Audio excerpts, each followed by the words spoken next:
The following is a presentation of the St. Louis Chess Club. Championship rounds are just getting started at the American Cup in St. Louis. It's the final round and titles are on the line. In a must-win scenario after an intense elimination bracket final, Wesley So opted for a quick theoretical draw to collect himself, rest up, and settle in for the rest of the do-or-die match. When her back is against the wall, 14-year-old Alice Lee is relentless, refusing to shrink in the moment, defeating the three-time champ to take the early lead.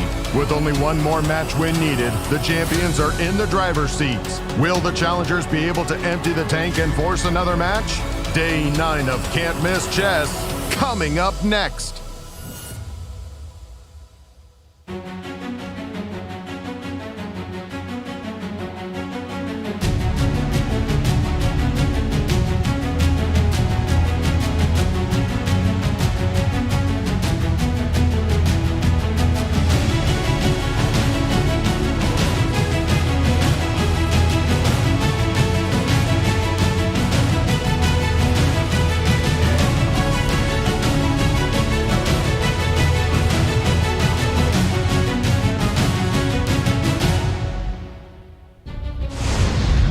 Welcome back, chess fans, to Day 9 of the 2024 American Cup held here at the St. Louis Chess Club.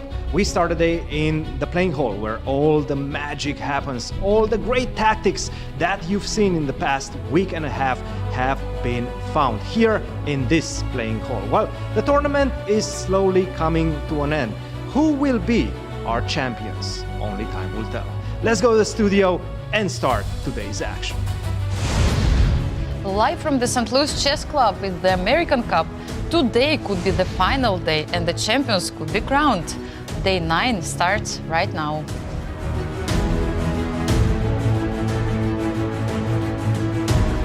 Hi everyone and welcome. I'm women Grandmaster Anastasiya Karlovich and I'm here together with two brilliant Grandmasters, Yasser Seirawan and Cristian Chirila. Anastasia, good to see you, Anastasia. Still brilliant after 8 days. Yes. Yasser. Still brilliant after 8 days.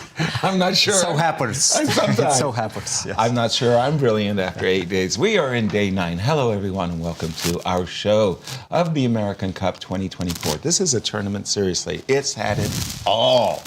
People losing on time, just incredible drama at the chessboard, including one Alice Lee, 14-year-old Alice Lee, for the first time in her history of match play against Irina Krush, leaves. In the open section, I have to say it's the accuracy of Levon Aronian that continues to astound. He has performed incredibly well. Exactly. Anastasia, tell us about the head-to-head matchups between these gladiators. Let's start with the open. So in the open section, we see Wesley So and Levon Aronian. They played so many games before they can write a book about their games. A trilogy. Exactly. And okay, you see that Levon has a little bit advantage, but very, very small. We don't count it. Actually, 2 games were played also yesterday, and both games finished in a draw. So the score is even for the moment, 1-1 between those two. In their match, and tell us about the grand final match for the ladies. So lifetime matchup between Alice Lee and Irina Krush. Irina is definitely leading 8 victories and only 2 losses against Alice Lee, but including the one from yesterday. However, in the matchup, in their match, 1 win. Yes, for Alice Lee, exactly. Yes. Irina managed to play a draw in the first game. It was a little bit unclear what happened, and then she lost the second one, and Alice took the lead. Fantastic. Tell us about the schedule for today. What can our viewers expect? So today we have one more classical game, Right. followed by one rapid game. And in case of tie, we have blitz playoff. And in case if Wesley So or Alice Lee win their matches today, in this case we are going to have rapid grand final tomorrow. Wonderful. And of course, don't forget about American Blitz Cup event, which will have more than 30 top players of St. Louis and America. Absolutely. That will be an event worth watching for sure. And Cristian, drill down a little bit more on these finalists for us because it's been epic. Absolutely, and I have to say I've been a bit surprised by the way the players have been developing their respective games, especially the strategy that Wesley chose yesterday with the white pieces, make a quick draw. I think he is really banking everything on that final game of their match. That's going to be a rapid game, and he's going to have the white pieces, so I'm definitely looking forward to that. And of course, Alice Lee, for the first time in her career and in 3 editions of the American Cup, right now, she is in the lead in her match against Irina Krush. Just incredible performance, I have to say, by the youngster. But let's take a look at the playoff scenarios that we have entering this second day of the grand finals. If the match ends in a tie, today's match ends in a tie, we will have a 2-game blitz match, game 3+2. If we're still tied even after that, we're going to repeat the process until a winner is determined. So we're going to have mini matches of 2 blitz games, and one of the players will have to win one of those mini matches. Now let's take a look at what could happen and what could take us into match 15 tomorrow. This is not a guaranteed match. Match 15 is only needed if Wesley So and or Alice Lee win their respective matches today. Easier said than done. This is not going to be easy for either Wesley or Alice.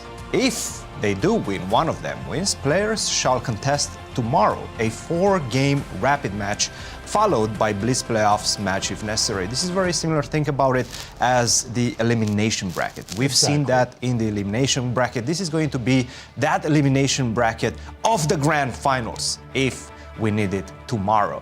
And that's going to happen at the same time as the American Cup Blitz. So definitely a lot of exciting chess ahead of ourselves. And we do have in the house the sensei himself, Kostya Kavutskiy. Kostya, what do you see closer to the action? You're next to the playing hall. Tell us a little bit about today's rounds.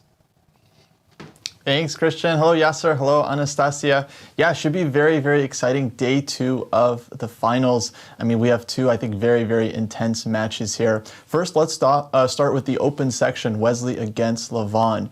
Now, this match is tied. Yesterday, though, I had a chance to interview Wesley after the games, and honestly, guys, he didn't seem like the most confident player. I asked him about his chances, and he wasn't sure. You know, he's nervous about having to win 2 matches.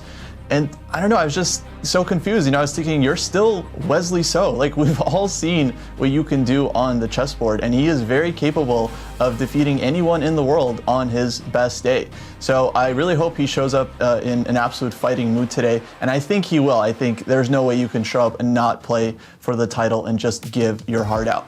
Let's also talk about Alice Lee. She is now leading against Irina Krush for the first time ever. This is the three-peat, the trilogy. This is her 3rd chance to best Irina in this American Cup.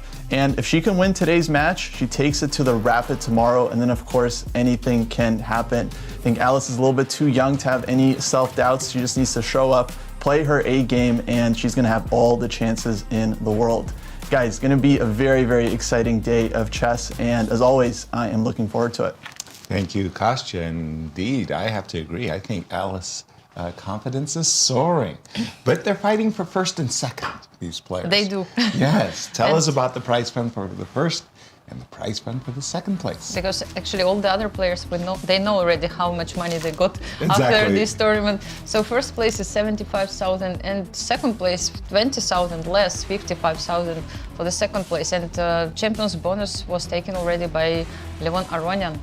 And in the ladies section, again, just a fight for 1st and 2nd between our 2 ladies. Yes, 10,000 difference between 1st and 2nd, 40 for the winner of the Grand Chess Final, and probably also the rapid portion as well. 150 the total prize fund. Very, very nice as we go to the playing hall and see the players taking their seats, getting ready for this all-important classical game. Just some statistics provided by Ben Underwood here. As we know, Irina has been dominating the matches between herself and Alice Lee, no question about it. But Alice Lee is going to be playing white in this classical game. She wins this game. This mini-match is over.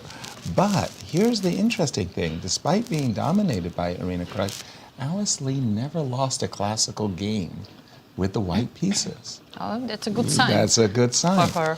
For Irina, of course, she's going to need to score 1.5 or more to best Alice in the match. She'll have Alice Lee hasn't lost a single classical game with white pieces until their their previous match, right?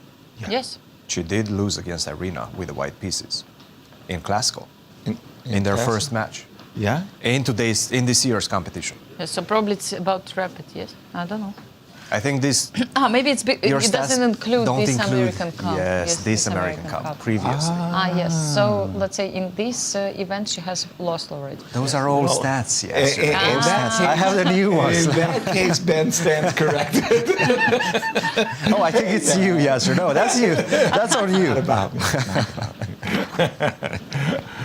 about me. And also, I have to, Kostya said it very well too. I think in Wesley's case, as we see the face cam there, in Wesley's case, he's always speaking about his opponent in, glowing terms. Oh, they're fabulous. Yes. They never do anything wrong. Living legend. They're brilliant. I can only hope I have a chance. But really, he's in this match. Oh, yes, Make-A-Wish. Make-A-Wish. The Make-A-Wish Foundation. That's Colin and Leo from the Make-A-Wish Foundation. I remember last year, the Make-A-Wish Foundation reached out to us and said, we'd like to have a meeting with the players. Yes, and, absolutely. we were able to fly him out. Colin loves chess. Colin loves he watches the commentary as well quite often. Oh my gosh, there you go. India. Nice. Here we go. I can't believe it. We had revved ourselves up. We were going to be talking Really? about... Oh, Benko. No, I'm not sure. I think we're going to see the Maybe Benoni. E6, Benoni or Benko? No, B5. Check. What? E5. Benoni. Okay, this is possible. Wow. This is considered to be pretty suspicious. Yes. Now wait a minute. I used to play this quite That a does not lot in make my it career. less suspicious. Well, now the engines today really denigrate this choice, this defensive choice.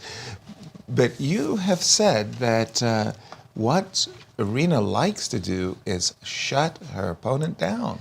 And It's so funny. Benoni Depth 19 Stockfish says +2. Yes, it's after E5. unbelievable. Right. Yes. It's Right. incredible how high they think of White's position. Wow. Okay, the idea is as straightforward as it looks. Knight c3, d6, e4.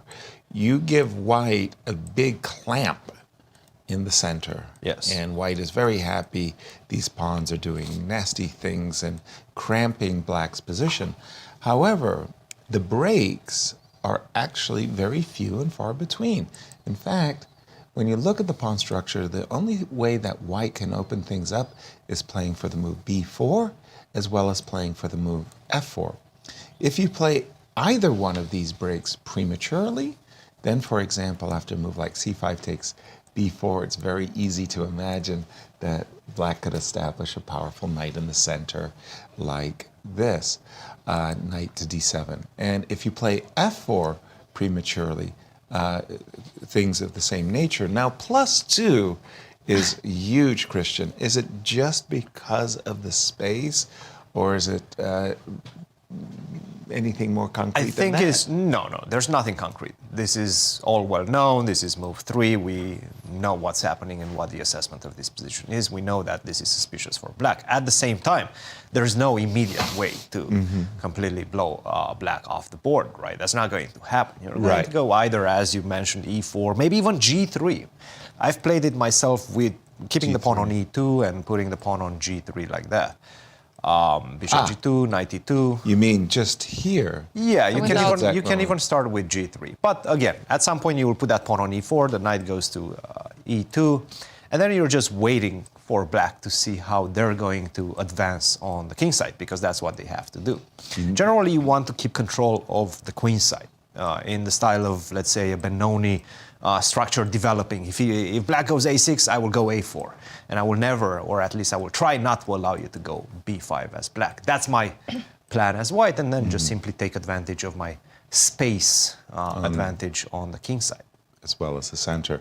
I've had multiple games from this position as black, having, again, played this Bogo Indian quite a lot, and especially against the chess engines. In my time, the chess engines were very, very poor in closed positions. They just didn't play closed positions very, very well. And so I would take advantage of them. And do you have much experience for either side of this, Not really Anastasiya? in this position, like have some ideas, but I was just wondering how Irina made this decision to go with this opening. Like Right. I'm just wondering if it was How it spread. came to her. Yeah, how it Yeah. came. How did she make actually this choice? And I was thinking like maybe she checked some games of Alice Lee and she understood that maybe she kind of doesn't like this type of position, so doesn't know what to do. So I'm just trying to understand like psychology of this of this chess, because look, if she loses this game, Right. if she, That- I mean, you get worse position from the opening, you may never come back, and if you lose this game, then it's over, Right, basically. the match. You have to play a mini match. I mean, again, Alice is 14. It's not like she looked at Alice's historical games and said, oh my gosh, she plays badly against the Czech Benoni. It could be something of the inverse. Oh my gosh, nobody ever played this against Maybe her. also this, maybe she has she no doesn't experience. know. She has no knowledge of these positions. This is great. But how does it come to your mind? That's a good question. Sometimes it's just inspiration on the day of the game, Coach? I think it's more a disappointment coming from Irina, and also a match strategy. I'm sure she went back home yesterday. She looked at that first game. She saw that she had a crushing advantage out of the opening, Yeah. out of nowhere, right? Right. And I'm sure she was a bit disappointed with her just simply repeating the position and taking the draw. That's step number one. Step number two, I think she looked at the match situation, 1.5 to a half, trailing by a point. I mean, you have to do something. Do you want to leave it for the last rapid game? Probably not. And that's exactly her calculation. She wants to strike right now, immediately bounce back with the black pieces. Hey, I'm the 8-time U.S. Women's Champion. Right. You cannot bully me around, you know. I think she feels a bit disappointed by the fact that she really repeated the position. It's not in her style. Right. It's the first time I'm seeing, I don't want to say chicken out, right? Right. But That's she a should good have way of understood. describing it. She should have understood that she's a little bit better. Maybe she did, but she took the more peaceful route out. I think she like was chicken disappointed. out. Yeah, sure, chicken out. Yes, I'm sure she was disappointed about Yes. that. Yeah. She also, wants to strike second back. game was not that great too. I mean, she could have made the draw in that Easily one, with the right? queen So f8, it's just queen f7, yeah. one mistake also, which led the game to the fact that she lost the game. Yes. On the open, what do you have for us in the game between Levon? We have an Italian, and we will have a battle because Levon did say yesterday, hey, did you, I think Kostya asked him, did you anticipate Wesley taking a quick draw? And he was like, it was a possibility. It's not something I would have done. Exactly, this is what he said. And we expected the fight based on those statements as well. We are having an Italian. I mean, we've seen so many Italians. And you can still never fully grasp the move, transpositions, and things of that nature. But yes, of course, Wesley right now thinking it does seem like Levon has something prepared for Wesley. And I'm sure Wesley is very much aware of what to do in this position, just trying to choose his opening weapon.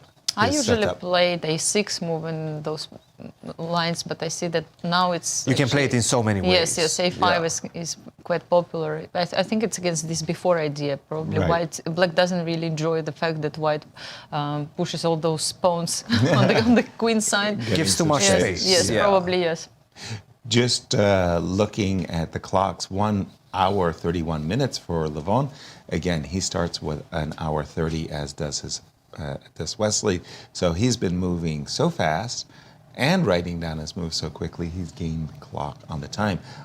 Roughly 400 games In this from position. this exact position. So a very popular situation indeed. And I'm sure in this position, just pick the moves. Rook Knight E8, G4 also. Bishop A7, Knight G4. Yes. I mean, It's also possible. I play thinking- like this with Blitz. Exactly. I'm thinking the players have seen it all, including Knight G4. And Wesley has 2 Played it. games from this exact position and drawing both of those games. One was against Alireza Firouzja. But you're right, my brain turns to mush when I see these games because it's just like, keeping it all. And I believe Bishop B5 is Bishop B5 is the main line. Is the main line in this exact moment. Yes. Bishop to E6 was the move. Now, of course, you guys were mentioning knight to G4. And in fact, we've seen this very often from Levon. This is in Levon style. Because after rook to E2, you go usually king to H8, and then you try to push F5. After H3, F5. No, I can even give the piece. Yeah. Let's go. Yes, like this, with F5, and then you get some complications after D4. You actually cannot touch that piece. Do not take this, because given this beautiful pin on the pawn on F2, I have G3, I have the queen coming to H4, and there's a lot of checkmates coming your way. So don't go for that, of course not.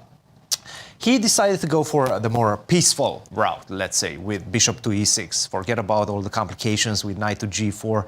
I might not have analyzed this recently, so I don't want to recall everything that I've analyzed 6 months ago. I know that you looked at it last night. So that's exactly his calculation, Wesley's calculation. He played bishop to E6.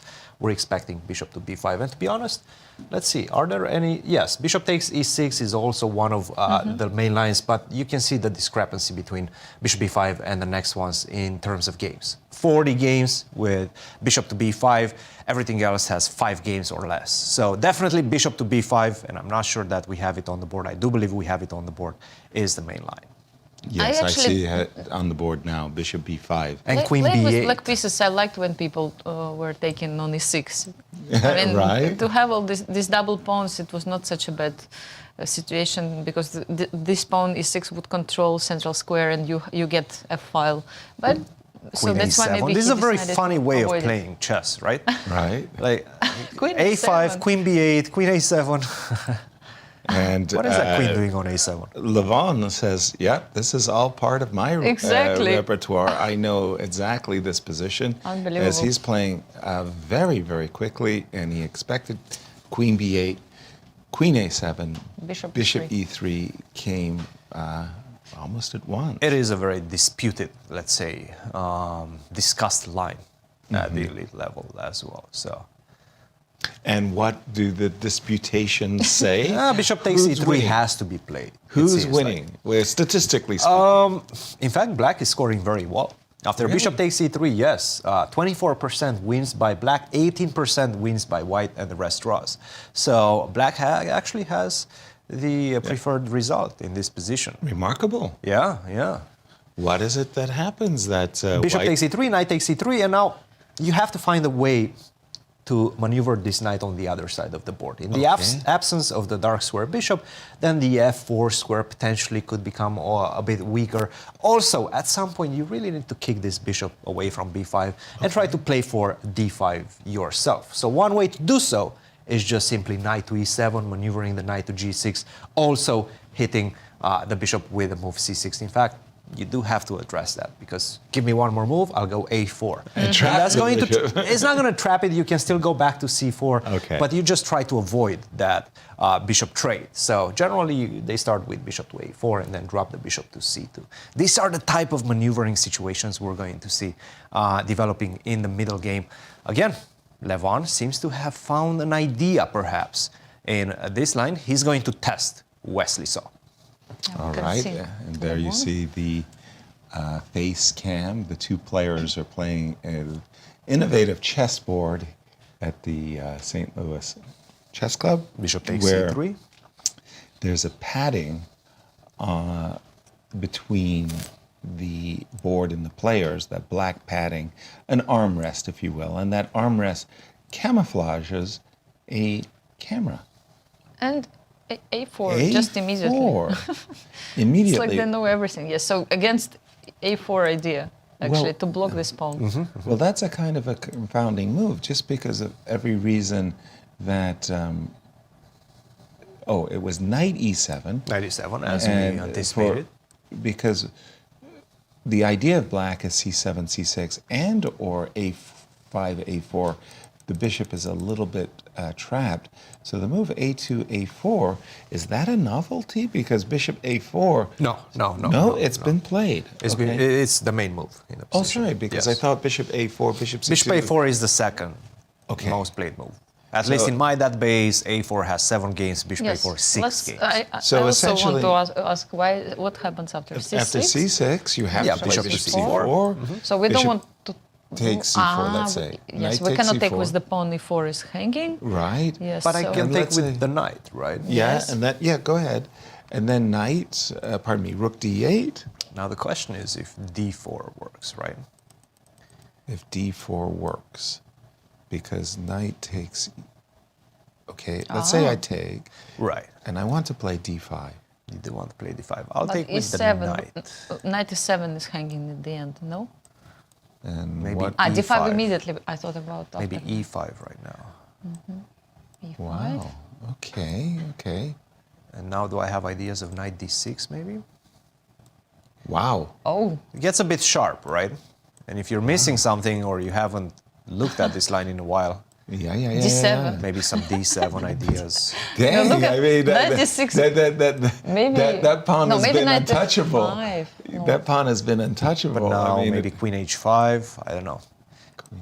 Maybe even queen g4. Yes, knight f5. Ideas rook e7. Wow. This is looking okay. It dangerous. looks crazy. Really, really amazing. I thought that all I wanted to do was simply just trade off a few pieces, Yeah. make life easy for myself. Does it mean that my move c6 was premature and I should start with knight g6, Cristian? Yes, knight g6 is the main line. In fact, Okay. c6 only played once, knight g6 quite a few times. Okay. So yes, knight to g6 is the main line in this position. And then, in fact, the funny Bishop part is c4. that So you don't need a. he's going to I go don't bishop need c4. c6. Yes. Uh-huh. Yes, Knight yes, g6 unprovoked. is much more useful, and Wesley agrees.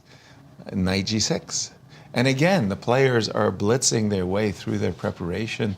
It's been fun to watch, but let's just turn our attention to the ladies' game and to see how Alice has met the Czech Benoni.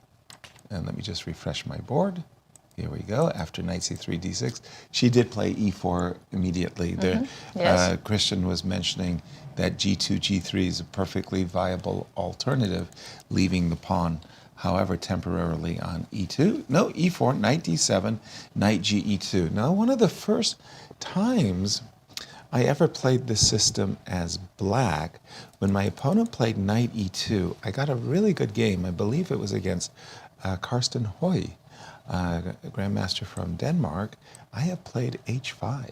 It looks like Irina knows something about she it. knows Yes, something, first because she played g6. Yes. After knight e2, first she played, oops, excuse me, that was my bad, g6, okay. Maybe inviting also knight to go to g3. If Yeah, he and, want, if, and intimating that she might go into a King's Indian defense where she's kind of committed her, well, she has committed her pawn to c5. And this is it, h5. And I really got a very pleasant position right away, right out of the opening, because I ended up getting a grip over the f4 square. I played h4 and knight h5. Now let's see what Alice did next after h5. now, first of all, like She hasn't this move done knight anything. g3, is it like main line here? Yes.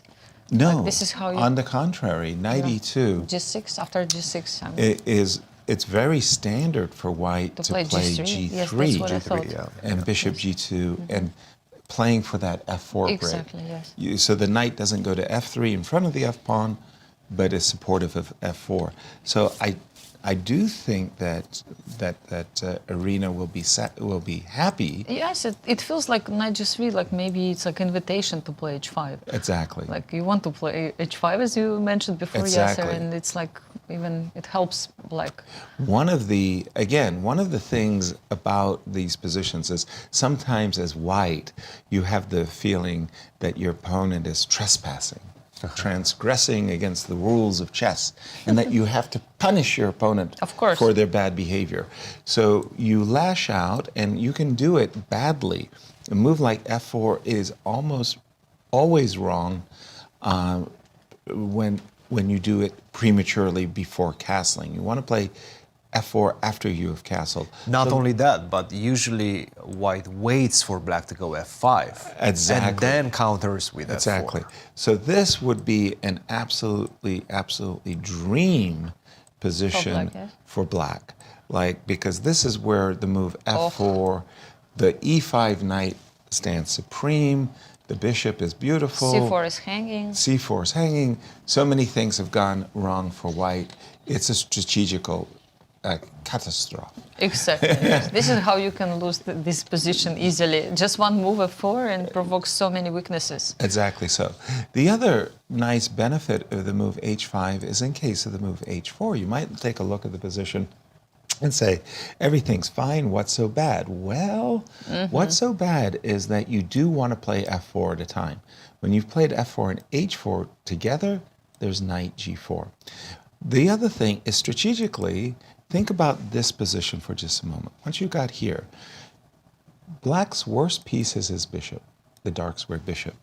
As we flash forward to the current position, what we discover is that after a move like h4, bishop h6, and you're liquidating your bad piece. Now you may think, oh, but that's terrible, Yasser. You give up the rights to castle.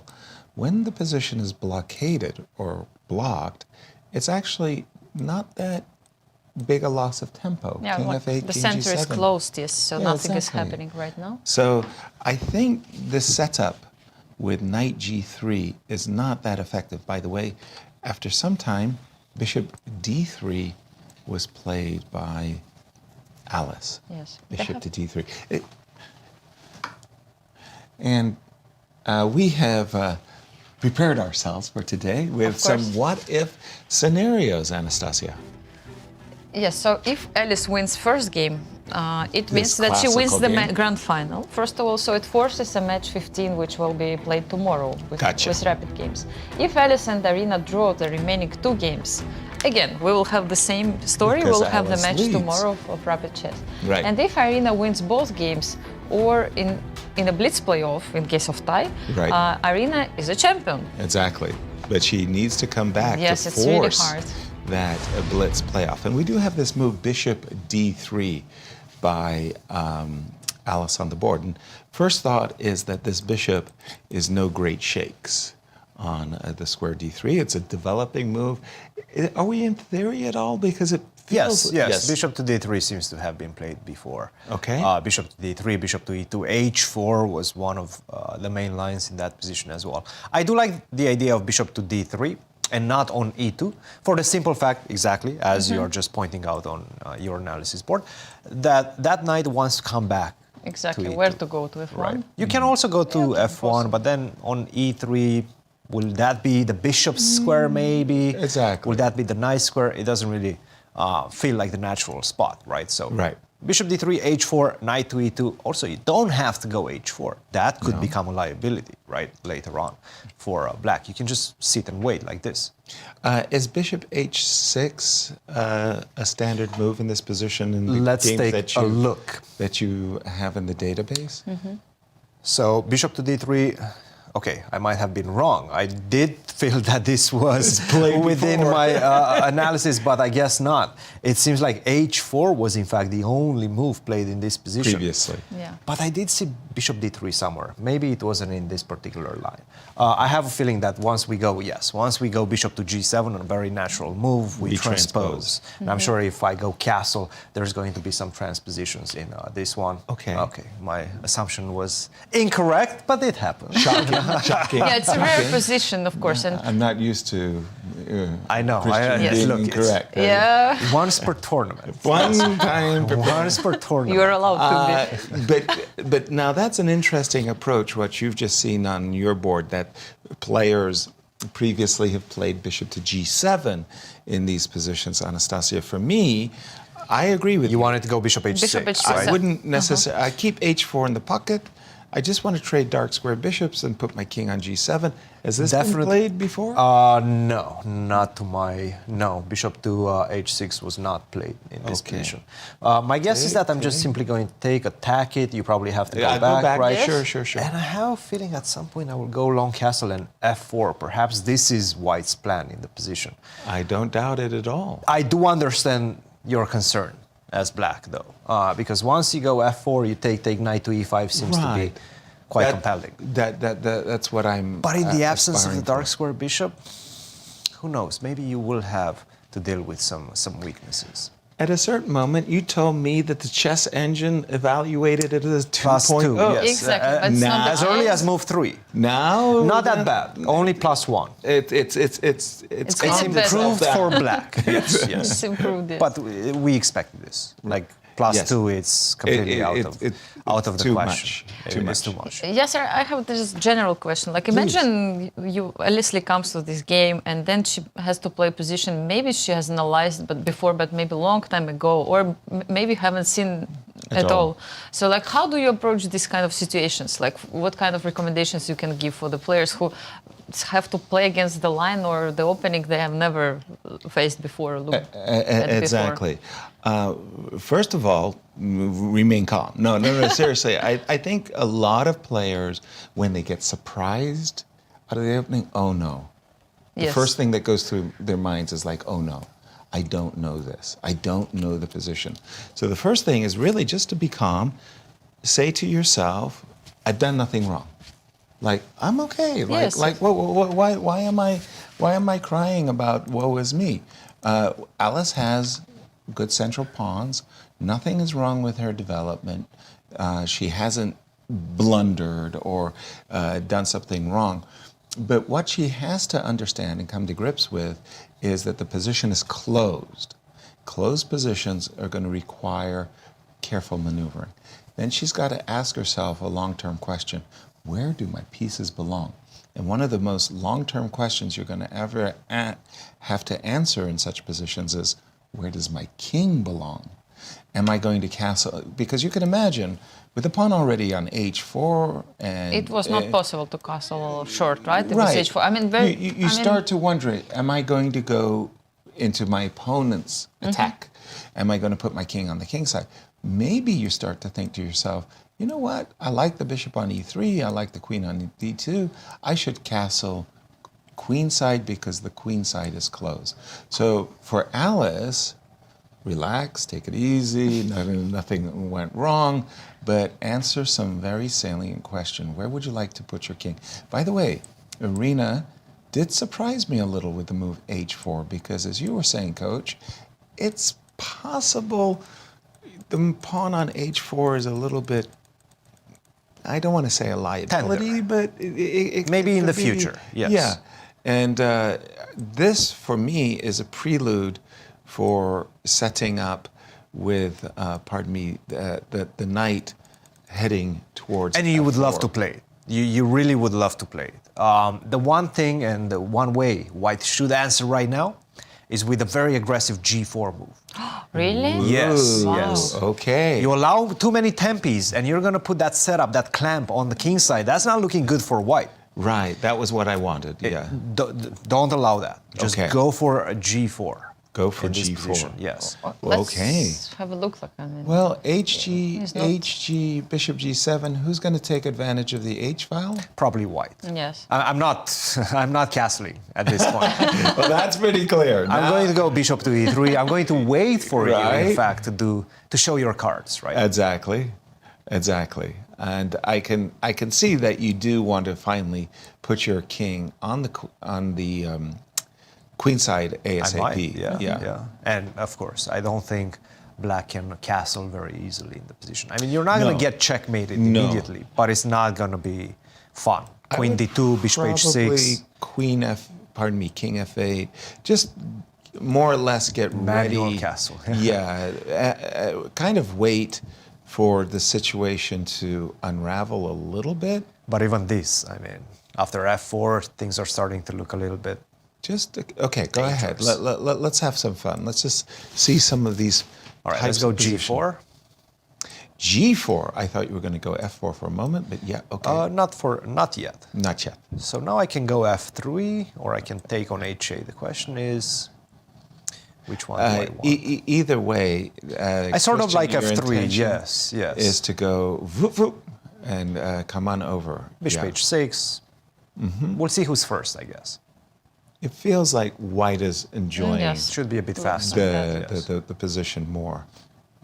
It's not that easy to checkmate when you don't, for example, just let me just say that there is a great deal of resiliency. By the way, we have Bishop H6, your idea. In the position, in the sense that if I just put some moves on the board, you can see that you've doubled up, but it's not so easy To break through to, here, to, yes? to break through. Black will be seeking the move B5. I mean, I like white space, don't get me wrong, but the knights on F8 and H7, if you had triples on if you could go rook to H3, rook H1, you could Yes, snap, you could put everyone on H4, then but it this could work, yes, but yeah, now it's not possible. This is pretty sturdy. By the way, let me just refresh my board because we do have Bishop H6 on the board. It seems for me that even a little bit worse position, you can play them if you know well all these plans and combinations. Exactly. How do you hold? Because if you don't know these ideas with set up knight F8, knight H7, you will be just scared, to allow this position. The open H file, Yes. you're so used to getting checkmated down the H file. Exactly. You don't know how resilient it could be. Here I would I'd be a little bit critical of Irina, and I would tell her that Irina, if you're going to play Bishop H6, do it immediately. Because H5, H4 isn't running away. H5, H4 isn't running away. The knight is not jumping to F5. She played the move H4, knight E2, and only now Bishop H6. And it doesn't matter whether it's good or bad, she gives her opponent an option. She gives her opponent the option of playing F4. So with knight on G3, it was not possible. Correct. That's the point. Yes. So one of the things that we always try to do is limit the ability of the opponent to play moves. A move like F4 is something you should be concerned about in these positions. It's probably not a good move, but nonetheless, accuracy at all times. Bishop H6, coach, give us the... Oops, wow, that happened really fast on the other side. Wait, I'll stop what I was about to say and tell me what happened in Wesley. I'm on the different, other game because this one is simplifying very quickly. It happened. And perhaps we are going to go towards a quick draw in this one. Take a look at this. We left it somewhere around here. I do believe that we were saying bishop to c4. In fact, unprovoked, not even waiting for c6, is the best and most played move in the position after knight to g6. And he did play it. And Wesley was ready. Wesley, despite the fact that he was spending some time in the first few moves, he knows exactly what he's doing. He was just trying to figure out how to keep the position stable, how not to go into some crazy line, how not to allow the complications, because he did perhaps felt that Levon had something ready in those crazy lines. So he's trying to choose a line that's much more peaceful. Bishop takes c4, queen to a6, and this has a very nice idea behind it. g3, very natural move, taking away the squares from the knight. Knight not jumping to f4 anymore. Knight takes c4. Wow. And that's why he played the move queen to a6. That's a visual. Because now you cannot take with the pawn. I will take on c4. And by the way, knight takes c4 is a novelty. We get this transition. You have to take with a rook, d5, rook takes c5. Very good move, as you can see. Double exclamation mark. Of course, black is not going to take on e5. I'm just simply going to take back. I have two knights for the rook. That's a winning position for white. You have to take on c4. Now I defend with rook to e3. Do not allow me to go d4. I think that would be a mistake for black. Despite the fact that this pawn on c4, for example, after move d4, it looks good, right? It's a beautiful pawn on c4. But it's not really helping black's position, and it could be a liability, especially after the trade of these two pawns. My knight, beautiful outpost on d4. Your knight, unfortunately, not so beautiful. If you would be able to get it to d3, that would be ideal, right? But even once, let's say I go h4, you take, I take. Even here, you don't have the idea of knight to e5 because the rook protects that square. So you don't have a way to include your knight into the game. I do, and I have a beautiful knight in the center. So these are some things that Wesley should avoid. He did, because I took think on D3, yes. he took on day 3, yes. And now we get queen d3. But coach, this looks as dry as the go. As dry as it can be, yes. As dry as it can be. I have a feeling we're going to see a quick turnover in this one as well. A quick draw. Yeah, this looks like a very nice preparation by Wesley.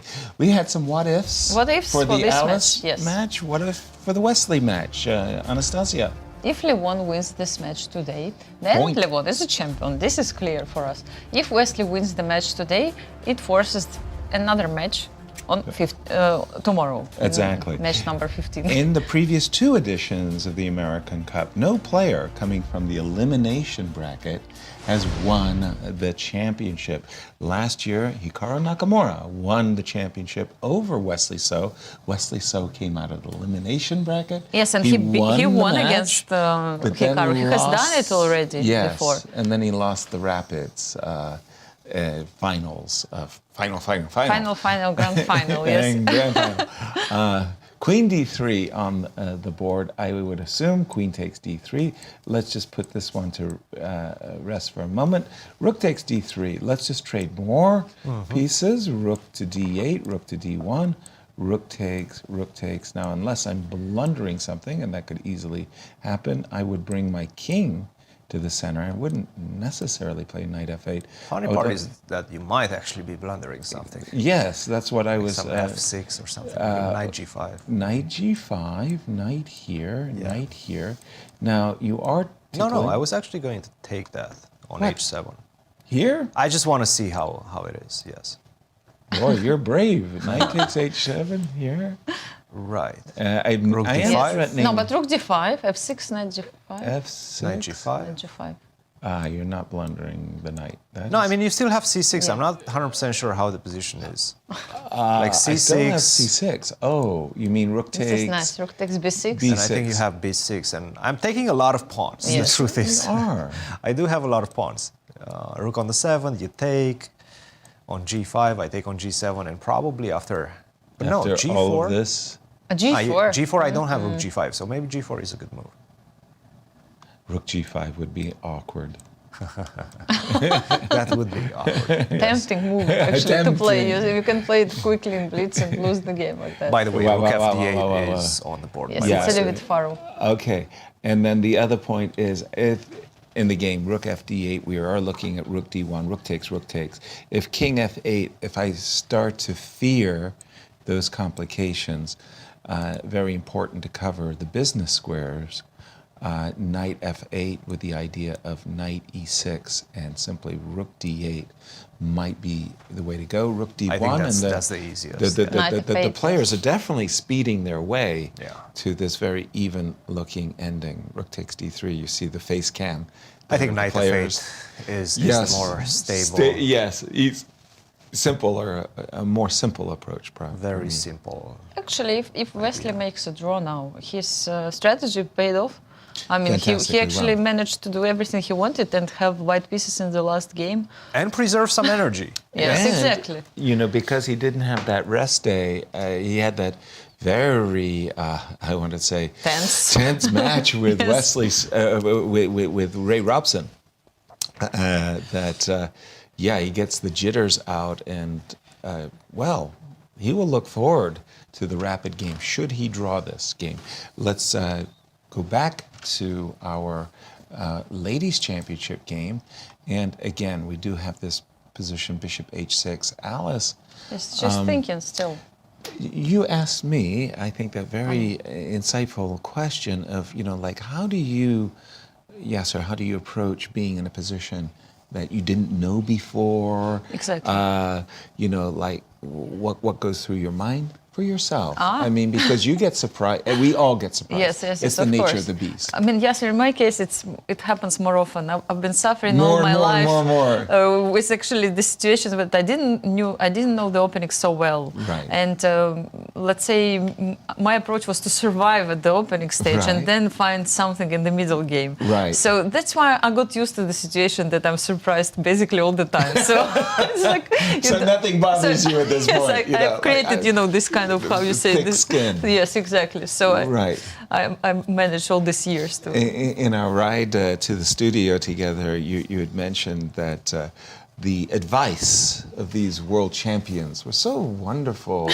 What advice do the world champions give the young players today? And you were telling it so nicely. Enjoy yourself, play for fun. And you, the journalist, asking but chess is hard. You win 90% of the games. I lose 90% of the games. Why is chess so much fun? Yeah, Chess.com came out with this fantastic question. What is the worst ever advice you got about chess, let's say, for chess? And I thought about it, like, yes, always they keep saying this, enjoy chess, have fun playing chess. Yes, I mean, for sure. But I mean, what happens after you keep losing and losing? Just laughing and smiling after each and every loss. Exactly, no problem. No. I went through these comments, and somebody was also saying the worst advice was like the chess is a good game against for your stress. If you're stressed, it's a good game. Really? I mean, you're getting even more stressed. I was about to say, wait a minute. For me, the worst advice I ever got was the computers were coming up. And I was asking the computer specialists, okay, what should be in general, what should be my approach when I play against the computers? Oh, they're awful. They can't calculate. Just play complicated positions. That was like the worst advice I ever got. Play complicated positions against the computer. Yeah. No. That wasn't good. What's the worst advice? That's a difficult one. Coach. Now you're a coach. Maybe the worst you gave to someone. Yeah, no, not the worst you gave. The worst you received. The worst you received. The French defense is good. I do feel like enjoy yourself is a pretty easy one, and probably one that you're getting all the time in general, especially as a kid. But once you get into a competitive mindset, it's so difficult, right, to just enjoy it, right? I mean, of course, you're going to enjoy playing chess because that's why you're playing it. That's why you're playing it for as a career as well, because you do enjoy it. But you cannot enjoy it all the time. When you're losing, chess is going to suck. But that's the way it works. It's challenging. It's just the way it works. Exactly. Just keep Irina going. said this, she said, I'm going to enjoy. She said this in her interview, the games and the championship. Yes, I mean, I'm not sure she was enjoying yesterday. No. If you keep winning, it's not bad, really. It's good. Yes. It feels good. But you have to be ready also to go through difficult times and not give up playing chess at this moment. Because, well, I'll give you an example from Irina.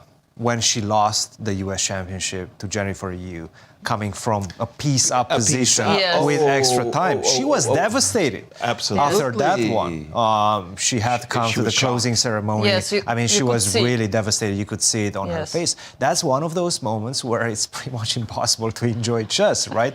But you're still going to persevere. And that's why, she's such a strong player. And she brings so much experience to the table. And I'm sure that didn't faze her. She's been in this situation where she loses a game. She's been in must-win situations over and over again throughout her career. I don't think anything, to be honest, from a competitive standpoint, given the experience that she has, can face her at this point. She's just going to stay balanced and try to strike right now. I'm not going to let either of you escape on this question of bad advice. So I'll drill down and be a little bit more specific.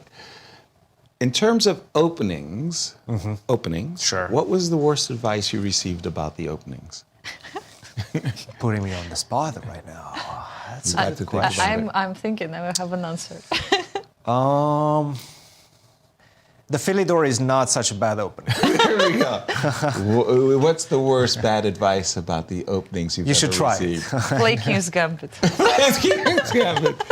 The worst middle game advice. The worst middle game. Somebody gave you some really terrible advice in a middle game positions. You're probably gonna quote some Nimzovich advice. No. You like Nimzovich quite. I hate him. I remember this story with Magnus. Yes. What? I really cannot think of any Like that? significantly. Did somebody tell you avoid castling? Wait as No. long as you possibly can before castling. No, nobody told me that. Actually, normally they say told me that, castle no. always, no matter what. I You think know, in you general have to I run received away. pretty decent advice throughout my Right. career, yes. And I try to weed out what Rooks I are believe worth is 4.5 bad. points. Terrible Still, insight. maybe that's why I have some issues just all my life. You never know. Yeah? Yes. I think that's a decent one, actually. What? Rooks Worth somewhere around 4.5 4.5 points, yeah. Yes. You see, I have some Sort of like already it. I mean, supporters. of course, I believe they're worth 5, but My worst advice that I have ever received, I think, in my openings, middle games, maybe even endings, was that literally from the very, very early get-go, I was told that knights are worth 3 and bishops are worth 3. So I always thought that they were even. It wasn't until I was much, much better, like chess master and above, that I started evaluating bishops as worth 3.25. This is what like happens a now. Yes. significantly better than And than knight 3 still. 3. Still has 3. Still yes. 3. But I always thought, I was happily trading. I always thought, okay, like you got a knight, I got Yes. I have 2 knights, you've got 2 bishops. Those bishops kind of like hurt. I don't like them. Yes, knight is cool piece. Yes. We do have a move in the game of Alice Lee, and I thought that this was a very important moment. She's just played the move A2, A3, more or less in line with what I've described. There's only 2 breaks in the position for white. One is to play the move B2, B4. The other is to play the move F2, F4. You're better in the center, but you have to do something, like what's a plan? So Alice is showing that she's preparing to play B4. Now for me, on the black side, and again, I played the Czech Benoni a lot in my career, I like to see the move A3. Because in my mind, what that tells me is your chances of castling long have gone down. Because you're you not have going to this. play. You're going to play A3. Now I can maybe play later B5, B4. Exactly. Now, because I've already lost the right to castle, I would like to play a move like King F8. Now, let's suppose, just for argument's sake, this is where a lot of white players can find themselves in a bit of trouble. Let's imagine you play B4 and I play King G7. And let's just imagine for whatever reasons, you capture the pawn on C5. You think, aha, I'm opening up the position. But then after knight takes C5, you come to a reckoning. You go, oh my gosh, after bishop C2, bishop D7, I don't No, this is dream position for black, yes? Precisely. It's I don't feel the best better what at you all. can get. Right. I mean, my goodness. I'm now very reluctant to play F4.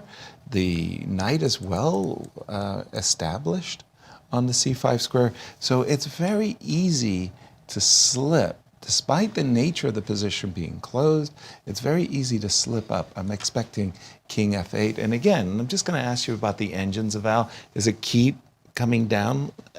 it's somewhere around half a point. Okay, it's Half come a down point. a little Up bit and more. down, up or down, Right. maybe like 0.1. Okay.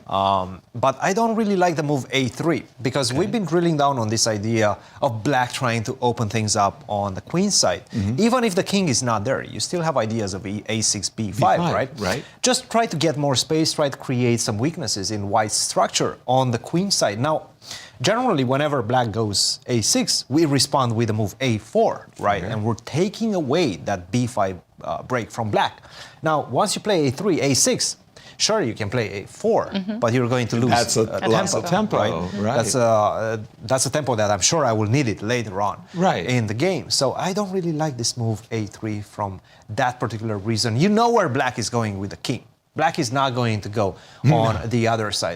There's just too many pieces to get out of the way first before you can castle. So what would you do for white? I mean, you would play castling? You could consider castle. I think f3, for example, would be a much more useful, yes. tempo in this position, defending the center. Maybe then I will be able to transfer my knight. I'm just trying to wait for you to show me your hand. Are you going to go a6? Are you going to go b6? I just simply don't like this move. a3, I feel it's a loss of tempo in this position. Wow. Okay. A2, A3. We haven't seen King F8 yet by Irina, but again, King F8, King G7. That's such a She did play King F8. Oh, pardon She me. did play. Okay. Excellent. That's such a natural impulse. The king is going to be well placed there. Again, from the opening where the center got established early with c4, e5. Strategically speaking, the trade of the dark squared bishops is actually in black's favor. So white is going to have to look for some strategical plus to compensate for black having achieved a success.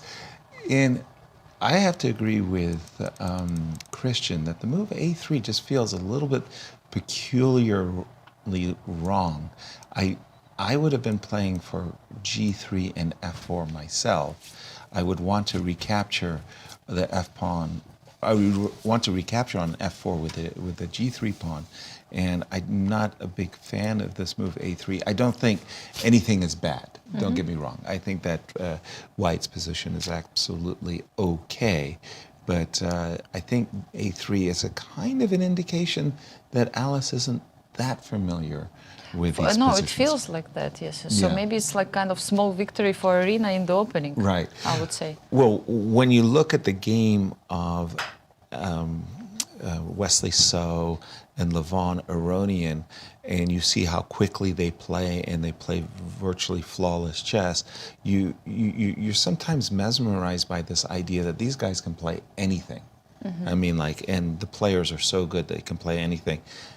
14-year-old Alice Lee, she's in a position where, well, it's a bit unfamiliar, and you can just see that the difference in terms of, How many pieces? on the board. And I mean, they went zip, zip, zip, and one game is in a virtually rook and pawn endgame. The other still a middle game. Rook and knight ending, like it doesn't happen that often, yes?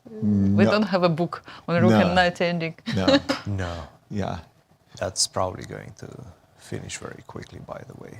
One of the best endgame advice I have ever received, one of the best, is when you have pawns on both wings,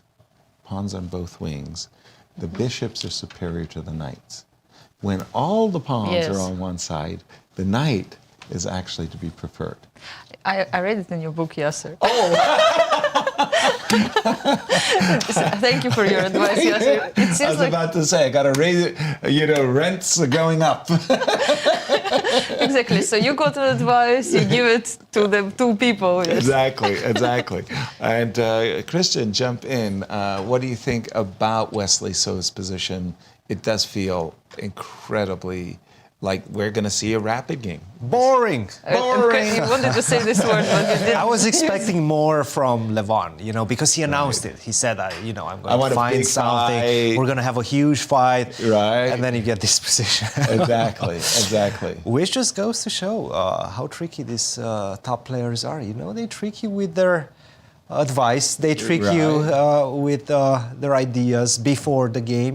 They make you sway away. That's a little foxy I like kind of move. You're throwing out the possibility, let's just say, Rook b6, that the rook could come to d6. b6 and, tickle the backward pawn on the b file. You didn't expect that. I was thinking that we would see a move, I don't know, like f6 or maybe c6 and bring the king into the center. Rook a6. So where is the repetition is the question. Okay, I know the idea of rook. Please. Rook a6. It's basically if you go king e2 now. Yes. I think knight e6 comes. Knight e6 comes. Yes. And perhaps we include rook b6 as well. The idea being that rook b6. I would probably play rook d2 and now maybe knight e6. Knight to e6. I'm not. Well, once you take with a check, this is over, right? Yeah, King I of 8. Still dreaming of some pressure? Not really. seven, right? rook e7. Yes. Rook d5, b6. I don't think I have too many.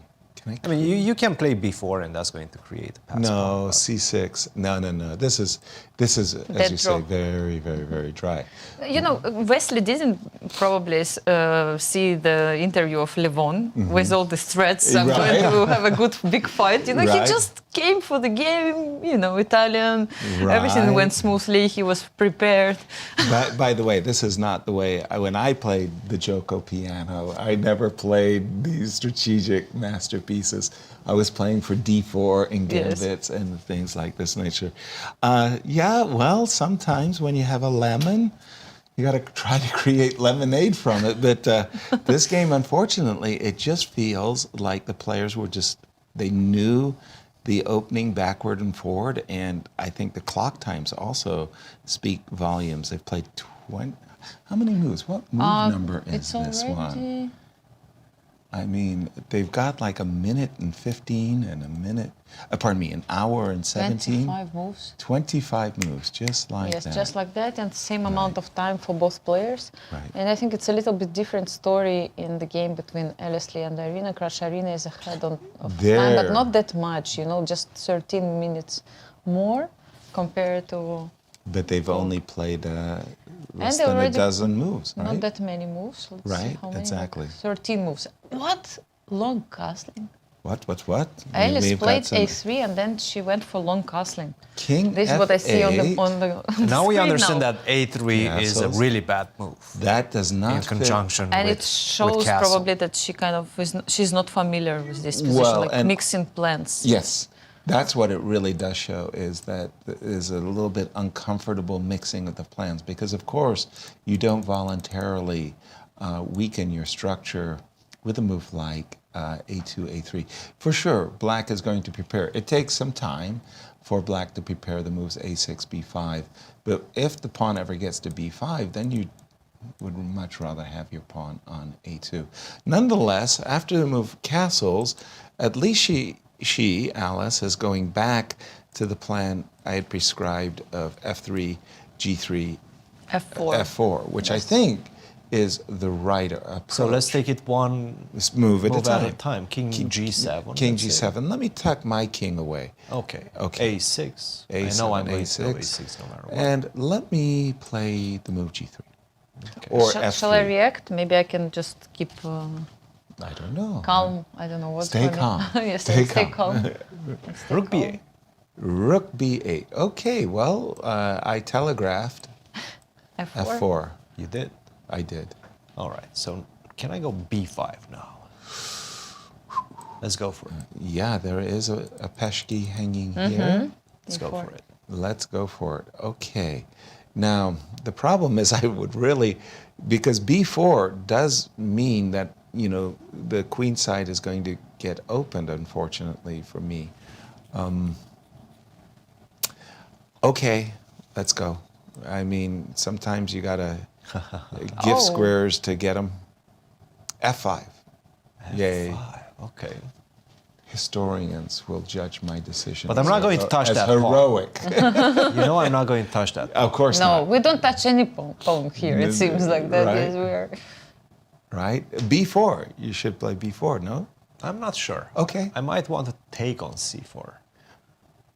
Is Queen that a5. You know, it's funny. I had a long discussion with Boris Spassky about these positions. He had won a game against Garry Kasparov in a King's Indian where he refused to, his bishop was on f1, and he refused to capture this pawn, and his attitude was that the pawn hinders the attack. If I put my bishop on c4, the attack kind of gathers strength. So even though I'm a pawn grubber, I'm not, I don't want to recapture the pawn. I So want let's to say I go queen a5. queen a5. King A1 or what? Or A2? Yeah, king a1. I wasn't sure A1. either. I don't see where your attack goes. Right, Cristian, to tell you the truth. I would prefer, Christian's attack. Yes, I would prefer maybe to play before in order to at least get square for my knight on c5, perhaps. It could Instead be, of yes. taking on c4. You kind of feel like you're hitting a little bit of a dead end. Should you ever make some very angry threats against the but you b2 can pawn, always- I can do this. And you have to be mindful. I don't say that this is a threat, but you do have to be mindful of G4, the pawn G5, F6. sacrifices. So there are reasons that. Let me try before here instead of take on c4. That was the Just move for I a was second, afraid yes. of. Where Okay. the knight goes? This is my question. I went f5. You went b4. So before. Yes, I will take. Unfortunately, opening up my. I take with the pawn. Correct. I just want to see where the knight goes. Agree. Really? Yeah. You go there? Because you this have to knight, go there, the knight on c5 will be a killer. Actually, Yes. I don't have you a agree choice. with that? So shall I play b3 now? B3. Because I'm afraid you can play b3. Right. And I'm like, but then I give you the square like of that c3. move. You don't have to be somehow, too yes. worried about a situation. Let me just put a situation okay. where, because Yes, still I have Even the though same I had 5, played- a4, yes? even though I've played b3, probably one of the moves I would like to play, because I you're going to got play it, yes. a5, a4. These positions where the kings are on opposite flanks, Yes. it's all about whose king is more vulnerable. I think the move a3 has left Alice's king a little bit more vulnerable. Yeah. All right, we have reached that stage of our show where we're preparing for a break. They give me so many papers, I've got to figure out where Q Boutique. is, yes. What happened to my Q Boutique? What do we have, Yasser? I've got an award ceremony. I have some from it. promos. I've got promos. And just a second. I got stuff. Oh, I turned it. No, that's You Irina. found it. Guess All what? right. I'm going to free flow on this. Freestyle. Let's see if you can freestyle Let's do on it. this one, Yasser. Treat yourself to a luxurious shirt that oozes sophistication. Represent the American Cup, this fabulous event with our logo on the left breast pocket. Double down in ladies and men's sizes. Size up at qboutiquestl.com. That's better than this with the is paper, great, Yasser. Yasser. Brilliant. Good Yeah, job. well, Yes. thank you very much. You don't need Thank the you very paper much. anymore. We have a special guest on the other side of the break. Stay tuned. It's okay.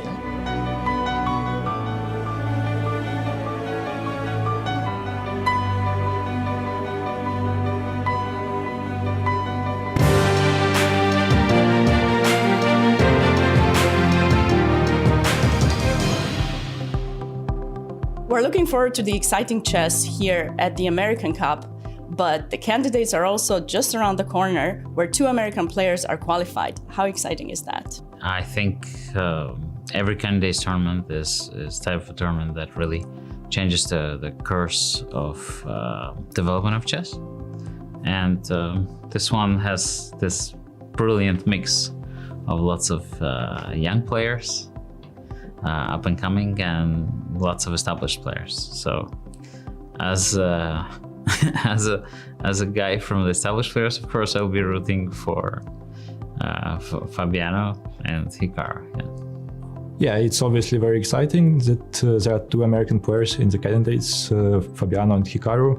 I think it could be more at some point, Lier was very close to qualifying by rating. Also, Wesley was in contention both by rating and by the FIDE circuit.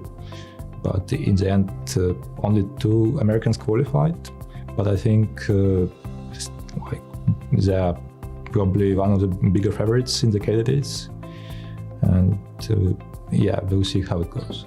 Well, it's always exciting to see the candidates. It's the term where people are most coming with the most preparation, and we'll have to see how it goes. Yeah, for sure. It'll be fun to watch, but at the same time, I think they're fighting for first place. So it's only good if you win in first place, because if you finish second to 8, it doesn't really do much.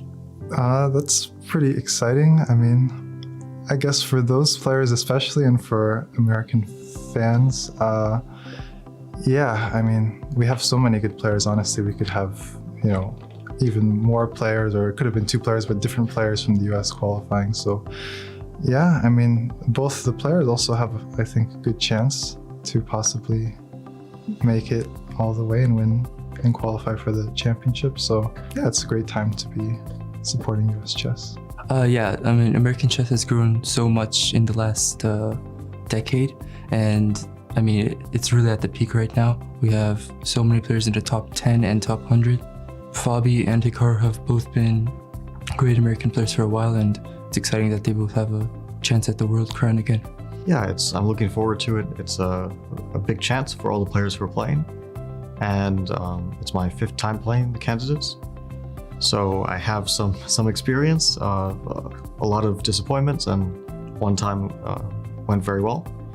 So I know that it'll be very tough. Of course, I'm not expecting anything easy there. I know that it's even if you play well, you play amazing, or you play badly, you have a very tough time because everyone is really trying very hard to win.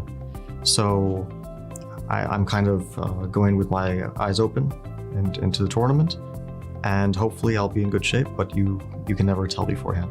Who do you think has the best chance? If I were to answer that, it might answer who I would be helping or not helping, so I should probably leave that alone.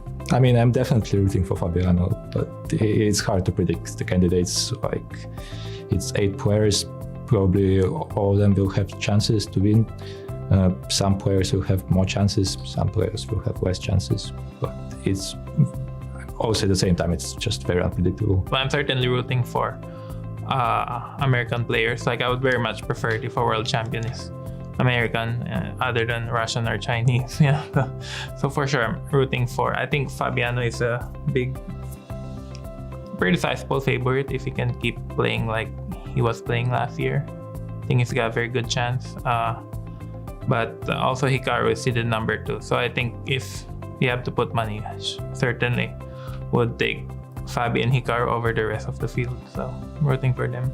You know, I don't know either of them personally that well, so for me it's about the same. I'll definitely be rooting for both of them.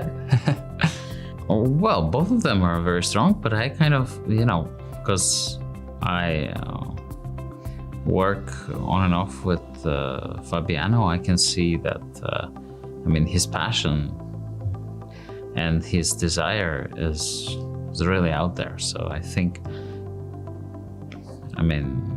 he's definitely one of the favorites.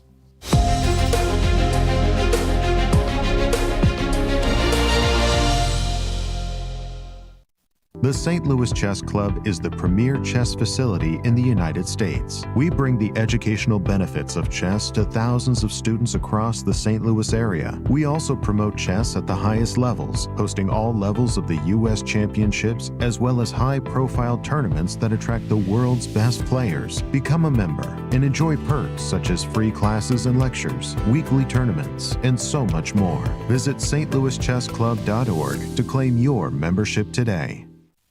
The World Chess Hall of Fame, located in the heart of St. Louis's historic Central West End. Want to know why chess has intrigued people around the world for nearly 1,500 years? Stop by and learn about the impact of chess from our 3 floors showcasing the art, culture, and history of the game. The World Chess Hall of Fame has something for everyone to enjoy. For more information on current exhibits, please visit worldchesshof.org.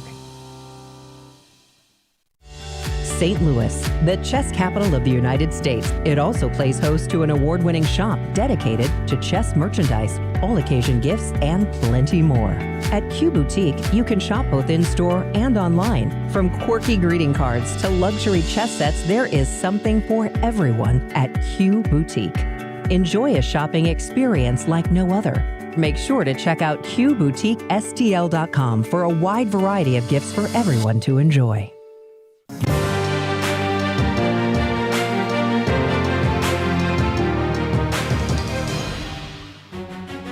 And welcome back to the American Cup. It's day number 9. And we have a result, Yasser. Well, tell us about the results. So I guess we have one draw.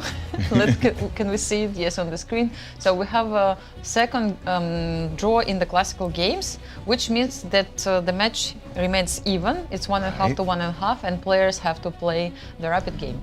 And for Wesley, so this is going quite well, as he will have the white pieces in the rapid game, and he has been using rapid to get through the elimination, and we're looking forward to that. Alice Lee and Irina Krush are still in their classical game, but we have a very special guest in studio.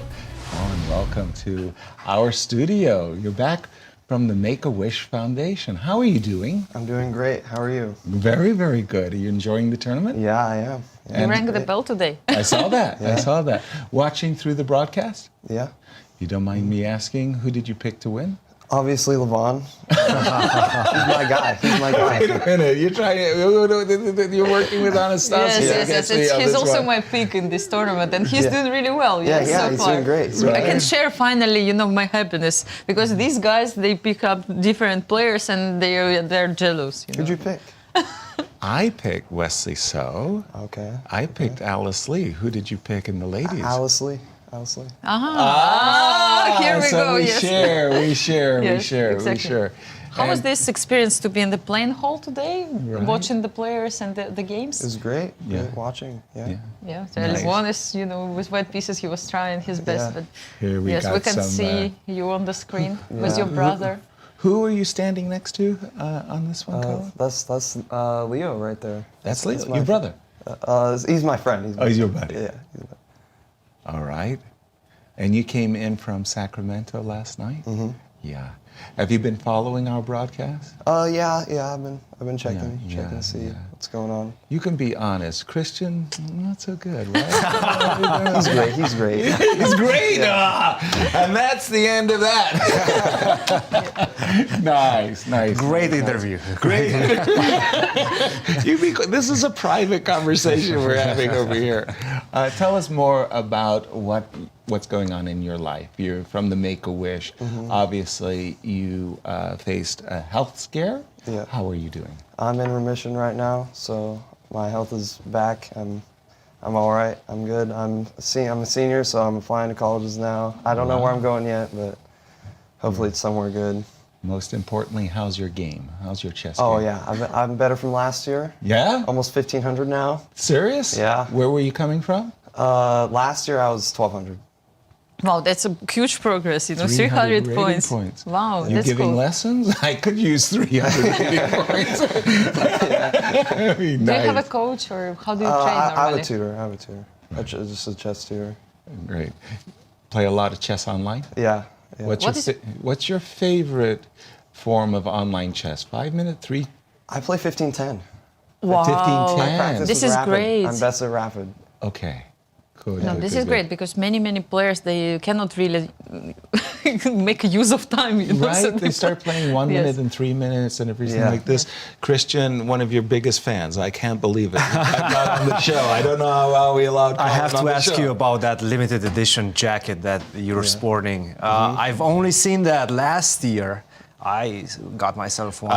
It made a splash. Did it make a splash when you returned, let's say, to high school? It was great. Yeah, I love the jacket. I love it. It looks good on you. Nice. In the school, they know that you play chess. Yeah, I'm leader of chess club at my school. Yeah. Really? Wow. That's really great. I'm the best. When you're looking at universities and colleges that you might want to attend, does it cross your mind that they may have a chess program or not? Yeah. I mean, like UT Austin, I got in there recently. They have like a good chess team. Yeah. Right. For sure. Two GMs, I think. Pretty sure Wesley So went there. Wow. Maybe I'm wrong. Before he transferred to Webster, you mean? Yeah. Wow. What's your goal? I mean, where do you want to go? How far you want to go? It's 1,500 right now. Up to 2,000 maybe. I don't know. We'll see. Just as high as I can go. Right. You have a good chance, actually. Look, I mean, Yasser started to play chess when he was 14, right? 12. 12, yes, 12, okay. very So late. still, I mean, and you can see that became brilliant grandmaster. So The judges, historians will judge that one. A quick question for you, because this is very, very important to us. Upcoming is the candidates. Yeah. You got 2 Americans in the candidates, Hikaru and Fabi. I'm just hoping one of them for you. Who's I'm the a pretty candidate? big Fabi fan, so I have to go with him. Respects. Yeah. Respects. Yeah. Good luck with Good your luck. It was health. nice to meet you. And, Nice to meet you. And with the university, I hope they give you all kinds of scholarships based on your great chess. Yeah. Thank you, Colin. Yes, all the best of luck. Very, for very you. good. Thank you.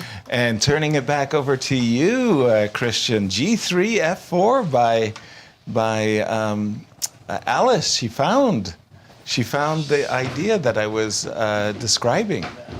Yes, it does seem like she did find that idea. Maybe we can look on your board, Yasser.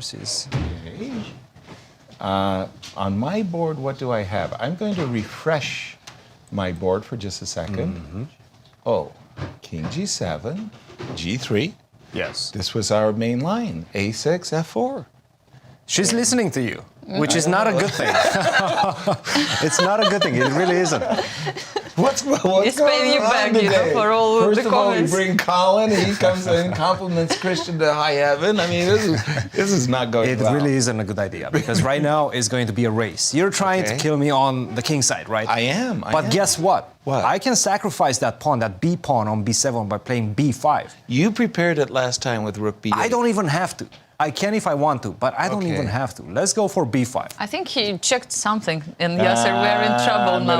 I'm going to You definitely are in trouble, yes. Okay, yes. well, just for those of you who are joining us late, previously we were looking at a line that went rook b8, f5, b5, and something where king. I'm not sure if I played king b1 or At not. one point, yes. And takes, Yes. and the bishop came back. Exactly. We were looking at some positions like this, and maybe black was running into a brick wall. Maybe I don't have to take on c4. Probably taking on c4 was a bit premature. But you're doing 2 things that are different in this case. First, you started immediately. Let's go with b5. With yes. b5. Why not? Okay. Anastasia, are you a pawn grabber? How Now, are you feeling? let's check. Okay, I mean, we let's have to check. We're We going have to to take, know what's going on and we're here. going to take with the knight. Knight, yes, and we. So that this fellow can come here. Okay. And give me this one too, by the way. Should I go? What is your plan? By the Why way, do- I have ideas of c4 in the position as Yes, well. you do. I'm very tempted by that. I don't know if it Nice. works, but I'm very tempted by it. I will go back. And knight c5, threatening e4, what you Yeah. got, the other knight goes. Let's try to make tempo moves. Yeah, so every bishop move d7. every move has been a tempo Maybe move. bishop d7. Let's continue Careful, with that. careful, careful. That see. might be a pawn, a Might peshki. be a pawn, yes. I thought, okay, what, bishop a6? I don't like knight c5 that much. Okay. Can we go back for just a second? Yes. Maybe queen b6. Queen b6. More or less, I'm gonna have to be doing the same thing. But now I have bishop a6. Where is that? Right. Where is that knight going? Are you really going to A4? play a4? I'm What else not- to do? Yes, exactly. Huh. Sometimes This is very dangerous. the position. Show to Yasser, he doesn't believe anything. I do believe. I feel the danger. I genuinely do. Let's go knight c5, just in case. Okay, I understand. You might be very close to breaking my structure, but show me. Right. Okay. In for penny. In So this for is, pound. it reminds me chess boxing, you know, this kind of... Landing a you blow show me, and yes, bang and you bang show and me, bang. yes, this is how it So let's take that knight on I'm b5. not This happy opposite about castling that. always feels like that. I want to run with my king. Okay. King to d. I'm anticipating a rook. I will take on going- b5 first. Going splat on my doorstep. So you are taking with the pawn. Yeah, Okay, I'm okay. gonna go. I'm getting on my sneakers. Something must be happening in this position, Yasser. I don't trust it for you. I I really don't trust it. I agree. I feel like I'm the one Who's chased, but at the holding. same time... Yeah, my guard is up. Maybe even knight b3 is very tempting. But I understand. I'm still a few moves away from checkmating. Exactly. It's not over, but definitely the initiative is with Irina. Now we spoke about that too. That Alice, she really finds the initiative. She likes She to have likes initiative. it. She doesn't Yes. like it when nobody really likes it when they're on their back foot. But this pawn sacrifice B5. How about you? Do you feel like this is Irina's approach today? That she wants to play attacking B5, chess? yes. Again, you know, she knows the risks. Like she She knows that knows she Alice can so lose, very and well. if she gives the pawn, and then there is no really an attack which leads to victory, White will just take a pawn, and the endings will be winning for them. But here's the problem that Irina's facing. Right now, I tell you, I'm sorry, you can't play B5. It's illegal.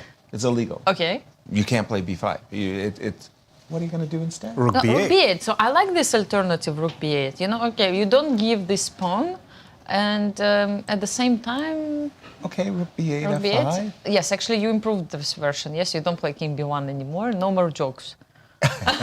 Here, move by move. Yes, I remember there was something like King B1. Or... I think I did play King B1, Yes, but so you're right. no. Now I'm thinking. Not anymore. Okay, no more F5. joking.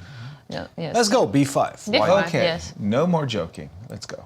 G4. Let's go. G5 or 6. Some threats. So now it's back and forth. Yeah. So what about B? I'm not sure if there's a huge threat. I don't know if there's a huge threat. Wait, either. why? Not that B4 and concerned Knight about this C5 will be G5 also move. Knight B3 threat. Now it's a different story. Now it's a different story. I like Knight C5 after. B4. Yes. And. You see, you don't take on B4 anymore. It's, I'm frightened. Okay, I back away. Yes. You scared me. I convinced you for the moment. So That knight on B1 now. It's terrible. Doesn't look very encouraging for you. It's not. It's not a joy. It's not. It's. What not if a I'm extremely greedy and I take on G4? Okay. Can I be extremely greedy? It's permitted. It's permitted. Yeah. Usually, if Yasser gives a pawn, then I'm a bit concerned, bad sign. slightly Being concerned. sacrificed sign, upon, you just gave it what up. you want to take on H2 as well? No. No, I'm that would be a just little. asking. And then Knight F3. I don't understand why. I'm not touching that. That would be a little I'm greedy. not Maybe it's a touching bit too that. much. Yes. I'm thinking that I've sacrificed a pawn for the half-open G file. You could also play Knight F2. By the and- way, she yes? plays Knight Yes. G4. Take Whoa, a look at that. whoa! Knight G4. Didn't anticipate. Completely that. off my radar. Mine too. Knight G4. Knight G4 first. Maybe. I'm Okay. confused. First of all, Knight F2 is the threat. Like, just make it clear why she plays this move. I feel it sounds funny, but it's almost a defensive move. Right, Because to you're block stopping this G4 move. me from playing G4 and G5 or G4 and F5. Right. And you're doing it with a gain of tempo, so something to be said for that. But okay. Maybe even if you go something like Rook F1 or F5, I guess Rook F1. Well, I'm more afraid of losing the exchange. So Of course. I did play Rook F1, yeah. So now, I guess I have to continue looking at that B5 Well, idea. I am playing for H3 now. So then I have to go H3 myself. Okay, you Can I do shut that? down. Wow.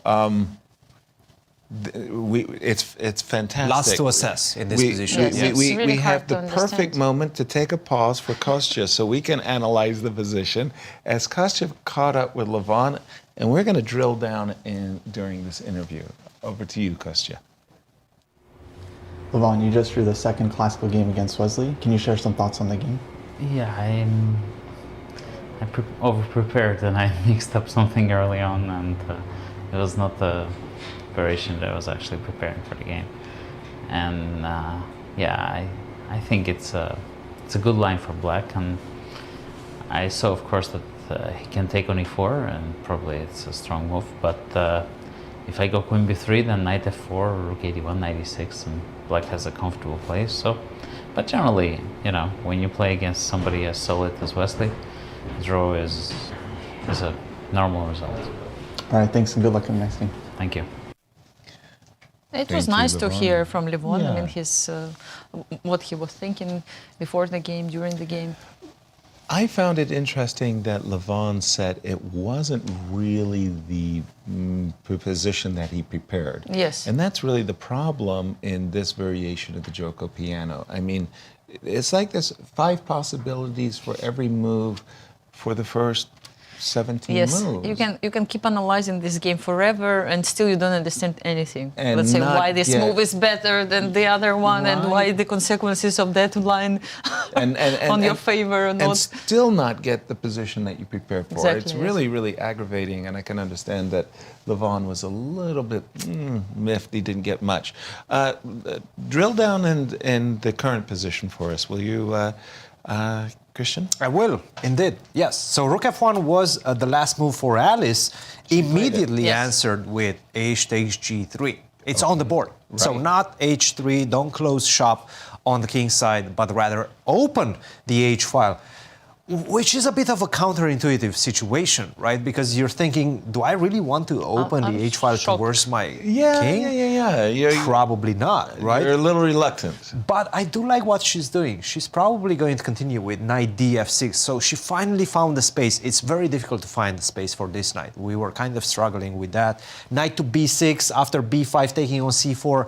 It looked good, but where was it going, right? You're still too many moves away from creating any sort of discomfort for white on the queen side. So I do like what she's doing. She's trying to stabilize first, defend the position of the king on the king side as black first, and then you will have all the time in the world to get your attack going on the queen side. Bishop to d7, rook to b8, again another important factor behind this knight to f6. Now finally this bishop has a place to go, bishop to d7, and that's actually the best square for the light square bishop because it supports the move b5. So I do like what Irina is doing.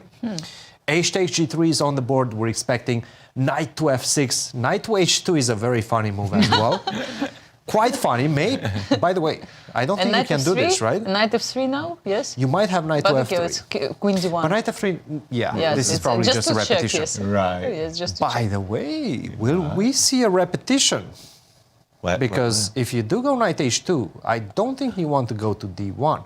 And even if you do, I can always go back. That is a repetition anyway. So maybe Irina is looking towards this side of the equation as well. Hey, maybe I should just make a draw and try in the last round with the white pieces. Finally, I have white once again. I'm going to try to press with white. Even though this decision to play knight to h2 doesn't combine very well with her initial decision to start off with the checkmate. I think she's going She to wants play to knight fight. f6. Knight I think she f6, wants to keep fight. going. Yeah, Yes. exactly. We got a chance to catch up with Wesley So as well, and let's hear his comments on the result of a draw in game 3. Wesley, you just drew the classical game against Levon. What were your thoughts on the game? Well, it's nice. I mean, I think Levon wants to play solidly, obviously, and try his luck in the faster time controls.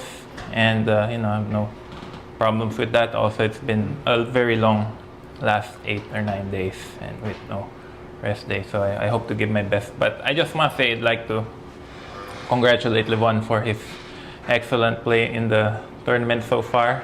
He's played very inspiring chess this year. And as Gary said, the chess world is always happier when Levon Aronian plays well.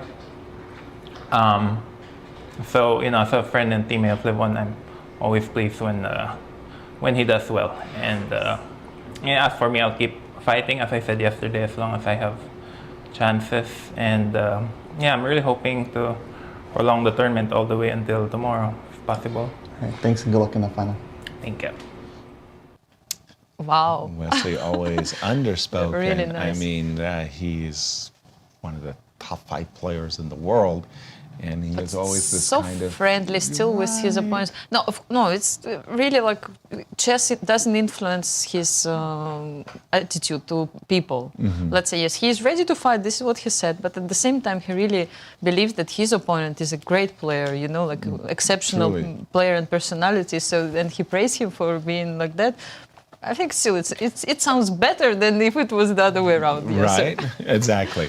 Let's take a look at the game of Alice Lee for a moment, because we're praising Irina's fine play, and I do as well. I mean, her knights are very secure on the g4 and f6 squares. The knight on f6 in particular is doing a fantastic job defending a lot of the key points in Black's kingside structure. This knight, of course, lends a hand on the e5 support as well as knight h6. from White's perspective, well, there's a lot of things wrong with Alice's position. The most, I want to say, flawed piece I can think of is this knight on e2. This knight on e2 really does not contribute one single tiny little bit to her attack. Not only that, but it's also in the way. Definitely in the way. I mean, there's always this knight f2. So we have to do several things in Alice's shoes. In my mind, one of the first and primary things I have to do is take command on the h file. So I would start with the move queen e1. Let's just play a few moves, and they won't be random moves, but a few moves like bishop to d7, which, as we know, is anticipating the move b5. Rook takes, queen takes, and this is why I had to move my queen to e1, so I could boot the queen away. Be careful, Yasser. What did I do? Maybe knight f2. What? Knight f2. This is nice. That would work if my bishop was not on d7. So let me be tricky. Let me show what you might have missed. No, I did not miss. No. If the bishop was on c8, it would work, yes. I did not miss it. Let me make some better moves. Then bishop d7. Then bishop d7, rook b8. I will go with b8. What a trap, huh? Yes, he trapped himself. Rook b8, rook b8. Hoisted on his own petard, as we would say. No. I will trap you. Yes. Because I'm going to go rook b8. Yes, rook boy b8. 8. Yes. So you're anticipating that after rook takes. Yes. I want you to do the same thing. Yes, of course. Let's It's show the provoking. audience what a lovely trap this is. Rook h1, it would appear the queen has to vacate the h file. Whoop! Wait, what? Oh, those tricky knights. Yes. I take the bishop. Oh, pardon me. First. I take the queen. The intermezzo check. I move my king, and that's a You have to play rook c8, and then you are I'm destined to lose material. down. Yes. So unfortunately, the desirable rook h, I'd have to make this waiting is really move. nice. This nice. I have to make a waiting move. Never saw something like this. King move. Yeah. It's a move I was prepared to play in a different variation, so I'll play it now anyway. So I will go b5. Yes, of course. You allow me to go b5. Exactly. And let's see how this goes. Because my knight on e2 was the problem piece, right? First of all, yes. Can I go knight h2? Knight h2. This tricky knight. Oh, this tricky knight. Well, when your knight is no longer protecting the e5 So let's say square, I take on e5. Right. So takes, and I don't know, rooks. Let's go with the other knight to g4 now. Okay. The rook is kind of weird. Yes, weirdly. like knight f3, yes. Knight f3. Missing some squares. Yeah, I didn't do this Knight well. to 4, Just a yes. second. I didn't do this well. So, if you will allow me just for a moment, let me. We will come back to that variation because I think it's a very salient one. This was the setup I was aspiring for Alice for just a moment. Takes. Rook. Let's say you play queen e8. Yes. This is the knight. This is the piece that I think is the problem piece. And I can imagine getting a position like this. Yeah, we're fighting. I've got the h file. It's not worth a lot.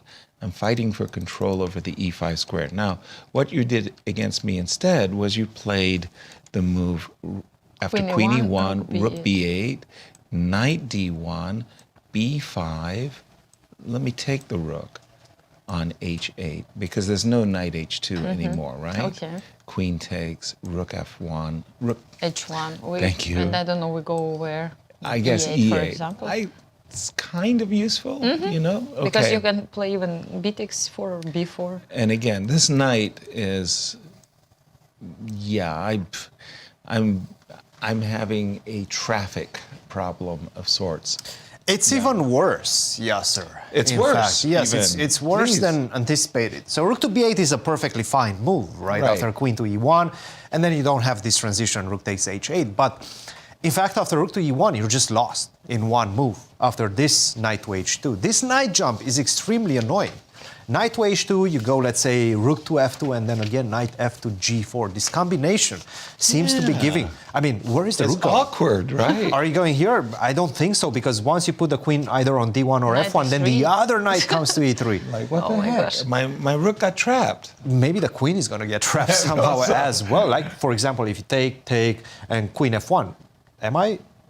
No, I'm not trapping it. I'm not trapping it. But what I can do And is queen h1 take check. queen to h1, and that's it, right? Yes. You don't Ouch. have rook to g1 because of Ouch. queen takes f3. So I have so many tactical shots with this knight in the position, with these knights, in fact, in the position, not only the one on g4. But I really like this idea. Knight to h2, knight to g4. Keep that in the back pocket if white decides to go queen to e1 and not allow the rook to go back on the other side. So really difficult position right now for Alice. I've been going through the variations. The only way out, at least not to get a really bad position, is to take on h8 first and then knight to g1. Okay. But Ah, so again, your idea you're that- giving away the h file. That's not Yeah, natural. I know. It's not a natural. It doesn't feel like the way she's going to approach this Right. position. You want to fight for that h Of file. course you do. But it's not that easy. All right.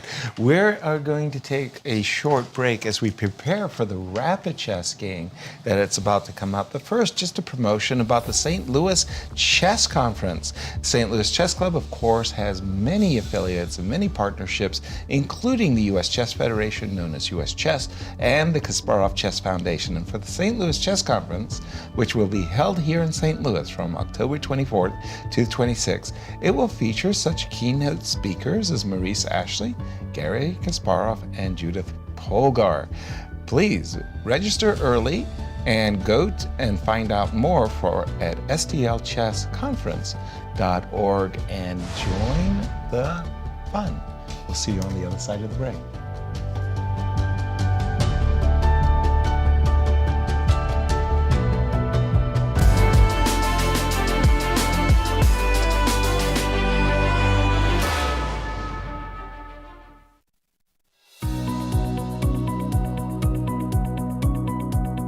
So today's Community Day. All the participants of the U.S. Championship are going to schools around St. Louis and, teaching kids openings, end games, tactics, doing some fun stuff like hand and brain, some simuls, and we just finished our first class and it was really fun. I see kids taking the skills that they're learning in chess, whether that be critical thinking, decision-making skills, planning skills, and I see them applying that throughout the rest of their school day, whether it's in classes or sports or even just how they interact with one another and with their teachers.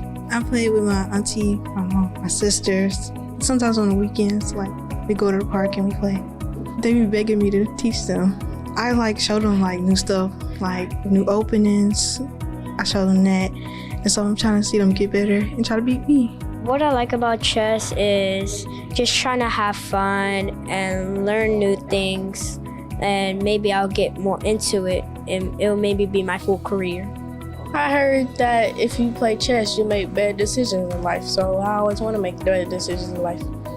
I can tell you that they've engaged more in critical thinking. They are looking analytically at moves and trying to think ahead. I like the complexity of chess, how you have to think about every single move you make. Like every move you make, whether it's gonna put your king in check, whether it's gonna put your anything in danger, whether it's just a move that you make, everything counts in the long run. I like how it makes me use my critical thinking, makes me look at the whole board. I think it's teaching them to be persistent. We have a lot of students who it takes them, it may take a few weeks or even months in chess club to master a particular strategy or skill. And what I think that teaches kids is even if they don't get it the first time around, or even if it's difficult the first time around, it's worth sticking to it. Well, one thing's for certain, without the St. Louis Chess Club, we would not have chess instructors because, I don't know if you all know this, but there is a critical shortage of teachers and educators, and especially those in areas that are not core content area. And because of the St. Louis Chess Club collaboration, we have people who come in here working with students who want to work with them.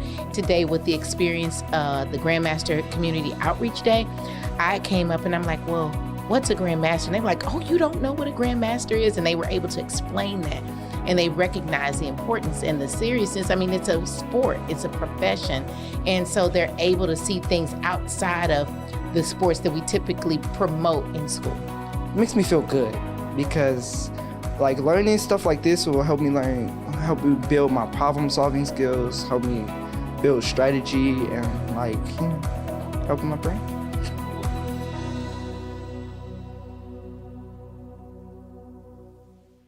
The St. Louis Chess Club is the premier chess facility in the United States. We bring the educational benefits of chess to thousands of students across the St. Louis area. We also promote chess at the highest levels, hosting all levels of the U.S. Championships, as well as high-profile tournaments that attract the world's best players. Become a member and enjoy perks such as free classes and lectures, weekly tournaments, and so much more. Visit stlouischessclub.org to claim your membership today.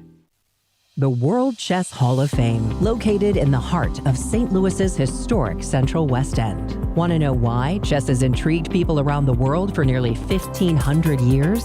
Stop by and learn about the impact of chess from our 3 floors showcasing the art, culture, and history of the game. The World Chess Hall of Fame has something for everyone to enjoy. For more information on current exhibits, please visit worldchesshof.org.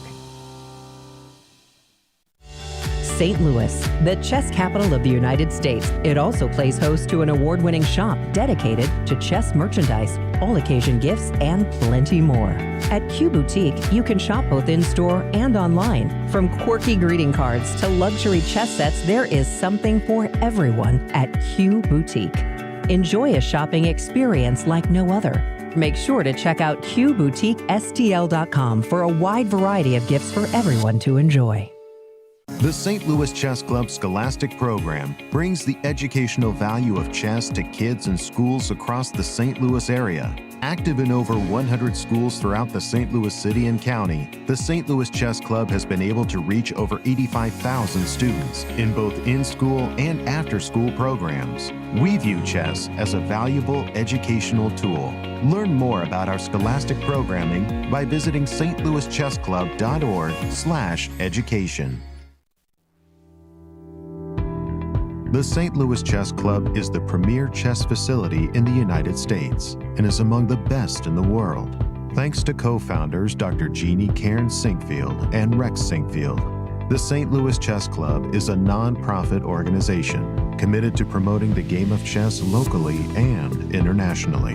We bring the educational benefits of chess to thousands of students across the St. Louis area, promoting cognitive development, critical thinking, concentration, and analytical skills. The St. Louis Chess Club welcomes chess lovers of any age and skill level to come and enjoy the game of chess. We also promote chess at the highest levels, hosting all levels of the U.S. Championships and the American Cup, as well as high-profile tournaments that attract the world's best players, including the prestigious Sinkfield Cup, Cairns Cup, and many more.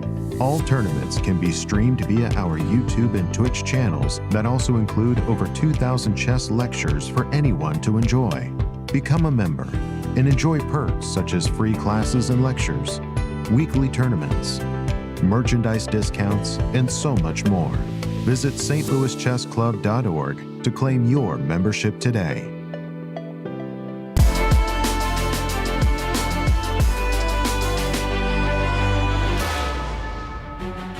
Welcome back to the American Cup, and let's check the results so far. Indeed. We have a draw in the open section, and here it comes. So we remember the result, yes? Let's use our memory, Yasser. It's not that hard. I was expecting a beautiful graphic. Somehow Yes. it didn't appear.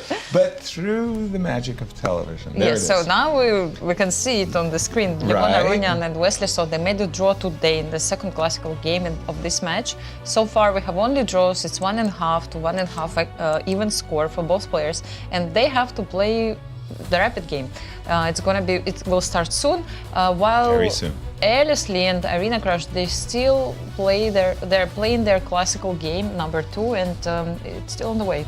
Absolutely. Alice Lee needs 2 draws. She will win this mini match and extend the match by 1 game tomorrow.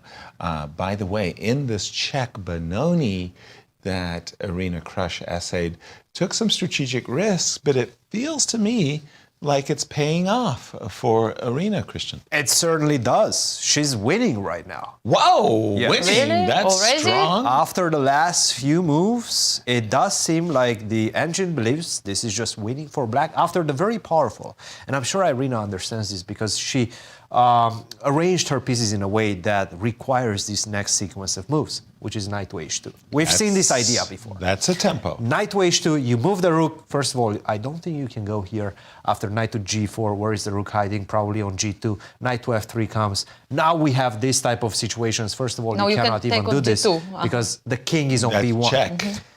You combine too many ideas as white in this position, and right now, unfortunately, you are falling prey for my tactics after the move knight Wow. to h2. Knight to h2 is extremely important. I think she Can will I find play it. rook c1?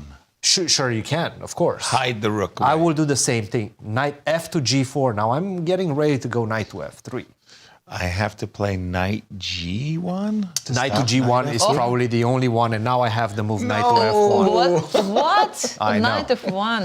These Taking knights are advantage. beasts. I cannot believe These it. knights are ridiculous. Absolutely. Yes. Taking advantage that you don't have time to get the king to a1 before check. you have to address these knight jumps. I And mean- right now, rook h8, knight takes d2 comes with a check. Normally it's white who should play on the king's side. Yes, and Right. it's absolutely crazy what's going on now. It's like black took advantage and has some initiative with And all these Irina knights. understood that. Irina understood that, which just goes to show how good she is, Wow. how much the experience right now is playing in her favor, because she's seen this type of situations before. She had a wide enough repertoire that she was able to go into this Czech Benoni, which Alice definitely did not anticipate, and right now Irina is slowly but surely taking over. Exactly. One of the things, one of the featured aspects of this specific position that we're looking at right here, right now, in the live shot, is this idea that the center got closed. Nothing happened with the center. White got a grip on the center, and black just played around, if you will. The knight ended up having a great square on g4, the other knight supported. This knight on e2 never played a role. If the knight had been on f3 and would have been attacking e5, I think it would be a different strategic outcome. The fact of the matter is the move f2, f4 somehow got mistimed, and Irina's enjoying the moment. I have no idea that it was winning. It was that bad, right? That Maybe it's she also, so bad. I believe she doesn't understand also that maybe how good it is for black. My question is here, like, can you, if you don't see, or if you're a little bit afraid of jumping with knights on the king's side, do you have an alternative? Can you still try to create an attack on the Let's queen's try side? with the rook to b8. Yes, like rook right? b8, for example. Just I think that's an absolutely marvelous point to make, that, you know, if you said to yourself, I'm satisfied. yes, I with mean, the- knight is doing well. The second one also. What are you going to do about rook b8? I might say, you know what, I'm afraid of the move b5. I might play a4 myself, although Cristian is making a good argument that the king belongs on a1. We'll keep an eye on this one. It certainly looks good for Irina. Irina needs to make a comeback, but in fact, the game has just started between the final Wesley game and Levon. right now, before we could potentially see either a playoff, whoa, maybe a victory for Levon. Anything can happen in this one. If Levon wins, the match is over. This tournament is over for the open section. Right. If Levon Yes, wins this one. It can be the decisive game of the whole match. And check it out. The players are playing this extremely sharp line of the Nimzo Indian, what I call the classical Nimzo Indian with queen c2. e4, c5 takes e5, bishop a5, and a sudden stoppage of action, as Wesley has to just remember his analysis from his files. Shall we have our own purview, what do you think about takes? Let's see what happens now. Takes, yes, you have take. Now, if you take on c3, I will play b4 and take on g7, and the king is really, exposed. well, guess what? That's exactly what he did. He took on c3. But he doesn't take on g7, hiding his king behind Very the pawn, clever. yes?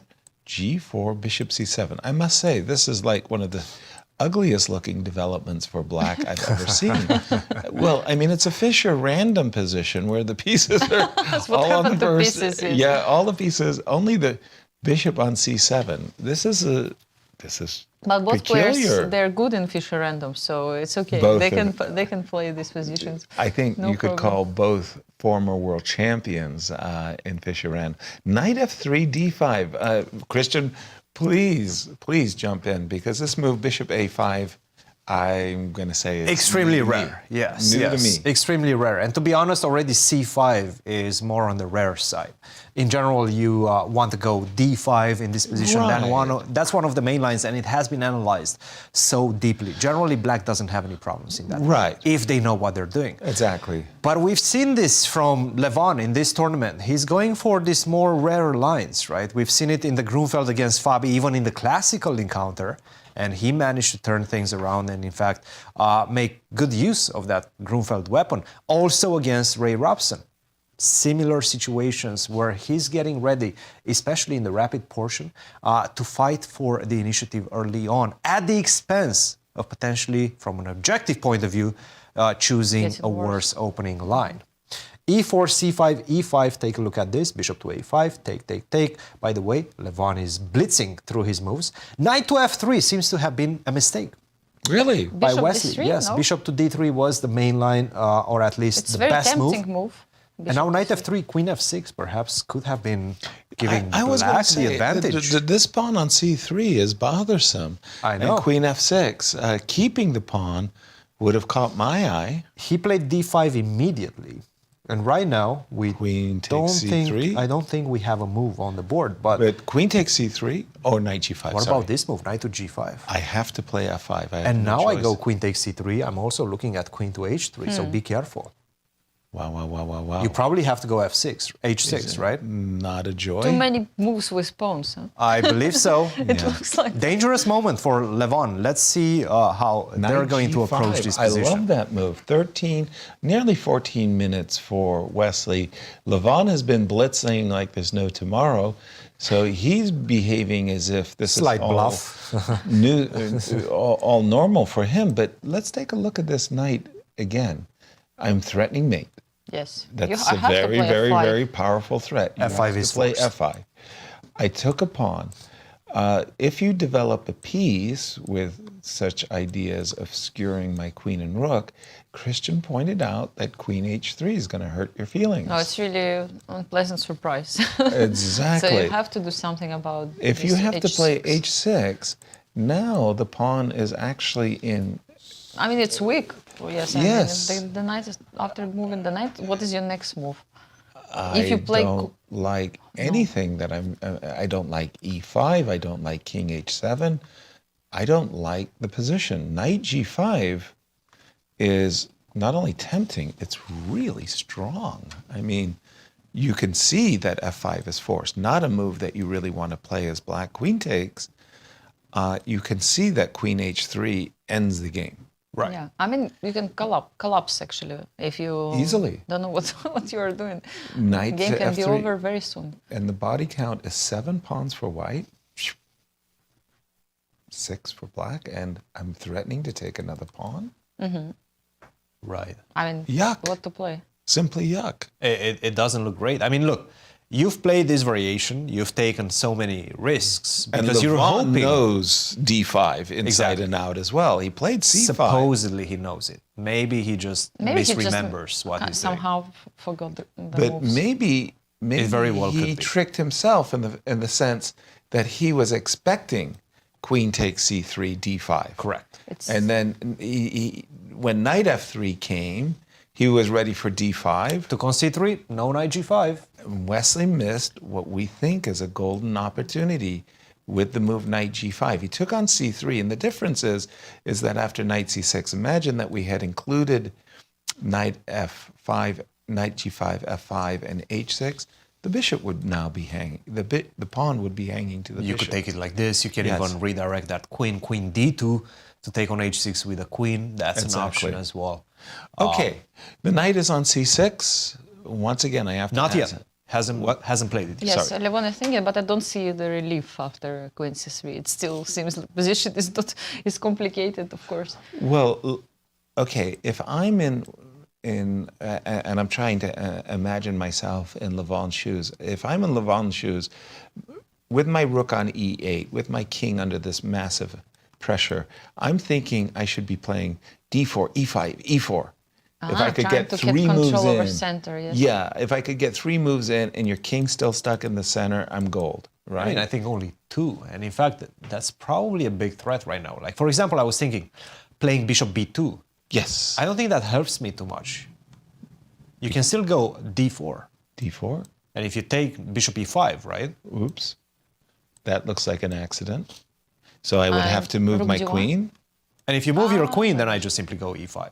Now, this is something that I feel black is doing perfectly fine in. But are you sure? I mean, it still feels like, I mean, you've sacrificed your king's pawn shield. I'm not taking on g7, though. I'm using your pawn as my pawn shield right now. Okay. The question is if I have enough. I'm about to play bishop to d3. Yes. And rock your world with bishop takes h7 check. I know.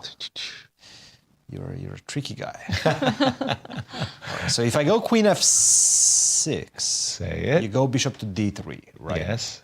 That makes and sense. unfortunately, e4 doesn't work very well. Or does it? Let's try it out. With the idea. e4. Rook takes e4. Oh, by the way, e5 by Levon. Wow, what is he E5. conjuring up? That's Really? remarkable. Exactly what you said. He's really trying to open things up in the center. D4 Wow. and e4. E5. Okay, let's. One of the things you remember when you're playing rapid chess, you can't play perfectly. And if you're going to spring an opening surprise, in classical chess, I might be able to navigate all of the treacherous ideas. E5, coach. I like it. Speak to that move. That is throwing down the gauntlet. I like it. I do like it. What if we take on d5? Correct. I like it just connected first of with all. knight c6. Thank first. you. Can I ask you this question? I Thank always you. want to find out if we start with captures and checks, right? So exactly. if I take Let's do it. If we so take you cannot it, take on d5. Bishop C7 is hanging. Yes. So like there's no what? question. I have to E4. play e4, and the idea is go ahead, please make my day, move your knight, and So I want this- to skewer the queen and the rook. Well, I will have to. So let's Yeah, go probably knight knight d4. d4, yes. Right? Knight to d4. You place okay. your bishop on e5. I do. I'm guilty. Yes, and Let's say bishop b2. e3. E3, yes. Okay. Maybe I just don't want to allow you Yes. to go e3 at the right moment. I see. Okay, this is a good Bishop point. Yes, E3? to prevent e3 Okay. move. At certain moment, I have to respect the material. Yes. So bishop. Now I have a tempo. No bishop. Yes, you c4. do. Yes, you do. You're in a pin, but I must confess that was a very good tempo. Yes, I went. Well, let me go back to d6. At least I can swing. Yes. Now I cannot really. Also, the castling is a little bit. A little bit more limited. He took on d5. Does the engine support Levon's optimism? Is this pawn sacrifice? It seems to approved? be. It seems to be still compensation. Yes. Bishop e5. The players are following our analysis, and Levon Look very at time. confidently. No, look at the time also. It's like he almost didn't spend any time. 14 and a half minutes on his clock, and Wesley is down to 10 minutes. Maybe it's like a small victory for Levon if he knows this position or analyzed before. Not small. Yeah, Like- this is definitely a victory. Yes. In the opening, like to make your opponent think. But this knight g5, I'm thinking about it. Boy, that would have really been, you come prepared with some No. massive new novel approach, and Your opponent refutes it with knight g5. Bishop b2, by the way. I think, Anastasiya, this was your original idea. Yes, Bishop yes. e3 from he scared Cristian. me. Cristian, he No, scared me. well, Cristian understood that the rook on e8, you play e3. I don't like and e3 there's in tactics some situations, that yeah. might actually favor black. I'm even considering it right now, but I'm thinking I'm castling. E3 Probably, castles and yes. get out of dodge. Knight d7. Look at this. Oh my goodness. he's just really- trying to take that pawn on d5 with his knight. Knight Yeah. f6 and Knight d6, knight d5, e3. If I manage to land the knight in the center, unobstructed, life is good. Then you're in trouble. You're in Life is deep trouble. Life is very good.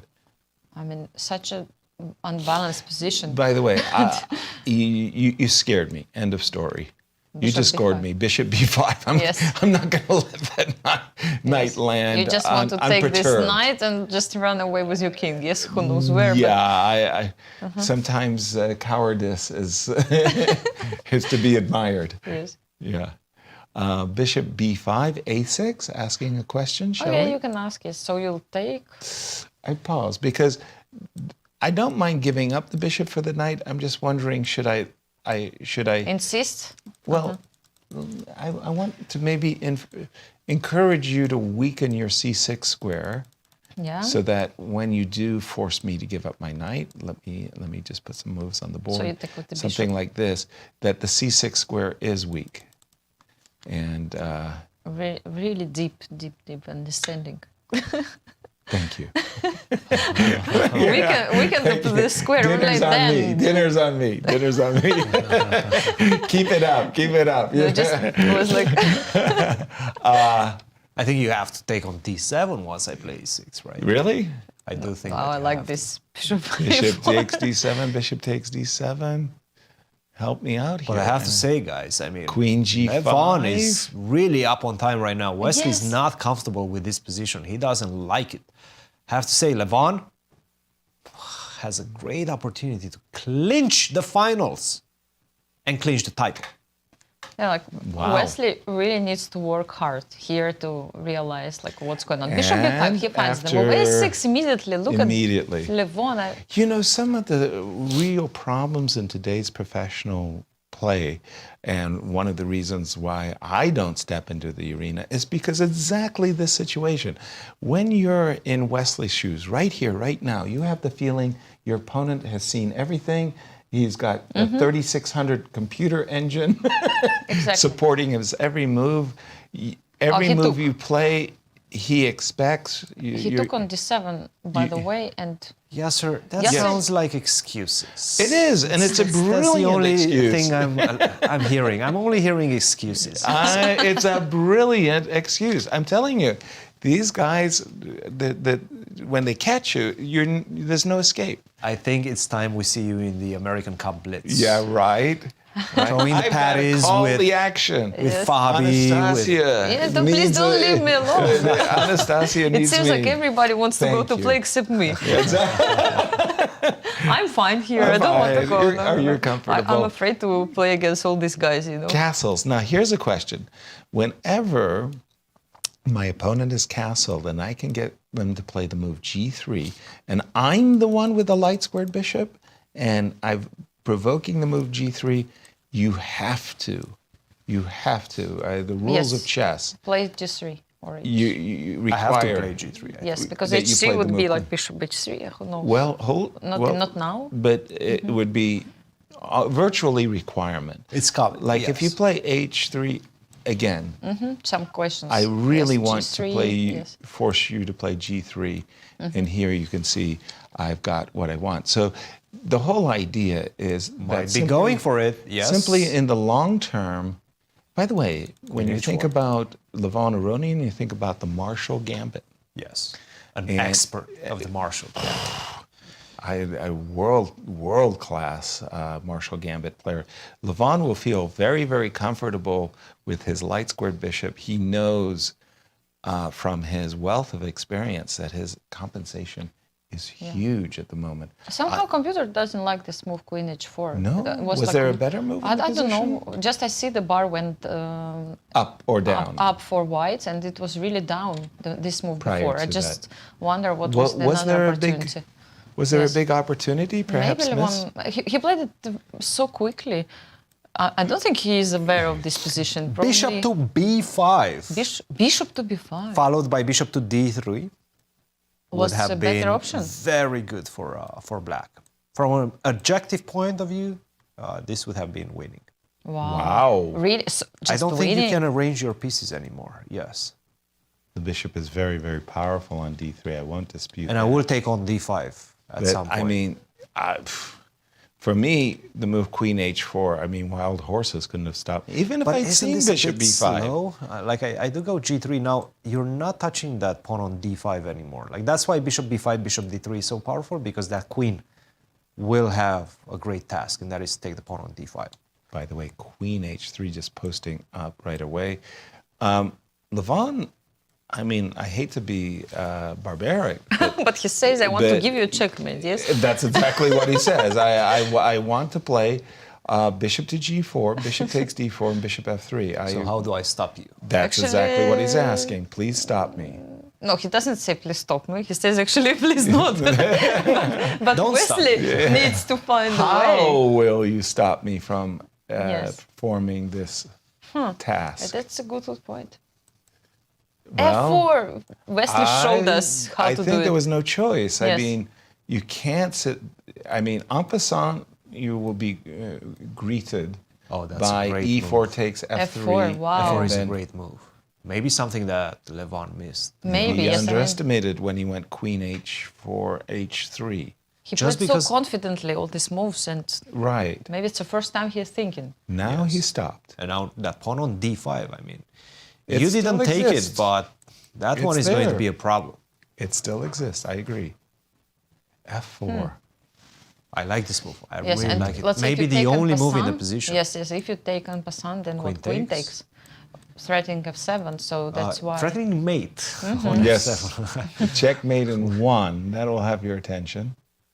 Yeah, I'm thinking how to play. Even rook f8 is not I'm possible, you more know. than curious. So rook If we e7. can get a face cam shot of Levon. Levon's Yeah, reaction to He F4. certainly did not like this move. Yes, it's the F4. first I'm very, time. he's- yeah. What's your take? Do you see a nervous look there? A concerned look, Anastasia?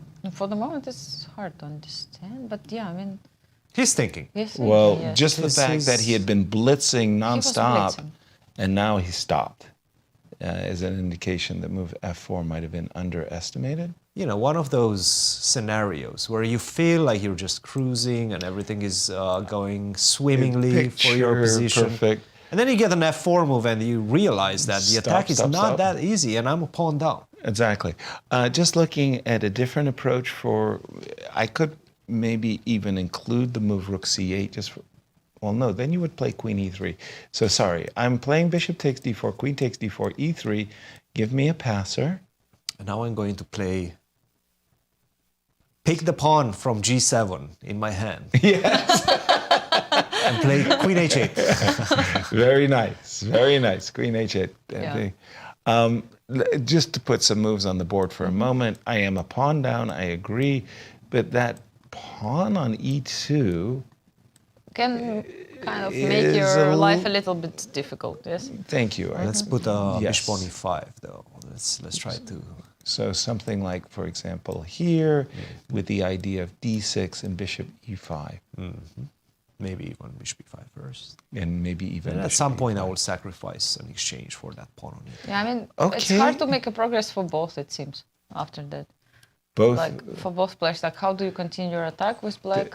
There was some wonderful annotation like that that the annotator finished with the variation, and both sides stand badly. Just to give you an update on the other game, Yeah. Irina did find the move knight to h2. Wow. Not immediately. She played an even better version of knight to h2 because she provoked a4. Rook to b8, a4, and now knight to h2. Wow. So she found It's the an best improved version that she could have gotten. Yes. Okay. By the way, Levon did play bishop f6, queen e3. Let's go shall back we- to that one. Yes. Where would you like? To that one. I mean, this one is going to take a while. Okay. The Irina is going to take a And while. bishop g4 on the board. Again, this pawn on d5 is still alive. So what is the threat to take on d4 to play bishop f3? But it's not a threat really. Rook No, f2. I will be able to defend the threat. From Black's point of view, rook d8, rook takes d5 is a desirable outcome. The thing is, I have to figure out where my pieces rightfully belong. It's For not- white, yes. Yeah, like for example, I probably move like I don't know, rook Whatever, a2, yes, rook d8. I don't care. I'm just putting some pieces. I kind of like to get rid of this pin and get a position. I don't know if I'm doing great. At any moment, we could include bishop f3, rook f2. So, and I get a position. No, you don't like need to this. play rook f2 because now this rook is covering g2. Oh, Yeah, so good you have point. time to Yes. play something else maybe. So, No, but this, also bishop f3, there is rook f3 sometimes. Yes, sir. Thank you. Yep. Some tricks all the time, but I mean, we should check all of them. Yeah, I mean, And sometimes queen it's not takes. possible. Well, Not a lot of time for Wesley, down to his last 5 minutes right now. Double his time is Levon with 10 minutes on his clock. I'm going to have to start calling you the brilliant Anastasiya, women's grandmaster, alongside I'm looking for all these tricks, Cristian you know, this is and the I. positions I like, I mean, Go for clearly. it. Yes. Rook f2. Sharp and Rook f2? unbalanced. Yes, I like it. That's I what like she it. did. Rook That's what he f2. did. Rook f2, yes. Okay. We're expecting. And so what, rook d8? I'm sure We don't about really d8. support this pawn. We cannot, right? So we kind of tell goodbye. Yeah, we to should. this- we say yes. goodbye to the pawn. Now, previously I did something like knight b8, knight b3, apologies. I'm not sure. My knight's not any great shakes. The knight really belongs on e3, truth be told. But the queen is in the way. A lot of awkwardly placed pieces. Rook d8, knight b3. Wesley didn't see Can I anything take on better. d5? What? What? Take on d5? What about bishop? It is d3. legal. Rook d3? It is legal. It's legal. What's his position? Let's see what happens here. And by the way, just to remind, Wesley has 5 minutes to 9. Almost a 2-to-1 time advantage for Levon. All 3 games have been drawn. Winner of this game would win the match. Rook d3. And in case it's Levon that wins the finals, the grand Exactly. finals, and wins the tournament. In case Exactly. if it's Wesley that wins this game, then we have another match 15 tomorrow. By the Rook way, takes d5 is on the Rook takes board. d5 on the board. Yeah, I mean, I'm looking Good at this shot. line Cristian showed. That's interesting. Let's keep going. I'm not Yes, happy. this rook, This rook is the one that maybe should have been the one defending the bishop.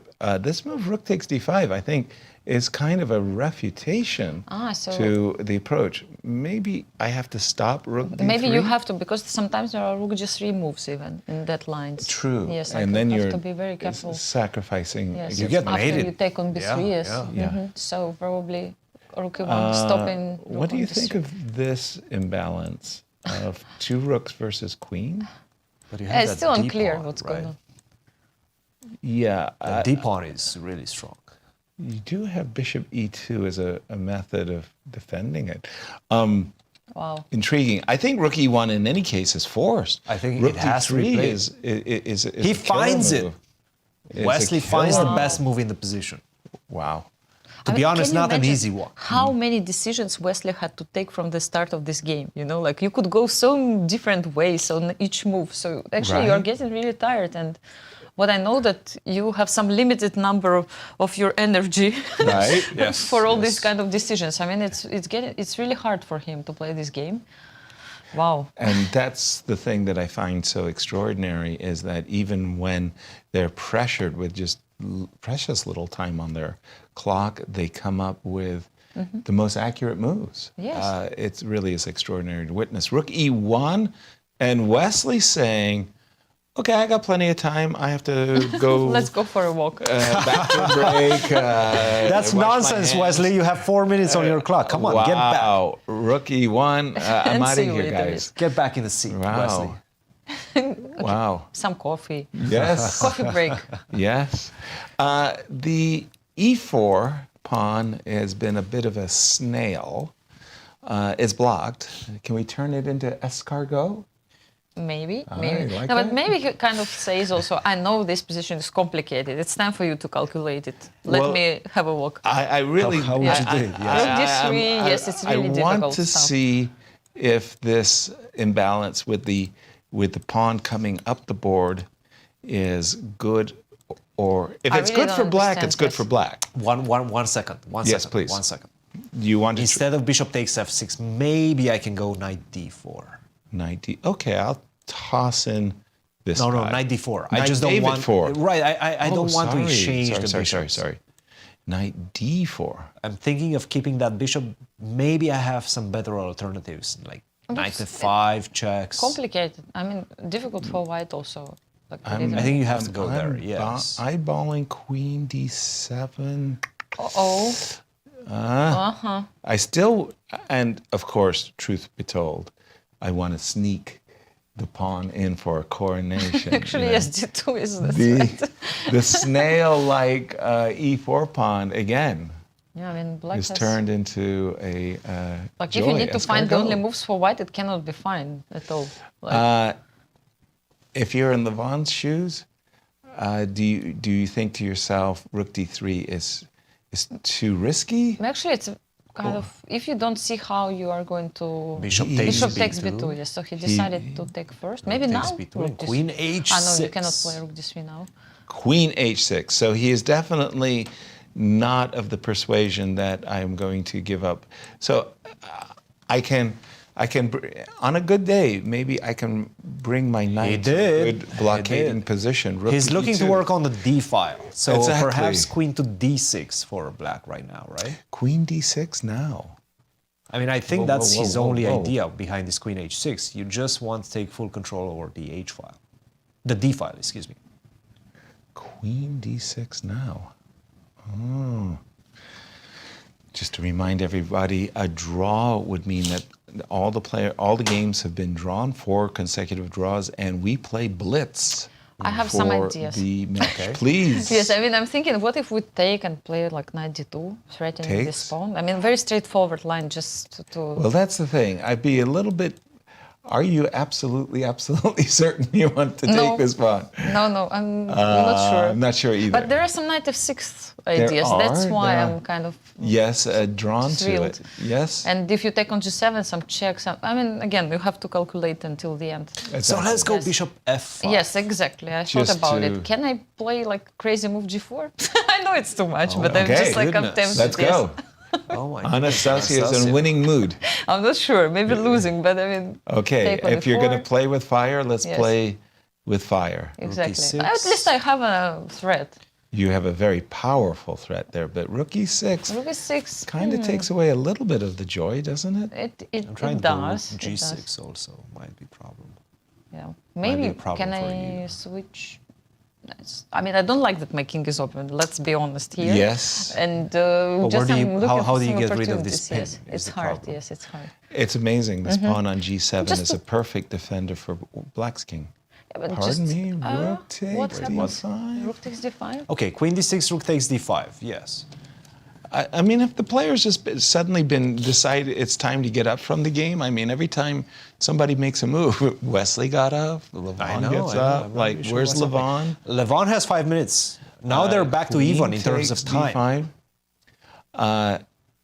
We've been looking at knight d2. Another possibility, like after bishop f5, to play knight f3 and move this knight somewhere Yes. else. Like, let's not get crazy completely. I like this move a lot because in my mind, the idea of knight to h4, knight to g2, knight to e3 takes shape. I also like this idea for, if I'm white, I would really embrace a queen trade. Yes. I would. By the way, Levon's gone from the board for an entire minute. Yes, and they have, what, the same amount of time now? Levon is down on time. He's down even. Levon right now is down on time. How did it happen? He was always ahead. It was like 9-5. Yes, It's he's almost back a 2-1 advantage. Immediately took on D5, of course, and course, yeah, I mean 92, yes, 92. That gave Wesley, Yes. by the way, that extra minute to actually calculate everything, because Queen D5 was such a forced move. Obviously, I mean, that's it. forced move. Was so You good, have to go Queen D5, so it's the only thing you're calculating as white. You get an extra minute to calculate on your opponent's time. If you are forced to play Bishop F5, I really do like this move, Knight F3, a lot. I mean, G4 is extremely. I know it's extreme. I just wanted to have some fun, but yeah, I mean, Exactly. sometimes fun can turn the other way around. Well, Yes. also, analyzing fantasy variations helps you later in the game because it's amazing. You might see the same pattern crop Later. up 5 moves later, and you go, "Oh my gosh!" And sometimes it can work. And here it comes, Bishop. Bishop I F5. bet you we're going to see Knight F3. But thanks, Yasser, for explaining actually the idea of this move, bringing the knight to E3. If you really want to be absolutely sure your knight's going to get to E3, you might pass through with the F1 F1, square yes. with the idea, I'm going to move my queen and drop my knight in. To be honest, I don't really like this move, Bishop F5 now after Knight F3. It feels a step wrong. And in that doesn't it? case, the best move probably previously would have been F5. Yes. You think so? Yes. Which is also, again, one of those moves that you don't play lightly. Okay, but now you because give E5 square forever. Also, you Yes, but you allow the transition into how the can endgame you if use it? White wants that with Queen B3. thank I mean, you. after F5. And I couldn't- do want that, by the way. You do want that, okay. I am looking to embrace a ending of Rook and Knight because I have blocked the. No, Knight F3. I think he's going to play with the Queen. He's hovering over the Queen. It did look like his hand was hovering over the Queen. Bishop F5. Where would Wesley move his queen, though? I mean, you can't play very Queen unclear, B3. actually. That's Queen takes D2. Where is Wesley trying to move that queen? No. Queen C3? Queen C3. No, It he has feels to like be thinking. E3 looks so dangerous, right? Come on, he has to be looking at Knight F1. By the way, Queen C3, Rook C8. I don't Queen know. Yes. Why did I move my queen? Queen E5? Queen takes D2. Yes. D2. I would be very worried about. F5? Yes, okay, E1 is hanging, yes, so Yes. that's the point. Yes. Sorry. No. Too many arrows. Don't hover over the Queen, Wesley. And Wesley is using a considerable amount of his remaining time. For me, the move Knight F1, I wouldn't argue. I'd put the knight on E3, and I kind of face the future with a lot of confidence. Yeah, Knight F1 It is took on the him- board. He felt that he shouldn't move the queen. We had a player from the Great Northwest, Dr. Elad Mishkarsky, and Elad had this great expression, same move faster was better. But at the same time, he... Bishop H3, now he wants to hunt down, look at Levon. Wow. I mean, and he played that move very deliberatively and purposefully. Draw, Knight D2, Bishop F5, Knight F1, Bishop H3. You might be right. Knight Maybe D2 draw. is on the Maybe board. draw. Knight D2 is on the board. Now the problem is you cannot even play F5 that easily because F5 still allows Knight F3. And in Yes. fact, with the pawn on F7, you no longer have control over the E5 squares. Which is exactly what Anastasiya said. You play F5, that knight Give is a going. square, yes. with consequence, the knight will land on E5. And okay, here is the moment. Well, with the clocks at 2 minutes, and I tell you, the players' hearts are racing. I wouldn't be surprised by Bishop F5, Knight F1 repetition. Who and wants let's a play repetition? Blitz. Levon or Who Wesley? feels they're better in Blitz? That's the point. What do you think? Who is the favorite in Blitz? I don't know, but I'm Unclear, wondering about the yes. players themselves. Mm-hmm. Does Wesley have the confidence to play Levon in a Blitz match? Well, at this Levon point, has confidence to play anybody, anytime, anywhere. I mean, he loves no Look, repetition. Rook no to repetition E6. for you. Levon says, I No, want no, to no, win no, this. no, no, I no. want to Nice. finish this match right here, right now. So now we That's- know why Knight E4 is a bad move, because it transfers to my And problems. by Bishop the way, F5 and Rook E6 steals away the move knight f3. Rook No c1. knight f3 because the rook is now protected. Rook c1. Swings and to the Wesley side, says, trying to okay, you invade know, via c5, perhaps. Right. There's I've got inroads on your king and rook c5 too, as well. You don't want draw? Let's play on. 2.5 to 2 minutes. King takes takes g7. Finally. Finally, yes. So calm, so Finally, cool. yes. But somebody told me that rook c5 and rook g5. Rook c5, queen d3 is what we expect. Rook c5 and queen d3. If you go rook c5, I will go queen d3, yes. Okay. Rook c5. Wow. I You are like so it. calm. I know. there's- Queen d3. Queen d3. Rook to g5. c3. Let's trade on my terms. He has played rook c5. Okay, we go queen d5. You don't want to trade on my terms. I'm not I sure was I do. trying to get you to play f5. No, but- He's reaching for the queen to play queen d3. He's done it. Yes. And rook c3 looks forced, by the way. I don't want to see that e4. Yes, just let's show. Rook g5. Yes, this is what I was asking you. What if rook Unexpected. g5? Why unexpected for Wait you? a minute. Not for me. Are you- Rook g5, I wanted to ask all This the was way. the Maybe it's first- a bad one, but let's This say was you the have to first check move. it. Okay. But Anastasia, what g5. if I go king F8. f6 now? f6. No, go to f6. Go to f6. I was, okay. Now the problem is, how am I going to deal with this queen No, that's trade? the problem. I was thinking about like if you take rook d5, there is this rook e1, rook e2, unfortunately. Just let's Correct. show why you cannot really threaten the pawn. That is, Very that's That's the the bad problem, news. right? That's the bad That's a bad news. But so that's why white has no this option. Well, to be honest, what options do you have? Okay, we can can you threaten some kind of? Trade knight. I'm getting scared. This pawn is No, of course is we're scared. But scary, what to do? dangerous. Yeah, I don't know if you want to And play the like rook that. is coming down. You have to give up Rook one with rook e5. No, this one What is not did he looking play after rook g5? He's thinking. Yes. We're expecting. I thought king h6. Christian likes king f6, and the bottom line. King f8 he played. The bottom line is how. Oh, but this But king allows f8 queen allows c queen check. c5 check. Yes. I'm so happy that I have this escape mechanism. Queen c5 Do you check. have, because you cannot move your knight, queen f1 at the end. I If you see. move your knight, it's queen f1. So just Thank you. for records. Yeah, like, but okay, where do you move your king? I Yes. guess you have to play Rook rook, e7, but rook e5? rook e5, so we don't have time. No, rook d6, I think, is what he wants to do. I beg your pardon. Rook Rook to d6, d6. okay. And again, the knight on f1. I don't have this desirable move. Knight Because takes of queen e4. f1, yes. He did play queen c5. There was also king f2. And as rook a- d6 is on the board. Wait a minute, guys, but I think it's What do you do after lost queen for rook d6? for white, yes. By No, the because way, what this move was you a do? blunder. you cannot move the knight from d2. That's Exactly, it. because knight queen is f1 fi- is the- checkmate, yes. Checkmate. There's queen c8. And now you understand what that bishop on h3 does.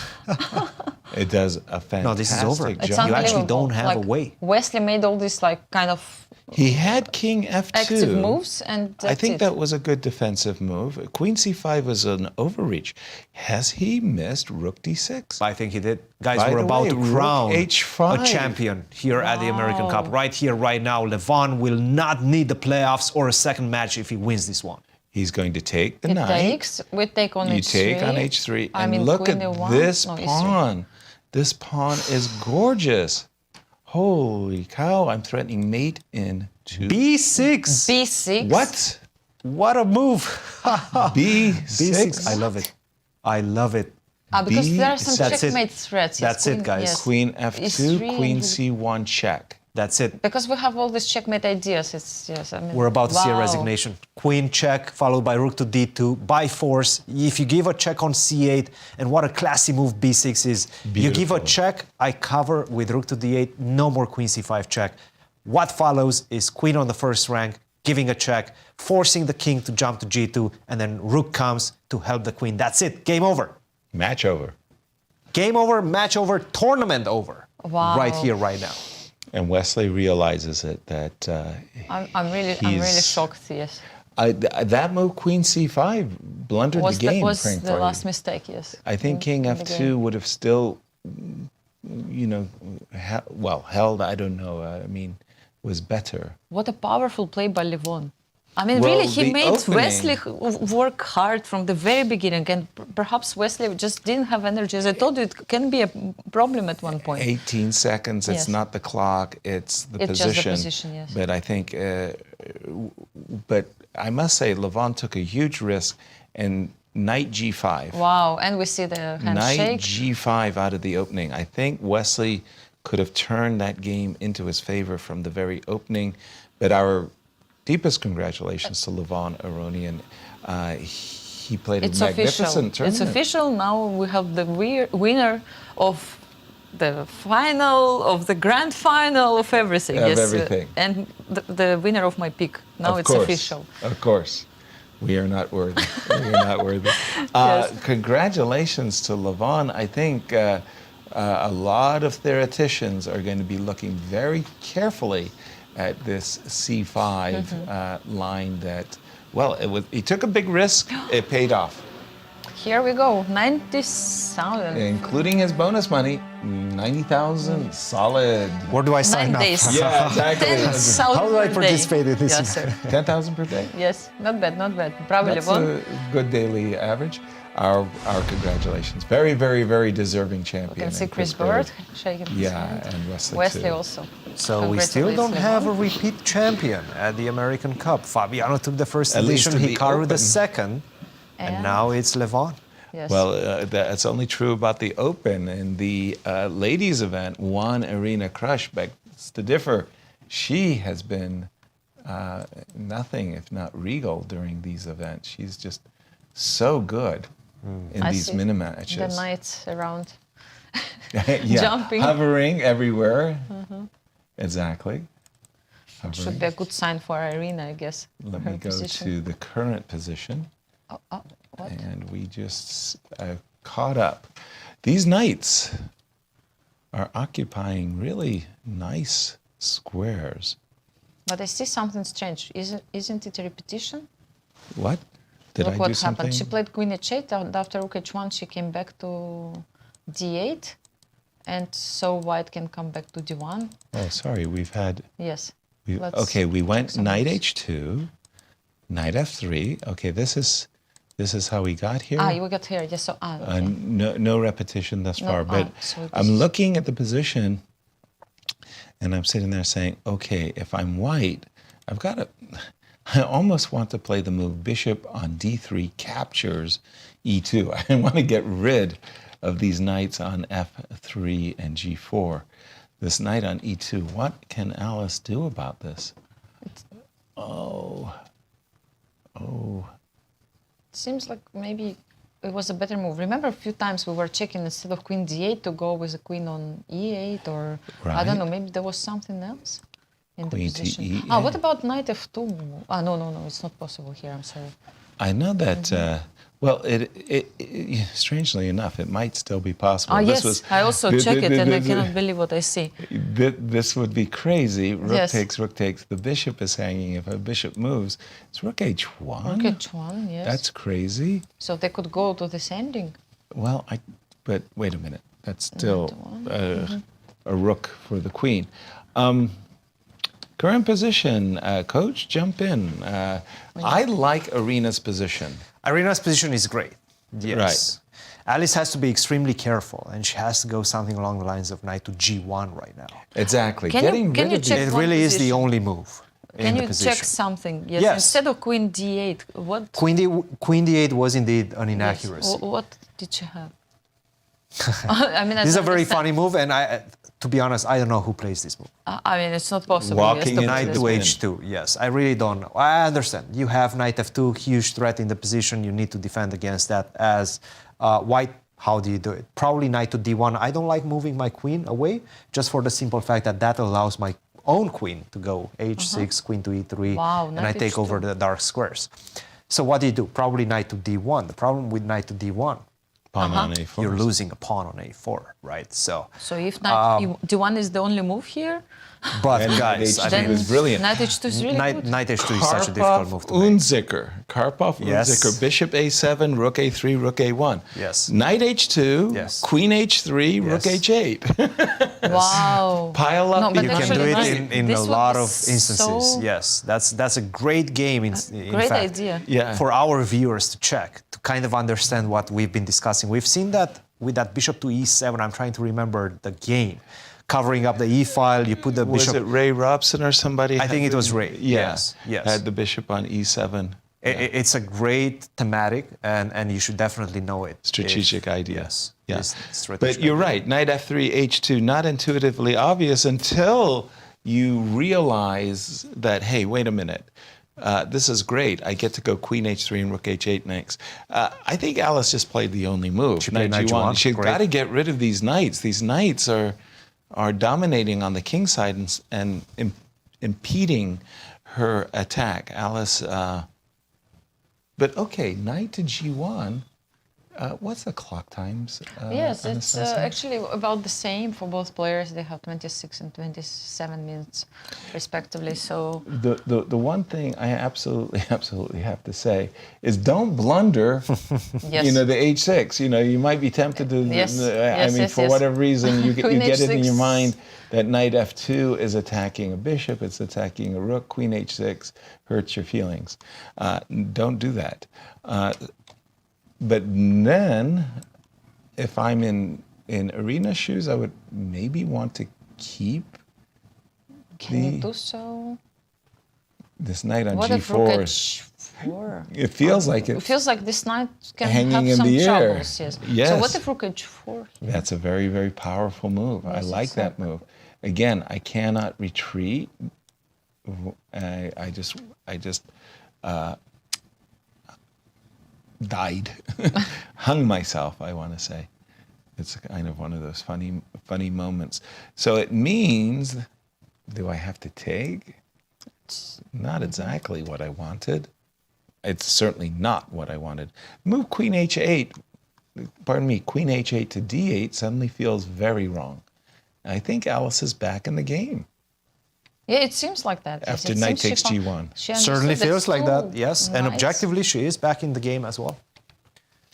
But let's interrupt our analysis and jump to Kostya, who's with our champion. Over to you, Kostya. Thanks, Yasser. Here with the 2024 American Cup champion, Levon Aronian. Levon, congratulations. Thank you so much. Very well done. This last rapid game was very exciting, Levon. Clearly, you prepared something sharp for this game? Yes. Well, I generally like to look at some openings that don't really work. It's something I learned from Fabi, so it's always exciting. Yeah. Could you take us through a couple moments in this game? Sure. I'm, of course, very curious how deep was your preparation and, just some of your Well, thoughts along the lines. this is kind of the starting position of the whole line. White, of course, has options to play bishop d3, and then I think you need to play f5. The point being that after white takes on c3, black goes d5, and knight f3, black can play d4, and d4 is not hanging because there is a pin with the rook. Oh, I see. Yeah, white loses the piece, bishop b5, and then take on d4 and rook d8. Oh, wow. Mm-hmm. Yeah, it's basically holding on because of this cheapo. Mm-hmm. And I mean, don't try it at home. I mean, it's one of those lines.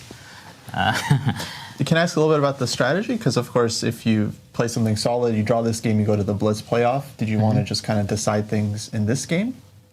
No, I just thought I've been playing adventurous chess here, and it brought me success, so I should stick to my guns. Okay, cool. What were your feelings on later in the game? Yeah, so here, I felt this definitely is okay for me. Bishop b3, knight d7. Bishop d7 surprised me. I thought, bishop a4 is the move. Mm-hmm. And here I saw bishop b5, but I really underestimated it. But bishop b5, bishop d3, now in the aftermath looks tremendously strong. Yeah, probably Black is winning on the spot. So I saw this. I just thought that, you know, strategically, this can never be worse for Black.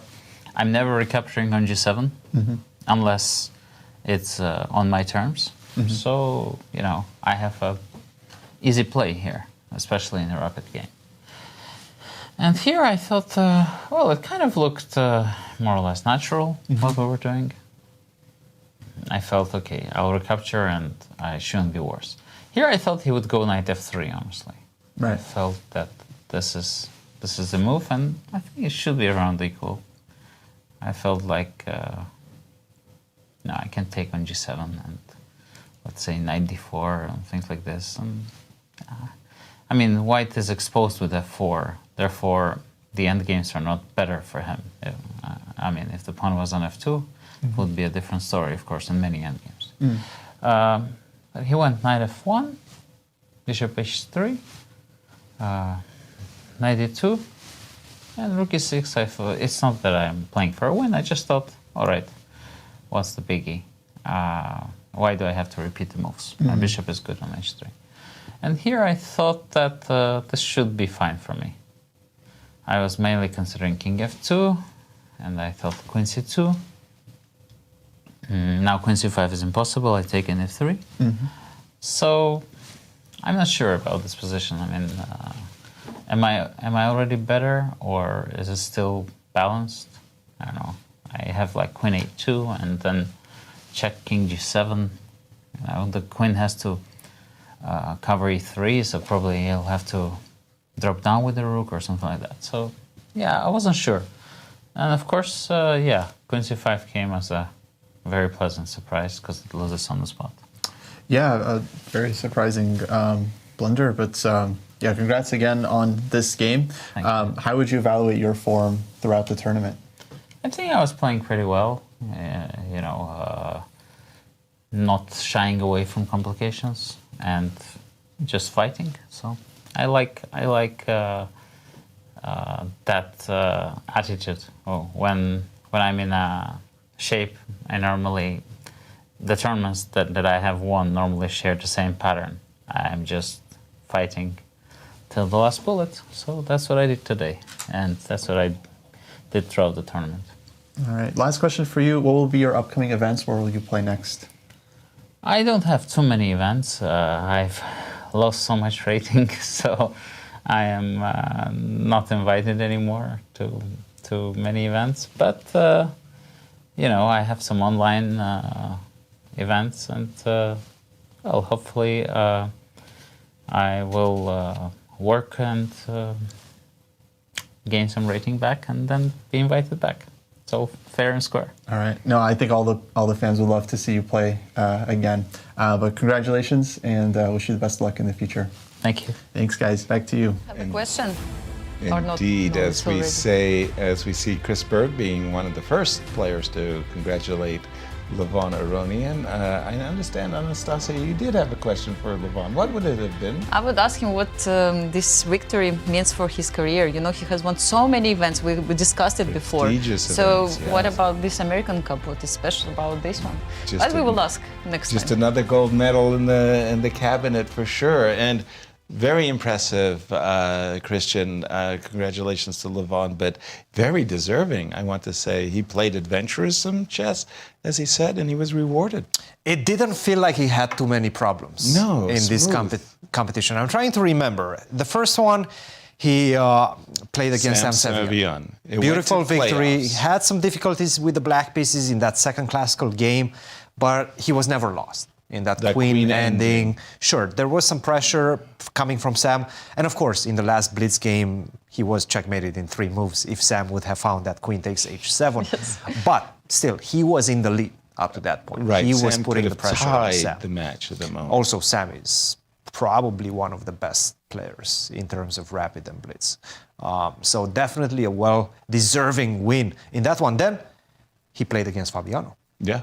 Classical, still no difficulties. He was, in fact, the one pressing, and he mentioned that as well. He was really feeling good about being able to put pressure first. He was feeling confident because of that, and that allowed him to take over in the Blitz tiebreaks. So Which I have he to won say, 4-2, yeah. which he won Nice. 4-2. And then, who did he defeat? Did he defeat Wesley? So Ray Ray Robson. Robson, Ray yes. Robson. Ray Robson We can as check well. all That his one ways. was The smooth sailing. bracketology. Yeah. He had Sam absolutely no Fabiano, difficulties. Ray Robson. Got one game, got actually a couple of games from Ray Robson in day one, 2-0. It was very difficult to For Ray not to win return. that match for a player of Levon's caliber to not win from 2-0. Yeah. It doesn't Did he happen lose very any often. game in this event? I don't think thought so. that he lost to Sam Seirawan in the first match. No? No, he it didn't. seems I like don't he think never. so. Wrong.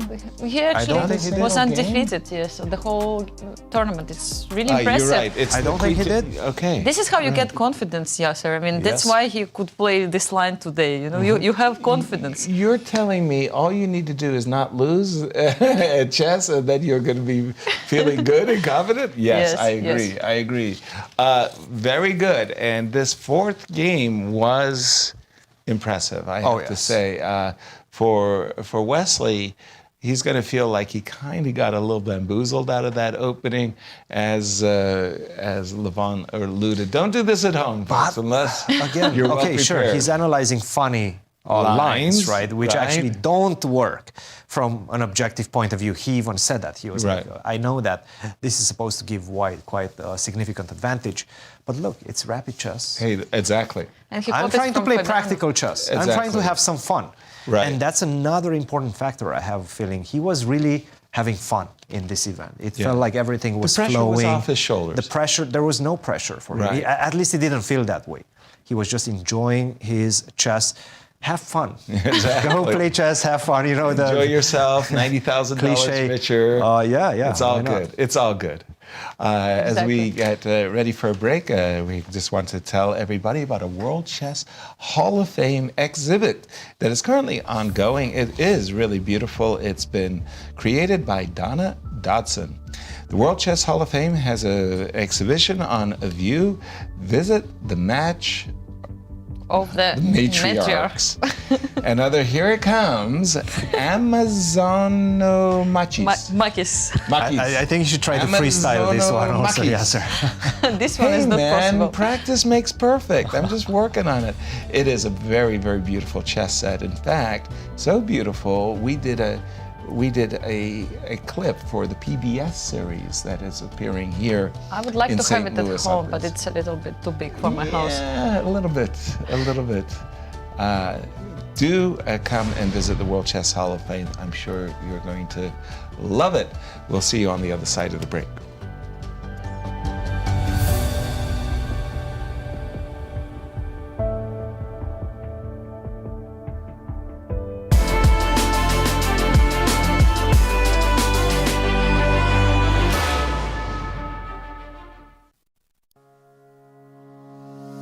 The St. Louis Chess Club Scholastic Program brings the educational value of chess to kids and schools across the St. Louis area. Active in over 100 schools throughout the St. Louis City and County, the St. Louis Chess Club has been able to reach over 85,000 students in both in-school and after-school programs. We created the Select Chess Training Program and the Junior Select Chess Training Program in order to elevate the skill level in students across the St. Louis area.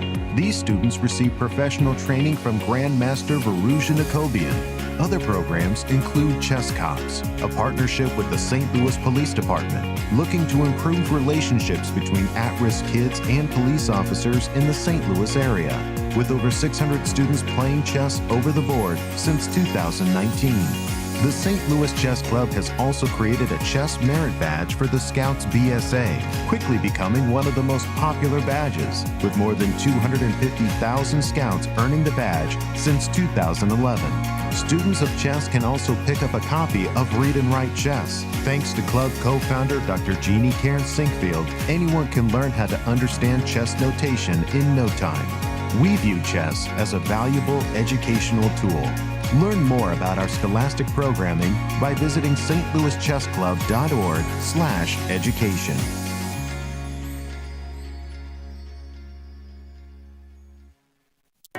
St. Louis, the chess capital of the United States, boasts the world-class St. Louis Chess Club and the World Chess Hall of Fame. It also plays host to an award-winning shop dedicated to chess merchandise, all-occasion gifts, and plenty more. At Q Boutique, you can shop both in-store and online for chess merchandise, autograph collectibles, chess campus souvenirs, and much, much more. From quirky greeting cards to luxury chess sets, there is something for everyone at Q Boutique. And all purchases go right to benefiting new exhibitions and programs at the World Chess Hall of Fame, dedicated to exploring chess and its immense impact on art and culture. Located on the first floor of the World Chess Hall of Fame, enjoy a shopping experience like no other and become everyone's favorite gift giver. If you can shop in store, make sure to check out QBoutiqueSTL.com for a wide variety of gifts for everyone to enjoy. The World Chess Hall of Fame, located in the heart of St. Louis's historic Central West End. Want to know why chess has intrigued people around the world for nearly 1,500 years? Stop by and learn about the impact of chess from our 3 floors showcasing the art, culture, and history of the game. Landmarked by the world's largest chess piece sitting outside our front door, the World Chess Hall of Fame has something for everyone to enjoy, including various exhibitions, monthly concerts, and much more. Whether you are a beginner or a professional, there is something for everyone to learn here at the World Chess Hall of Fame. Enjoy free admission to our rotating exhibitions in our galleries and sign up for chess events, family-friendly programming, and art classes. And don't forget to stop by our award-winning gift shop, Q Boutique, and shop a wide selection of chess-related merchandise. For more information on current exhibits, please visit worldchesshof.org.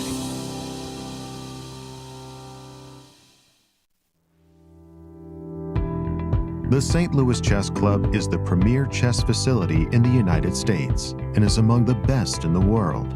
Thanks to co-founders Dr. Jeannie Cairn Sinkfield and Rex Sinkfield, the St. Louis Chess Club is a non-profit organization committed to promoting the game of chess locally and internationally. We bring the educational benefits of chess to thousands of students across the St. Louis area, promoting cognitive development, critical thinking, concentration, and analytical skills. The St. Louis Chess Club welcomes chess lovers of any age and skill level to come and enjoy the game of chess. We also promote chess at the highest levels, hosting all levels of the U.S. Championships and the American Cup, as well as high-profile tournaments that attract the world's best players, including the prestigious Sinkfield Cup, Cairns Cup, and many more. All tournaments can be streamed via our YouTube and Twitch channels that also include over 2,000 chess lectures for anyone to enjoy. Become a member and enjoy perks such as free classes and lectures, weekly tournaments, merchandise discounts, and so much more. Visit stlouischessclub.org to claim your membership today.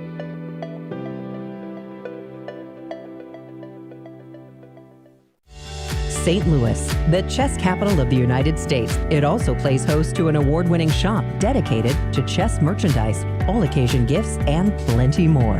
At Q Boutique, you can shop both in-store and online. From quirky greeting cards to luxury chess sets, there is something for everyone at Q Boutique. Enjoy a shopping experience like no other. Make sure to check out QBoutiqueSTL.com for a wide variety of gifts for everyone to enjoy. The St. Louis Chess Club Scholastic Program brings the educational value of chess to kids in schools across the St. Louis area. Active in over 100 schools throughout the St. Louis City and County, the St. Louis Chess Club has been able to reach over 85,000 students in both in-school and after-school programs. We view chess as a valuable educational tool. Learn more about our scholastic programming by visiting stlouischessclub.org/education. The St. Louis Chess Club is the premier chess facility in the United States. We bring the educational benefits of chess to thousands of students across the St. Louis area. We also promote chess at the highest levels, hosting all levels of the U.S. Championships, as well as high-profile tournaments that attract the world's best players. Become a member and enjoy perks such as free classes and lectures, weekly tournaments, and so much more. Visit stlouischessclub.org to claim your membership today. the World Chess Hall of Fame, located in the heart of St. Louis's historic Central West End. Want to know why chess has intrigued people around the world for nearly 1,500 years? Stop by and learn about the impact of chess from our 3 floors showcasing the art, culture, and history of the game. The World Chess Hall of Fame has something for everyone to enjoy. For more information on current exhibits, please visit worldchesshof.org.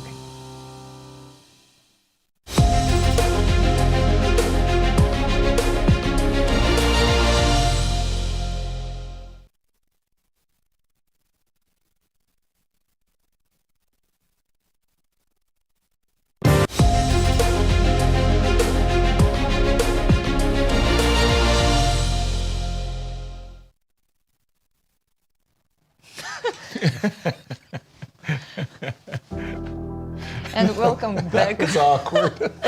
Welcome back to day number 9 in the American Cup. We have the winner in the open section. Yes, we do. We're sorry, we're still laughing. We weren't coming back out of the break. We were stuck. Exactly. It was trying. It was trying. Some good attempt. Nice. We have a game remaining. Yes. That our congratulations to Levon Aronian Absolutely. for his victory. And for his fans as and well. And for his fans, absolutely. We have one game remaining, and again, Levon, $90,000. Not bad at all. 75 for the first prize and Right. 15,000 for the bonus because Levon won all the matches. Yes, he before did. the grand final. And did it in a style, not losing a single game as he romped to victory.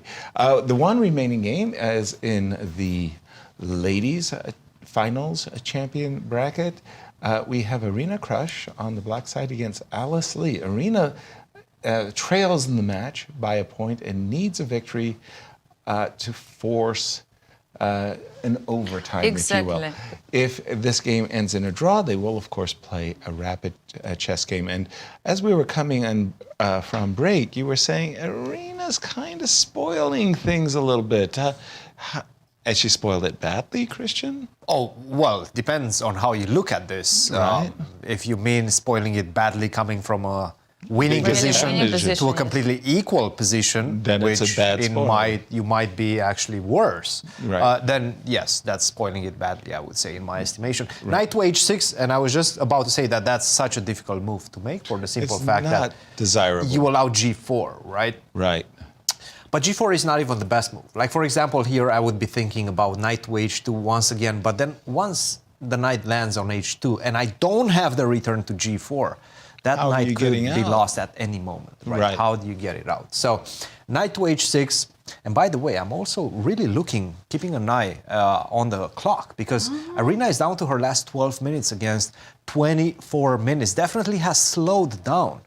Tremendously, Irina, that is. She understands that she went from a much better position, potentially winning, to now what seems like only white can play for a victory. For example, I can even go g4. This Right. creates the idea to go g5. You need to stop. You have to go g5. You're never going to win this one, though, with black pieces. You're just simply not. I can even go rook to h8. We can exchange trade rooks on that side. There's no way that you're going to break this position because b5 at the right moment, you just simply don't have enough pieces to make it work. So I see g4 as a potential outcome, but also after knight to h6, maybe I can just wait for you. Because once you play g5, if this diagonal is open, that's a completely different situation. Also, potentially, this square g4 is going to be extremely important once the king side closes. So a lot of opportunities right now for Alice Lee. She can just keep waiting, maybe queen to d1, queen to d2, improve the position as much as possible, wait to see what black is going to do, and then maybe commit to g4 or wait for your opponent to go g5 herself. I'm sorry, Cristian, I got to ask. Queen d1, queen d2, why isn't that hanging the pawn on f5? So that's a check. You take on f5? Yes, with a check, though. It's With a check, yes. Very important. Let's go king a2. And now get off of the g4. Does g4 work? Probably not, right?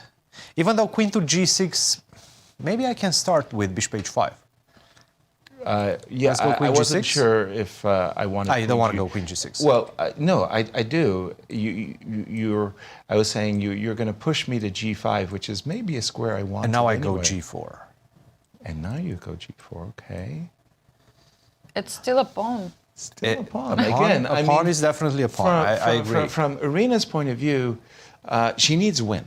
So She she's does. getting the kind of, opportunity here. She doesn't necessarily need Yes, to she win. needs to not to lose this game. Let's put Correct. it this way. But eventually she's going to need to win. She's down Yes. by a point. Okay, Exactly. but nonetheless, after having said all that, Alice was in a very She played precarious G4, yes. position and has fought her way back to this moment, maybe with a little help from Irina. That move knight G3 to knight G4 H2. Anastasiya, when you see that move, that would go down in those positional handbooks Yeah. of how No, to handle this was great, strategy. yes, It this was was a really lovely and missed opportunity for Irina. G3, G4 on the board. Nonetheless, I do expect G6. Feels like a draw. G5. Yes, after what Cristian showed us, like everything will be exchanged. And Right. Even so, okay, they'll play for quite some time before They will. playing their They will. rapid chess. They will. Their They will. rapid chess Because, okay, I understand you don't have any huge opportunities on the king side, but on the queen side, still, black maybe could hope that b5 will happen. One day. One day. Yes. Right. Maybe get the knight on f6 first, solidify the position. By the way, rook h1 is not the only move. Maybe No. you don't want to go rook to h1. Yeah, but just to put some moves on the board for just an indication of how the game might evolve, something where we could get our knight to f6. No, I think it's just simply too balanced a position. I was about to make an argument that the bishop is quite passive, which it is, but it's not enough to be a decisive factor. You were about to tell us that the move rook h1 isn't necessarily forced. Perhaps you have to do it at one point. I think if you do If leave you the leave the h-file rooks on- unattended, Yeah. black is probably going to make use of it. Right. Yes. I mean, controlling the only open file, the h file, has got to be useful. I mean, what you can do, if you, I'm just thinking about all the possible ending scenarios, like you keep queens on the board, you exchange the queens, for whom is it better? Maybe in case if you exchange the queens, king can come to a5, desirable square. Now you're... Maybe okay, we try so- then to break through with b5. So you're saying that on a good day you trade off all the majors, meaning the rooks come off the Yes, h file, the h. So we're just going to put a position on the board just to emphasize the king coming to a5, if we will. For example, we take queen h1, queen h6, Exactly. exchanging everything. We're not going to do it yet. We're just going to we're going to make all of the most important moves here. So we get this position, and then we wait, right? Yeah. And now you were about to tell us your march Yes, we go all the way. over.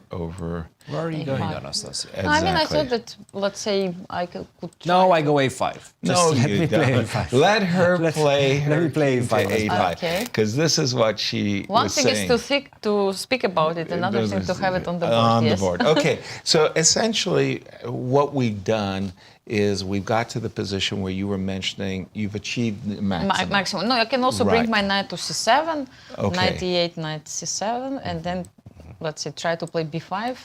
Right. So you really have maximized everything, and then we're here, yeah? Yeah, so what's happening here? I'm definitely not exchanging everything. Yeah, that's what I thought, that If if I you exchange exchange everything, then I'm lost. Yes, this pawn ending is winning for black, right? Yes. Yes. So this No is what we arguments know, there. yes. Mhm. So I guess I have to step back if I can't play the ending. Well, what And I then can I- do is go back just a few moves before, once you play knight c7. Let me make a different move after knight c7. Okay, bishop e2 is fine. Play b6. Okay, Now I will no, go. knight d1. Let's You know? just assume I have an extra move, and I go king b2. I want to get ready for b5. Okay. So once you play b5,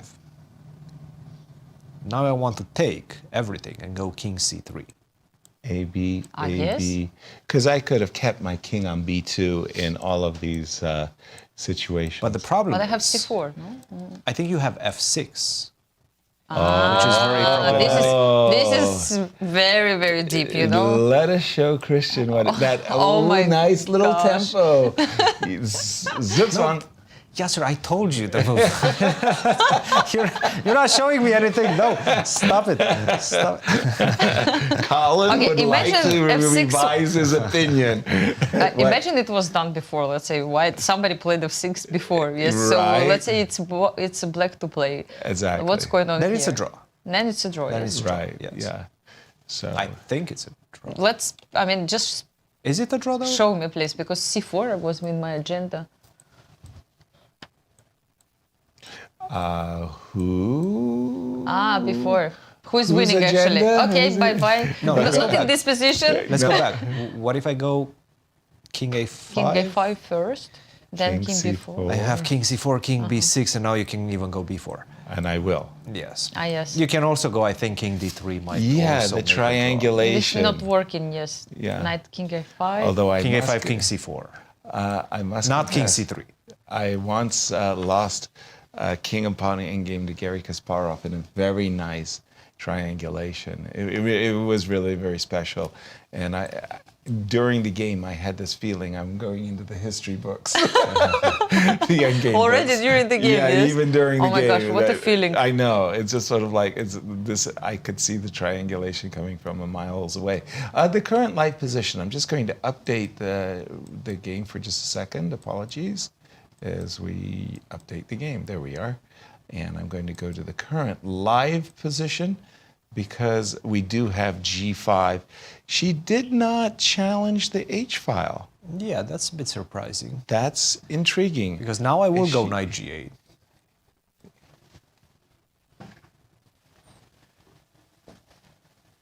By the way, we're going to have a closing ceremony, the awarding of the trophy. Decided to do it a little bit early as Tony Rich is about to make his award ceremony remarks. Let's go to Tony Rich. And I'm joined by Levon Aronian, the winner of the open section, and Rex Singfield, the founder of the St. Louis Chess Club. This has been an exciting conclusion to the American Cup. Levon, it was great fun watching you play chess as always. What we have in front of us here is a chess set that has been donated by Con Chess.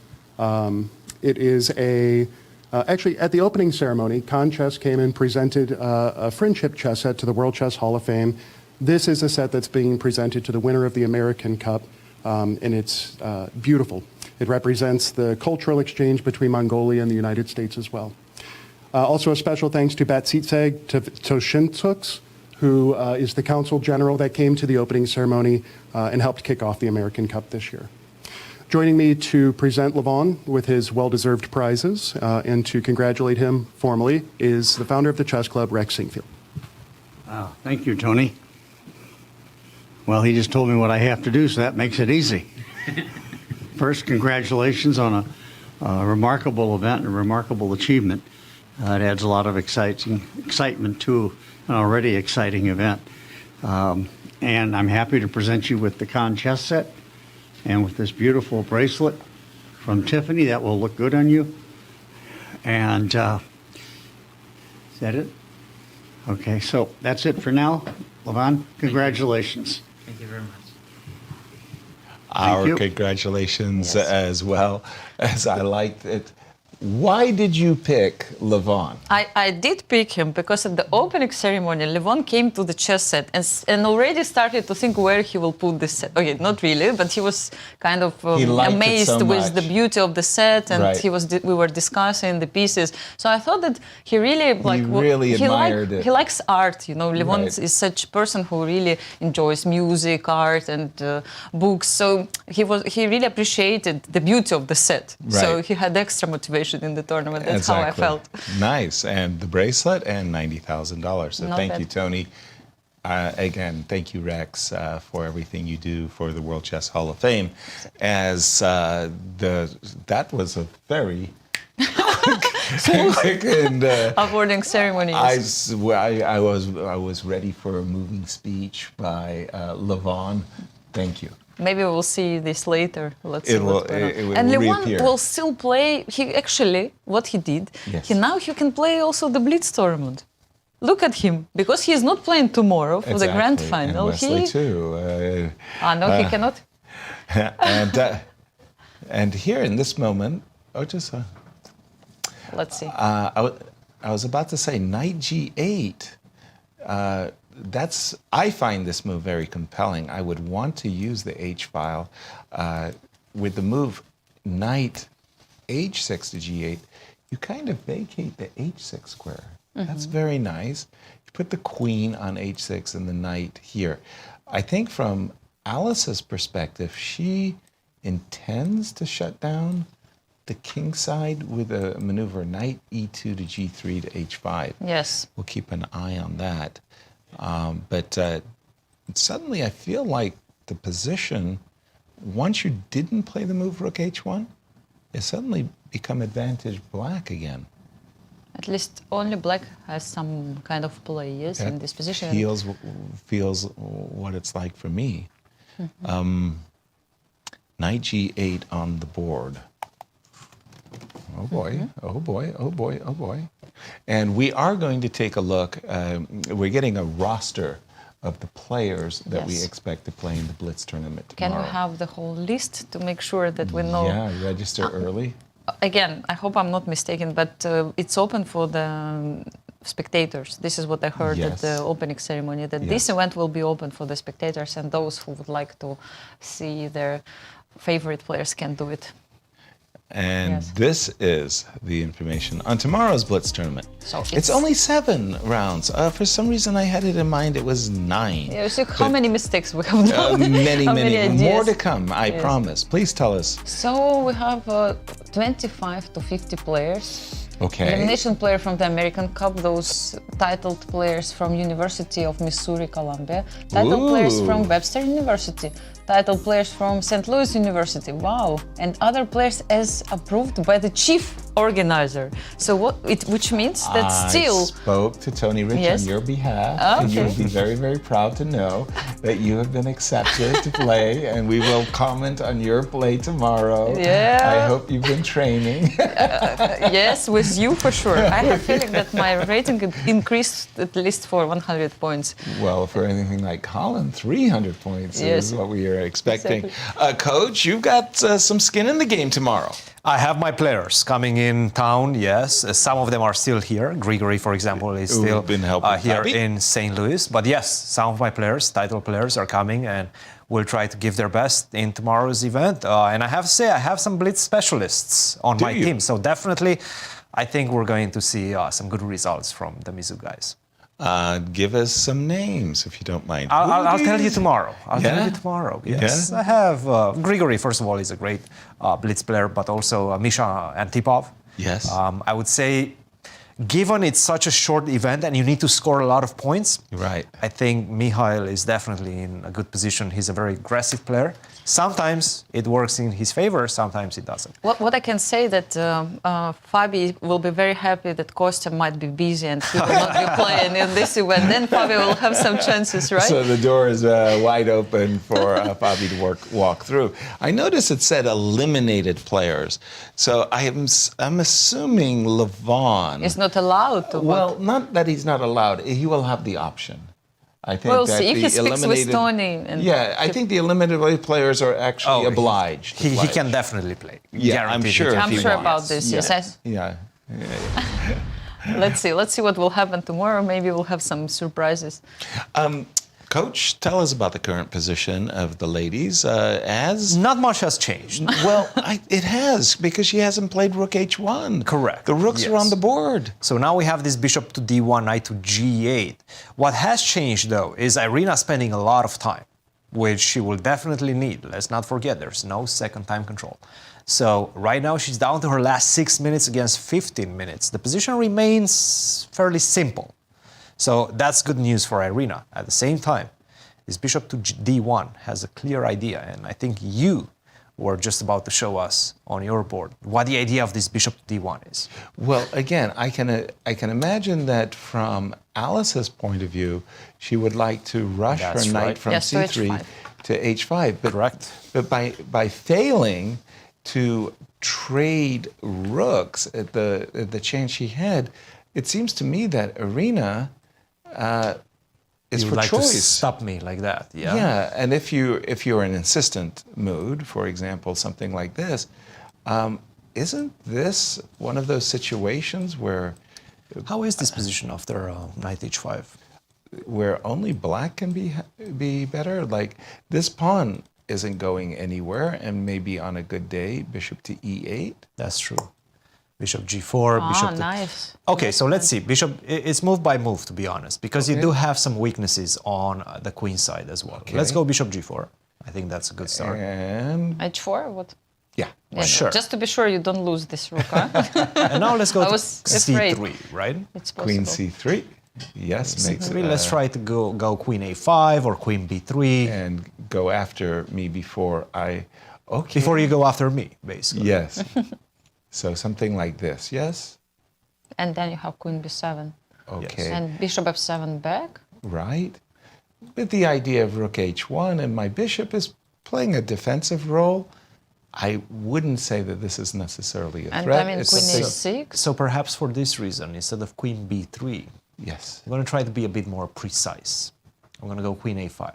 And you want to take d6 pawn. D6 pawn is more important than I would agree wholeheartedly with that the d6 pawn is far more important than the b7 pawn. Just for the simple fact that after I take on d6, once I take on c5, that protects my rook on g1. Good point.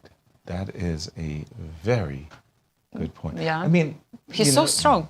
I always have a bailout as black. You Yes. know, You these do. kinds of things where I can, for example, I Is just it a put- bailout though? It's a perpet, no? I have rook g3, you take, and then you take on c4. Yes. Yeah. Should be perpetual, but is it a perpetual? I guess it is. Yes. Yeah. No risk for Irina, but do you think the game is still I'm not balanced? sure, guys. Actually, I Queen see the e3, bar. queen h6 was her move. And Queen somehow E. She computer didn't doesn't go. like it. She did not go knight e2. She left it a moment. I'm not sure about this move. Ooh, Alice in trouble suddenly. I don't. No. Irina in trouble. What happened? Sorry. She what? played queen h6, queen to e3, queen to h6. Now, how do you stop me from going knight g3? Because knight f6, knight g3, I have rook h1 coming. And it's coming very quickly. So why did she put queen in front? That's a very good question. Queen e3, queen h6, knight e2. Very consequential. So, okay, I'm still not getting it. Okay, I what do you do? feel What a do you do? little bit thick. Knight f6. Knight g3. Knight g3, queen h4. Rook f1. Rook h1, right? Rook h1, yeah. Rook h1. What, Pause you'll for a take moment. it, queen h1? Pause for a moment. Maybe you have some knight h4. Just how? I mean, I don't think I'm taking any risk with Yeah, this with bishop bishop a4. on d1. Correct. It's You could winning go probably for black. Queen f3, something like this. I don't feel I'm taking risks, right? Even I have rook, knight, and pawn. I'm not for convinced, queen. Yasser. Even I thought about knight takes Queen c4. e3 might just be game over. For who? For who? This pawn, this pawn, this pawn is dangerous. Excuse me, guys. You do have a point, yes. Yeah. It's a queen sacrifice, and I don't know if Irina judged it properly or not, but let me do this again. What is the current position? I want to get That's the the live current position after knight to e2. Knight e2. Yes. Okay, so once again, I'll play knight f6. Okay, knight g3. Let's take it one move. Now you defend the pawn with the move knight there. I will play queen h4, so give me this pawn. Okay, first of all, You I can play also go queen f3. And I think that's actually, It is a good move. well, Preventing. it does take you away for that single moment. And maybe on a good day, I can swing the queen into White's camp? Yeah, I don't like this. No. That is. Let's try to find something else, guys. So complex position. It actually is. It suddenly flared. And whose clock times? Oh, Irina's. Irina has only 3 minutes left with 20 seconds. Unbelievable. Still, it feels like she's losing a little bit the track of the game. Well, Alice, you can see Alice is getting excited. Her body moving, and her eye was looking towards the clock. She's very aware of the clock times. But again, consequentially, Queen H4. I'm not sure that Knight takes G4 is a big threat, but let's assume it is. What are you guys doing? Are you playing Rook H1? Let's go with that Rook H1. Let's go with the Rook H1. Because let's go. I feel you bamboozled us. Not at all. I would No. Queen takes G5. Yasser. Okay, you did bamboozle us. You did bamboozle. Okay, good. Queen takes G5. Are you kidding me? Why not? So maybe we have to take on H1. Even so if then I have to take now on Queen G4. F3. Queen F3. Knight You still H2. have Knight H2, but now I have Knight H5 check first. What? Knight H5 Actually, check. it's kind of... E4 is hanging. It is, I know, I see it, yes. I'm afraid of it. You might be right. Take on H5. Lucky me. Let's keep going. King A2. King A2, yes. Okay, that's a rook. That's a rook. And now I will take that pawn, yes. Maybe you had even... I know. I feel like best thing I have here is a perpetual. I'm trying perpet. I want more. Let's go back. Well, for Alice, that's quite a good deal. No, I think she wants to win already. I think right now she wants to win. Guys, Irina is down to her last minute and 30 seconds. Unbelievable. No, this is not a good sign at all. This is not a good sign. Irina needs to make a move. She does. It's getting that point where you start really panic. Yeah, for starts sure. to set in. For sure. These earplugs which you have, I just asked about those earplugs. Like it's St. Louis Chess Club which keeps those plugs. Yes. You cannot bring To from the your players. home, No, of for course. It's not possible because I was Nice. concerned, and I asked. Right? Yes, These you cannot do this. You cannot bring from your home earplugs. So it's provided by St. Louis Chess Club. Under a minute and no extra time bonus beyond the increment. This is getting a little bit dicey here. Oh, it certainly is. With 40 seconds? To play with 30 seconds this position, even on 30 seconds each move, it's really hard. She has to make a move. Irina might have forgotten about the time. I think she's just really concerned about the position. It's 30 seconds. She needs to make a move. Wesley forget about his clock. His clock ran out against Ray Robson. Ray Robson won 3-1. She doesn't even look at this direction. That's the problem. Normally you do. Is she even aware that? No, I think she's zoned she out. might have forgotten about. No, B5. B5. B5. Wow. That reeks of desperation. With 11 seconds on her clock. That is desperation, if I've ever seen one. That is crazy. 11 seconds she went down to. Knight G3, what do you do next? Knight G3. Well, again, I'm looking at this Knight H5, and I'm also looking at Rook H1. I'm not a happy camper. I'd probably move my king. Yeah, but then I go Rook H1. And then what? You just pick up my pawn on G5? Certainly, yes. That is a nice extra pawn. Yeah, we'll take that pawn. A good one. Check. It's an amazing pawn. I was hoping that I would have some counter. I'm not happy. I don't know what Irina's plan is after B5, knight to G3. And for Alice Lee, this is opportunity knocking. Anastasiya. And she has a lot of time to think about it. 13 minutes, it's normally enough to calculate the consequences. Wow. I don't like where it goes. Wow. For Irina, I mean. Exactly. Good chances for Alice actually to win the second game and to just finish this match and That send it means to the rapid match. Oh, yes.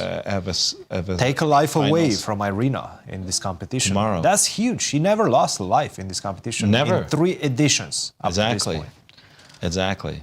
Yeah, okay, she will have her chances, but try to play the same level as you played after 9 days. No, it's not easy. It's not easy. Knight to G3, big move right now. And I did bamboozle you guys really well. You did, wow. Yes, yes. How did you let me get away with that?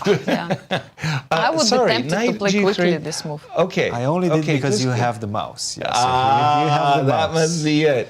I have the power. You have the power. Yes. Takes on C. Oh, I know what Irina wants to do. What She does she wants to want to shut down the position. Knight to G3.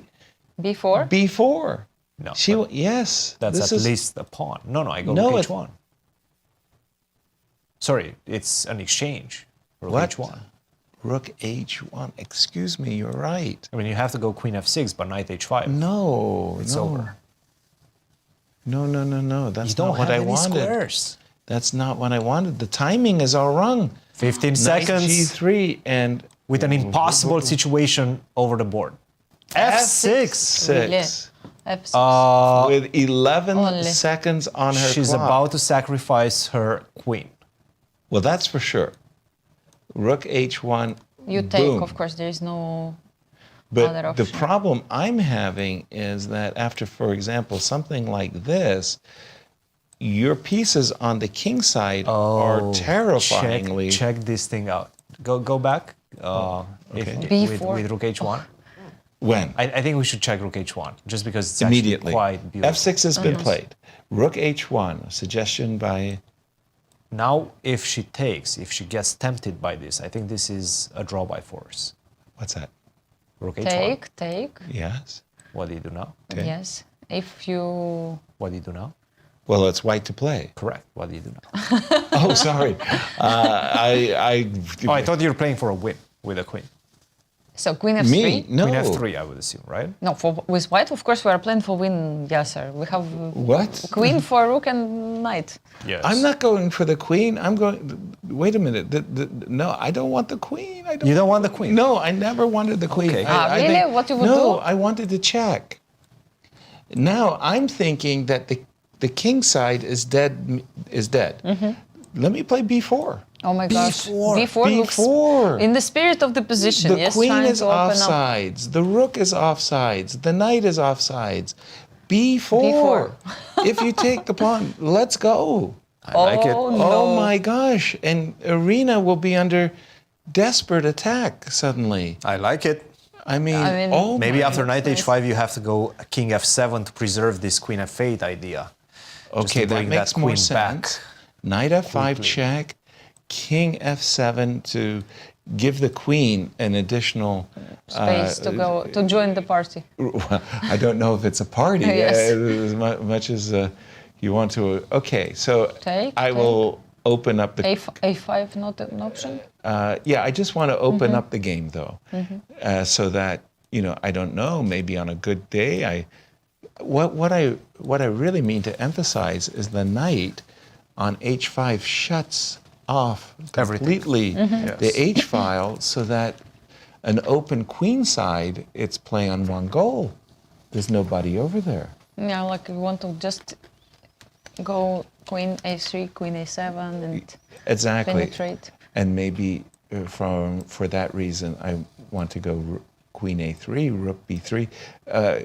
Same ideas. Just Mhm. penetrate Just to bring all the pieces over there. And over in the there through meanwhile, the queen side. And on the meanwhile, these pieces on the h file are stuck. Exactly. No, it's a really sad position for black. I mean, d6 is very weak. How to defend this pawn? Comparing that position Yeah. to the queen sacrifice, on the other hand, Like white has to not work, so, right? not so good. This suddenly you're kind of passive. Yeah. Bishop. I mean, black is threatening to take on a4, maybe b4. Maybe play b5, b4, as you've just said. Yes. And try to kind of hold this position. Yes. Right. And 9 minutes.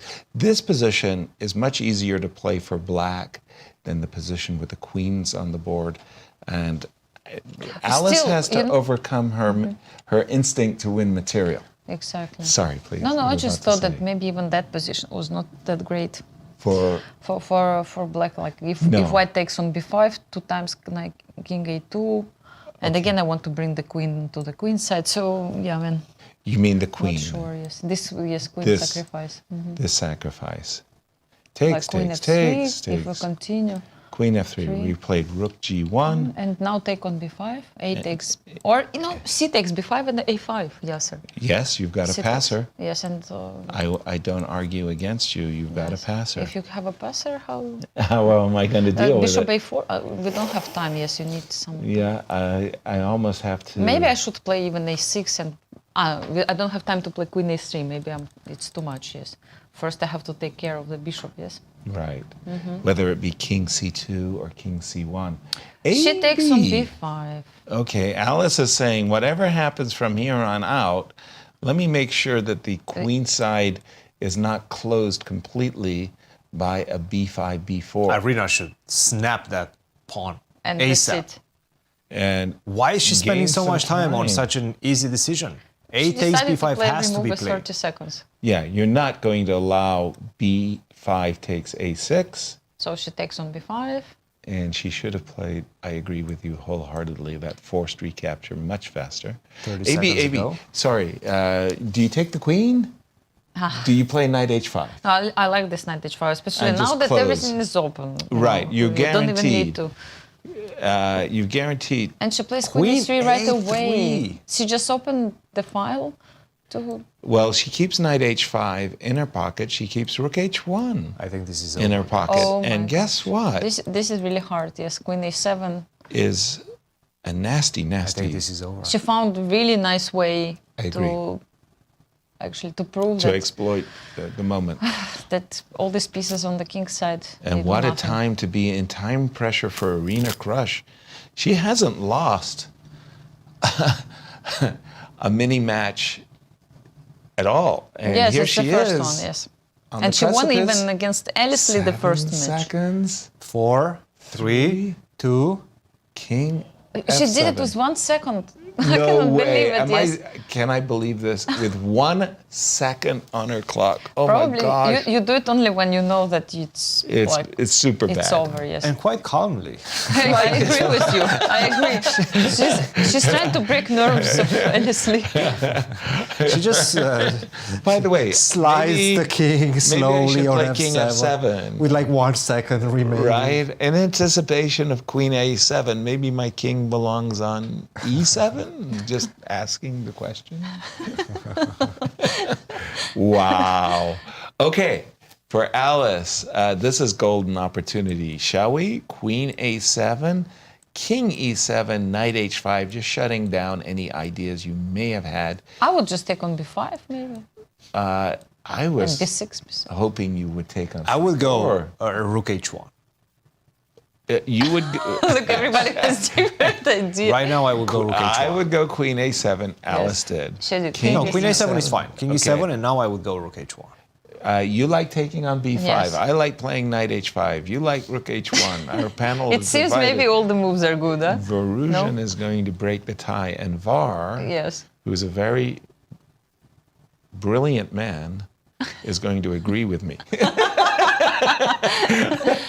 Knight h5. Knight h5. No, Just because I will freeze explain everything. you. No, but let me tell you also. CB5. I want b6 and bishop a4. c5. What is? So Var said that my move c takes b5 wins on the spot. b6, bishop a4. So you would allow queen to h3. I allow everything. The b6 I play. b6. Yes, and bishop a4. Queen takes. Take it. Bishop. I can give it to I you. go queen d3. I know. Queen d3 check. No problem. Is this that easy? I go king. Say it. a2. Okay. Queen takes rook. No, now it's queen d7, and King I thought f8. it's checkmate, but maybe not so. So Okay, yes, sir. There is an improvement in the line. Oh no, don't tell me. Because actually it's nice to check this one. Yes. Because I thought that it's possible even to give up the knight, but it's not that easy with such a strong players like you, Yasser. We have to do the job properly. What is the proper job? So You like c takes b5, queen h3, yes, and only now rook h1. Having won the tempo, waited for me to play queen h3 Yes. before playing the move rook h1. No, the proper job is rook h1. like I told you guys, You guys were 5 minutes ago, and Alice, of course, knows. Christian was so quiet until Alice bailed him out. Rook h1. Alice understands what's happening. You play like Alice, I play like engine. What can I do? I don't think so. According to VAR, I play like VAR. I don't know where that leaves but me. now I take. Queen takes h1, knight takes h1, rook takes h1. I take I on think b5. it's a Why combination Arena of you both. Well, queen g7, I think, is a bit more. Seconds. Look at this 5 she's 7 seconds. She has to make a move. She takes the seconds. rook. No, but look Very how calmly. easily. 4 seconds on her clock. She has this. She writes the move. Very calmly. Rook takes h1 will be played very Now I take on calmly. b5. And indeed, I give you the bishop. I don't understand how you stop my other pawn. I'll take the bishop. Yes. You'll play b6. No, I'll go king No, c2 first it's Oh, check. excuse me. Yes. I apologize. Of No course, problem. king c2 first, and then I win a pawn. Yay! Rook d4, rook b4, and we play bishop and knight against queen. Should I put my should I? Which You can pawn if do I you want want? to. I can win the g4 pawn, or I can win the Whichever you e4 want. pawn. I'm not sure you can win the g4 pawn. I also don't Yes. think you have time to go back. No? Why with the knight, can't I win yes, the with the g4 knight. pawn? Then it will be queen versus 2 minor pieces. That's very intriguing.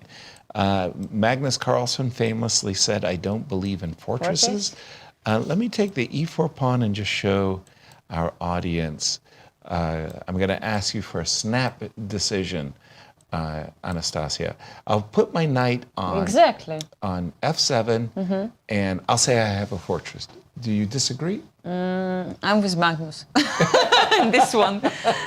Yeah, but How about you? Oh, for sure. No way you have a. this doesn't feel like that. I don't believe in your fortress. I'm shocked. The non-believers. It is close, though. I'm not gonna lie. It is a close one. This might be a fortress.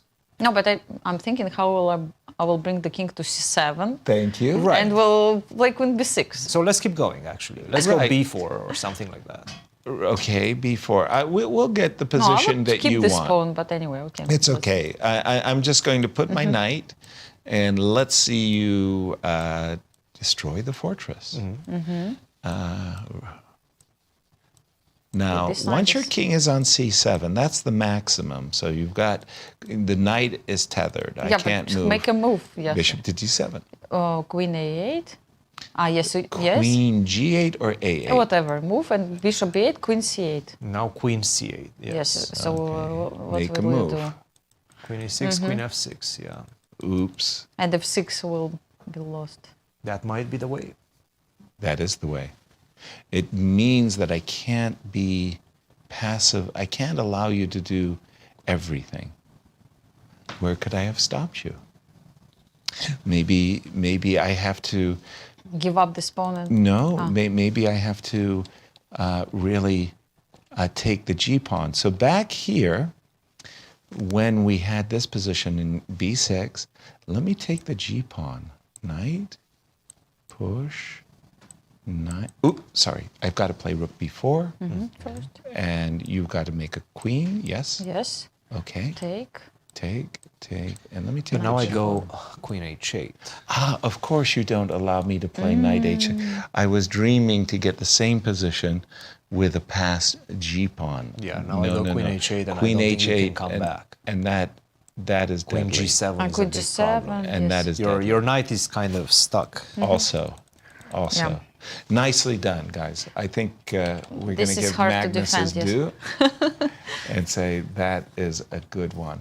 Has Alice played c4 takes b5 yet? Not yet. Not yet. She's thinking now. So she must be thinking about king c2 or king c1, yes? So yes, what if she tries to what's actually wrong with defend that? the bishop? We became very aggressive commentators. Not me. I was all what about the bishop? About defending the bishop. Yes. From the first moments. Actually, and again, we can actually get to the same. Alice is like, no, I'm with Cristian. No on patience. This one. No patience for Alice. I And kind of rook takes agree with d1. this. Okay, king c2, rook b4. David 4, sorry. Yes, and then the big decision comes after b6. Which pawn do you want to go for? Oh, it looks like e4. But I guess you have to take on e4. King a2. King What? A2. Is it but there is a rook of a4? Exactly, but no, you still can't stop the pawn. That's If true. you go rook to B3? d4, b6, there's no stopping b7. But wait a minute. Why did she go Why to did, a2? Yes, exactly. I mean, but it's so strange. you don't give your opponent options. Rook a4, the bishop could, but no, I think it's No, it's still the too same slow. position. Yes. It's still the same position. And there is no fortress. Okay, so once again, rook takes e4, b7. I have an idea. Like if we go to the same position we discussed, but maybe Yes. I had an option when you put your knight on f7. Could I play e4 and at least move the knight to e5? Bravo, bravo. Yes, like at least Something similar had come to my mind as well. Like not now, but let's say after later. Later yes. in the game, when you bring your king to c7, somewhere there, I have this option to push the pawn. By the way, just let me go to the current position because the ladies are following our analysis. The pawn is on b6. Irina has just captured on e4. Rook takes e4. We're expecting b7, rook to b4, and Irina is going to hang on as grimly as she possibly can. Rook b4, of course. And knight to h6. If Irina manages to hold this position, imagine she will remember this moment when she made this move with 1 second on her clock. You know, one thing is to have completely lost position and do this to yourself. Right. Another thing that when you. So, how exactly do you hold on to this? I go b4. b4. Okay. B4, So I really feel I simply cannot allow b5 and b6. Yes, so I'm you forced have to take. I take. You take, and I waltz back with my knight. But now I'm going to keep my queen on the 4th thread. So now that we've alerted you to e4. This is very smart. Yes. This is very smart. So we start with a move like king a3. Sure. Just patrolling the situation. just saying that I can do whatever I want at this point. I have time, right? And yeah, we're right on cue. The only thing you can do is wait. Yeah. And I like your, by the way, bravo, Alice. She's keeping the pressure on and playing, as far as we can tell, all the accurate moves. She's just played b4. I do believe that she had to calculate this when she went for rook h1. Yes. Exactly. And perhaps she she had to did. go. Yes. But b5 was so simple. Instead of rook h1. Knight h5 really was the hallmarks of chess, of true chess understanding. But what we do know, play, what we do know about the position is that Yes. rook h1 is best by test. By test. Because it's the only move that was played in the game. Hey, right? It was the only test that was worth mentioning.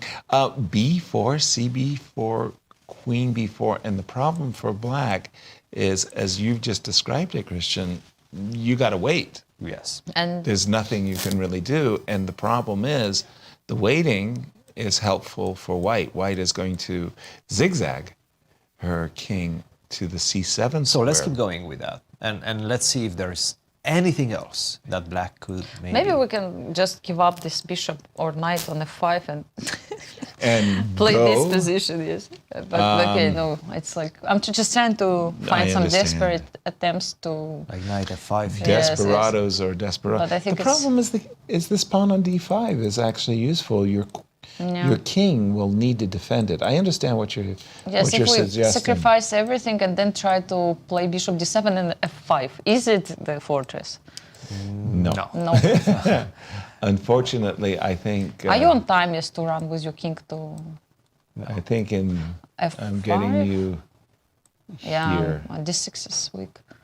Well, okay, let's just see. Check. Okay, king e8.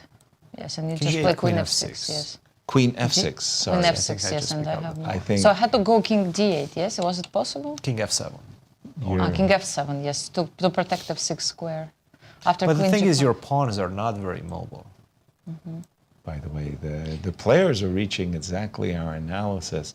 Sorry, we zipped way, way, way ahead of the players, and we reached a crazy. Or another like option this. is to keep the knight on the board, which I don't like that much but maybe knight is protecting.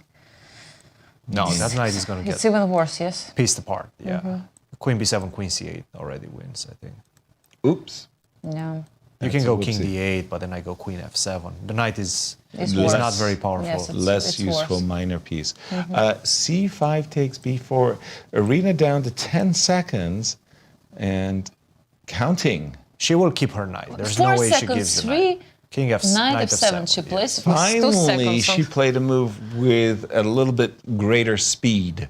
The velocity. 2 times faster. Before it was almost like, you know, No, 2 leisurely queen takes h1, rook takes h1. No, but actually, it's also, I heard of this trick, Yasser, that sometimes when you're in desperate position, it's not a bad idea to play with time trouble, which makes your opponent a little bit nervous and Yeah, that's right. your opponent may try to play for time. And actually, kudos to Alice for not doing that. Right. She's definitely trying to play according to the position, not according to the clock.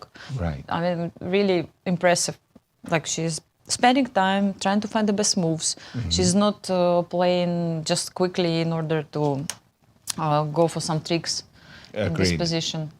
And we do have king b3, and as we've witnessed ourselves, there's just not much that Irina can do. She simply has to wait.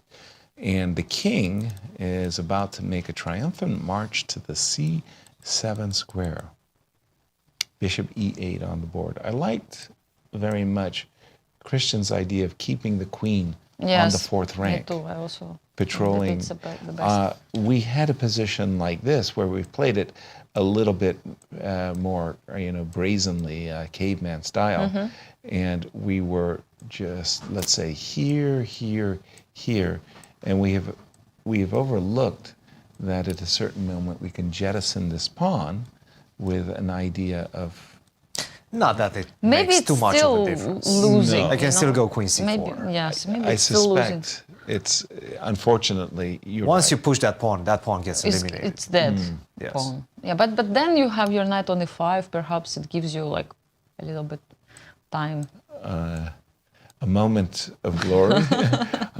And I do Exactly. believe, once again, the king is coming here. And the problem is, right now with the knight on e5, in fact, exactly, that d6 pawn is also a weakness. All right. You will have to go to f7, Still, and it's the same story. and it should be the Yes, same. It's more or less the Right. same thing. Queen, Wow. b8. Queen to b8. Let me just refresh my board. Okay. And just queen to b8. Bishop d7. Irina has nothing better to do than to just wait. Queen b8, bishop to d7. So Alice saying she's not worried at all about any e5, e4. The way Irina has now 1 minute on her clock, and she never had so much time in the last few moves. Well, I have to say, once again, Alice somehow landed on her feet. I think out of the opening and the early middle game, Irina was the one who was pressing, and Irina messed up. I mean, in the first classical game, I thought Irina had a really big advantage. She ended up making a repetition. And here we see Alice setting up our original thought, which was to just keep Irina kind of pinned, if you will, with the move queen c7. And once you go e4, queen c4. It's very Exactly. important to get the queen back on the 4th, attack the pawn as fast as possible so that you don't have ideas of knight e5, knight takes g4. Right. So, for example, e4, king b4 would really be a very poor decision. Knight e5, threatening knight takes g4, maybe even on a good day, threatening e3 as well. So definitely do not do that. But the move queen c7, just as Cristian's saying, e4, getting ready so that we can always come back. At this moment, the way Irina is playing, I think she feels that she has a king e8. She has a blockade. Actually, remember I was moving the bishop in our short, quick variation. We were checking it quickly a long time ago. I was moving the bishop. If she moves the king, I think it's the same story. Queen b8 check. Because the queen will be on the 8th rack. Maybe she's trying to say that. Sorry, I'm going to catch up. There's going to be a king on c7 and a queen on b8. Queen on b8, and that's it. That's the this key is what position. we checked, yes. And bishop b8, we have queen c8. And yes. Alice is not wasting anybody's time. King to a5. Now she's sure, yes. She's putting her king like a beeline. She's making a beeline to the c7 square, the ideal square where king is at its maximum. And you were about to say... okay, I mean, in our opinion, it's time to be realized. But now I go losing. queen c4. Oh, of course you do. Yes, always. I'm not giving you the g4 pawn. Of course you do. I was dreaming that you were going to go king here, b6 and queen b8, and at this moment I play e4. Yes, Yasser. Or something. I mean, but you're right. Knight h6 is going to only force you to retreat. King e8, king b6 will follow. Yes. Irina's thinking. Now, Alice had to calculate all of this before rook to h1. Right. Because if you don't, then... Well, you play knight h5, you do something you might else. actually make a draw. But I think she felt in her judgment she should win it, this position. And she's probably right. Yes. Would be nice if Kostya will ask this question, yes. Right. How far did she see all these lines? We are expecting king b6 as advertised.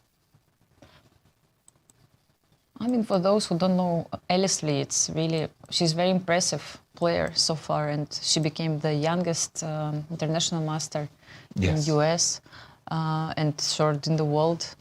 I mean, she was also like already, she's not a new player. She played in US championships 2 times already, and she tied for 5th place for the first time when she played, and then she came 3rd in US Women's Championship in 2023. So nobody underestimates her anymore.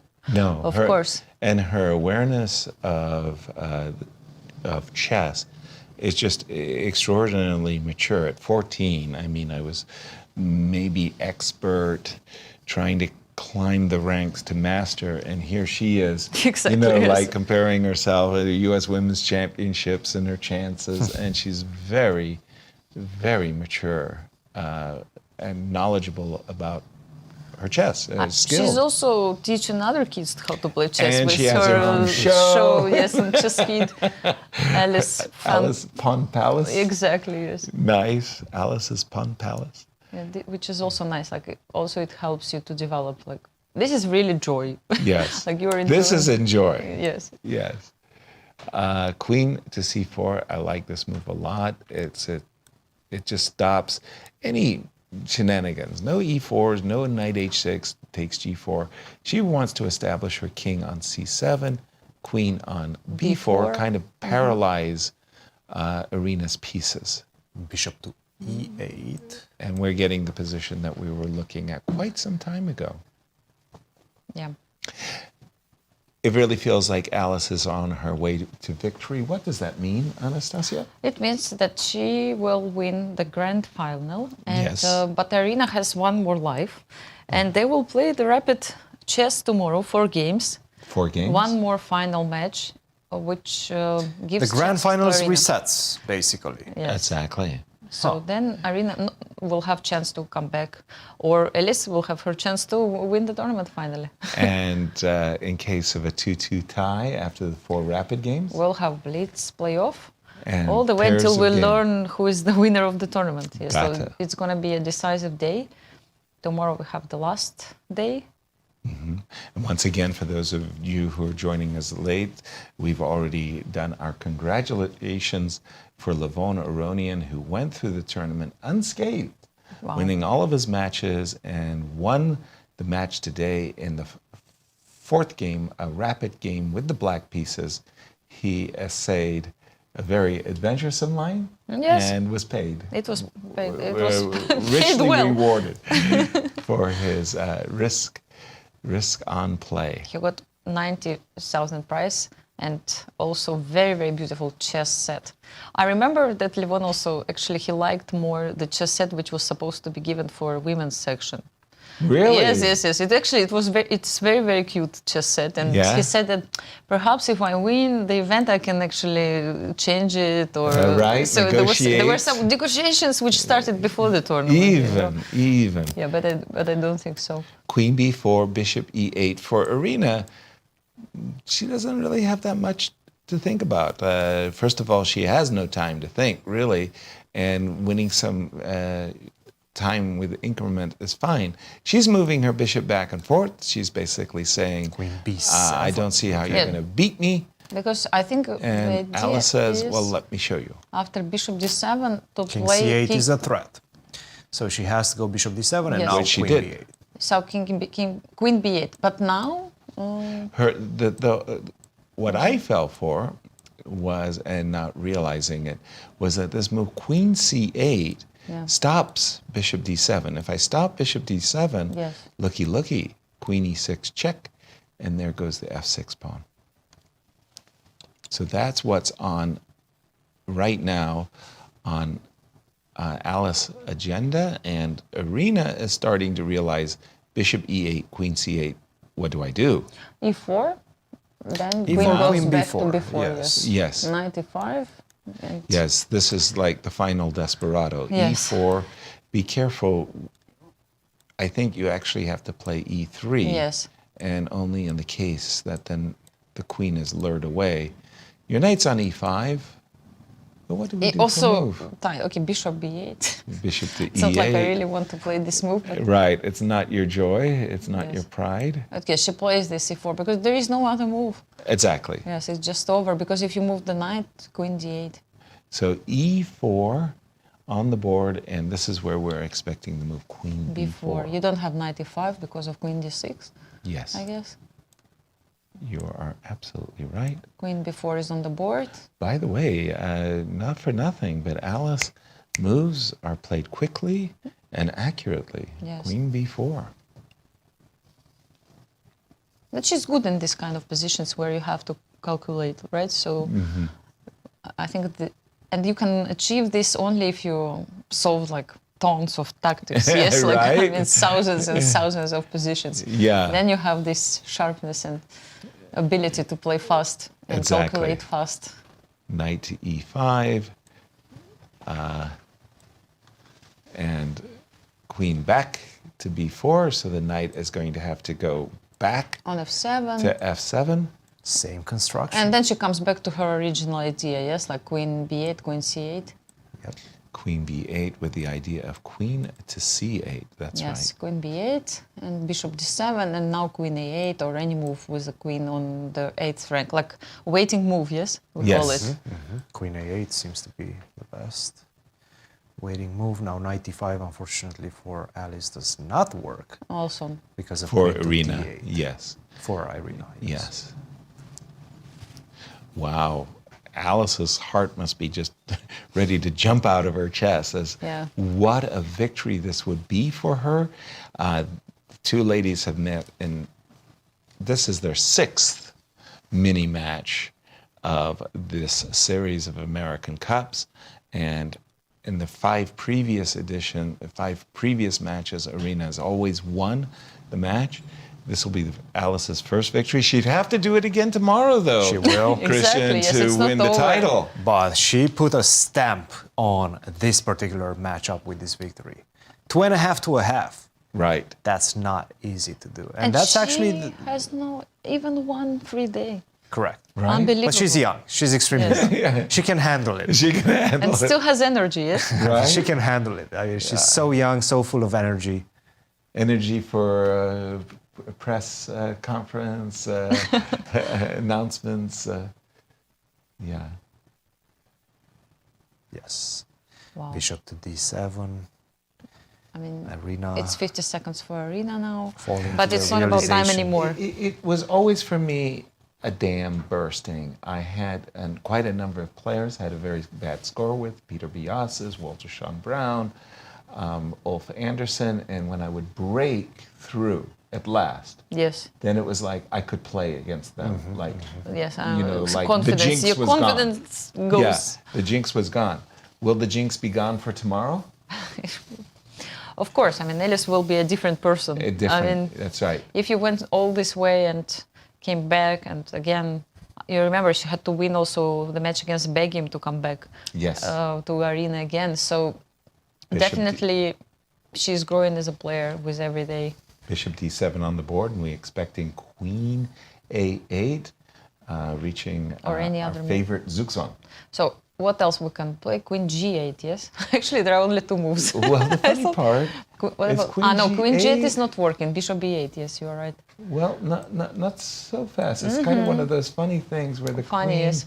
is a little bit trapped. Okay, we'll still find a way. Queen h7, You know, yes, I Queen don't know. h1, Queen Yeah. The queen would have yes, to it go doesn't work, running yes. around. Queen a8 only. Yeah. But I do like Queen a8. Somehow I felt like with with this waiting move of rook, when you have to give checkmate with the rook and king against king, like you have this waiting move, you have all the squares. Right. So I thought it's the same, but actually it's not. No, Bishop not so many goes squares. to e8 and that's it. That was the only square. Irina looking around, realizing there is no, what am I thinking? There is no blockade here. I think the earplugs have come out now. Yes, I think so, yes. Yes. She's waiting for Queen a8 and realizing there's no There's defense. not a lot on how to continue after that. No. And she plays this Queen e8, it's like last. Okay, I do have another idea of how to survive. I'll give you the f6 pawn, I have to. Okay. And then I'm just gonna wait like that. I'm gonna For another. Put the king on f8 and go bishop e8, bishop a4, or just stay like that. Give me a move, Chris. So bishop e8, Bishop queen E8. c8, Right, bishop e8, king queen- f8. Yes? Queen c8, let's Queen say f8. king f8, sure. Okay. Queen Queen e6, e6, and now I yes. just sit around, bishop e5. Bishop b5. Problem is you just pick up my pawn, move the Bishop queen b2. f6. I know. Just queen g6, f6, yeah. There's not much. No. Yeah, those once you mating lose pa- this pawn, 7 it's really bad, seconds, yes. it's not good. Yes, 95 she 95. plays, but Ooh, Queen d8 check. Followed by king takes d6. Or Yeah. Queen takes d7, anybody? if we could bring the king to g7 in one move, knight f7. Yeah. would be- Takes d7. Alice. Alice, very, very nicely. And the resignation. Shake. Yes, And Irina. there Alice we have does it. She wins. Pays it back. Because she lost the first match 2.5 to 1/2. Pays it back right now with the same coin. 2.5 to 1/2. Impressive. Our heartiest congratulations to Alice Lee coming out of the elimination bracket to tie things up and force another finals match. Exactly. It will be their 7th finals match, and it will be rapid. 4 games of rapid to decide it all between first and second. And you can just see Alice is so excited.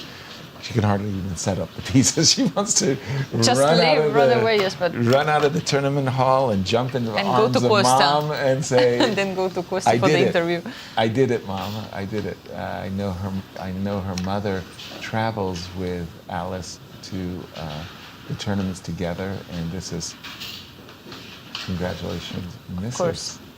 You know, Yasser, what I'm thinking about? Yeah, like Yes. many players, they don't have this experience, especially ladies, for this kind of matches.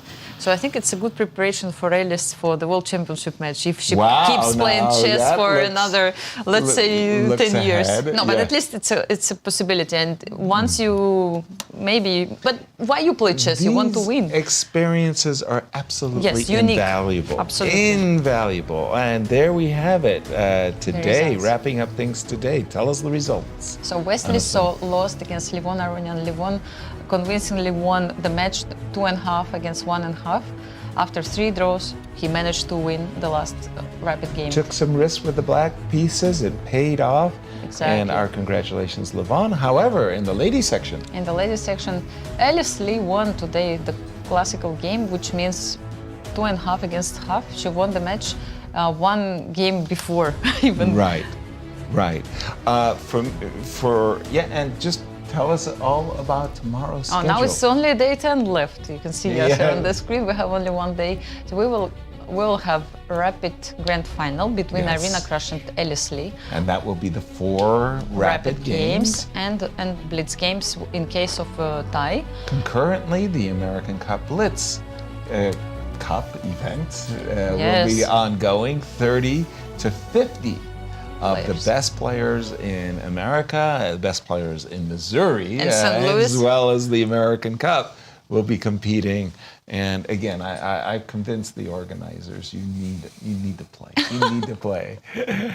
We do have 1 champion, and we have 1 champion left Let's to check. come. Levon Aronian 2024 won the 2024 American Cup and got 90,000 prize. As well as chess pieces. By the way, in Levon's favor, in 2022, he finished 2nd place in the tournament, and last year he finished in 3rd place. Now he has improved his result. Yeah, he takes the top place in the podium. He's experienced 2nd, 3rd, and 1st. Our congratulations, Levon, and really a great return to form. Even Wesley had to admit the last year isn't very good for Levon, but this was his tournament. Exactly. Yes, it felt like that. And let's go to Kostya, who has the winner of the grand final match, Alice Lee. Okay. Thanks, guys. Here with Alice Lee, who just won the first of the championship finals against Irina, forcing a playoff match for tomorrow. Congrats, Alice. Thank you. First off, your overall thoughts on the match. What do you feel? Yeah, I'm happy because Irina is always extremely difficult to beat, and for me to win, I guess, without even having to go into the 4th game is really nice. This game, I was okay with the draw, but I think she was trying to play for a win, so that allowed me to have some chances. And overall, I'm happy with how this went out. Although I think maybe the 3rd game was slightly shaky because I feel like I got a good opening, and then later. I might have misplayed. So this game was very, very interesting.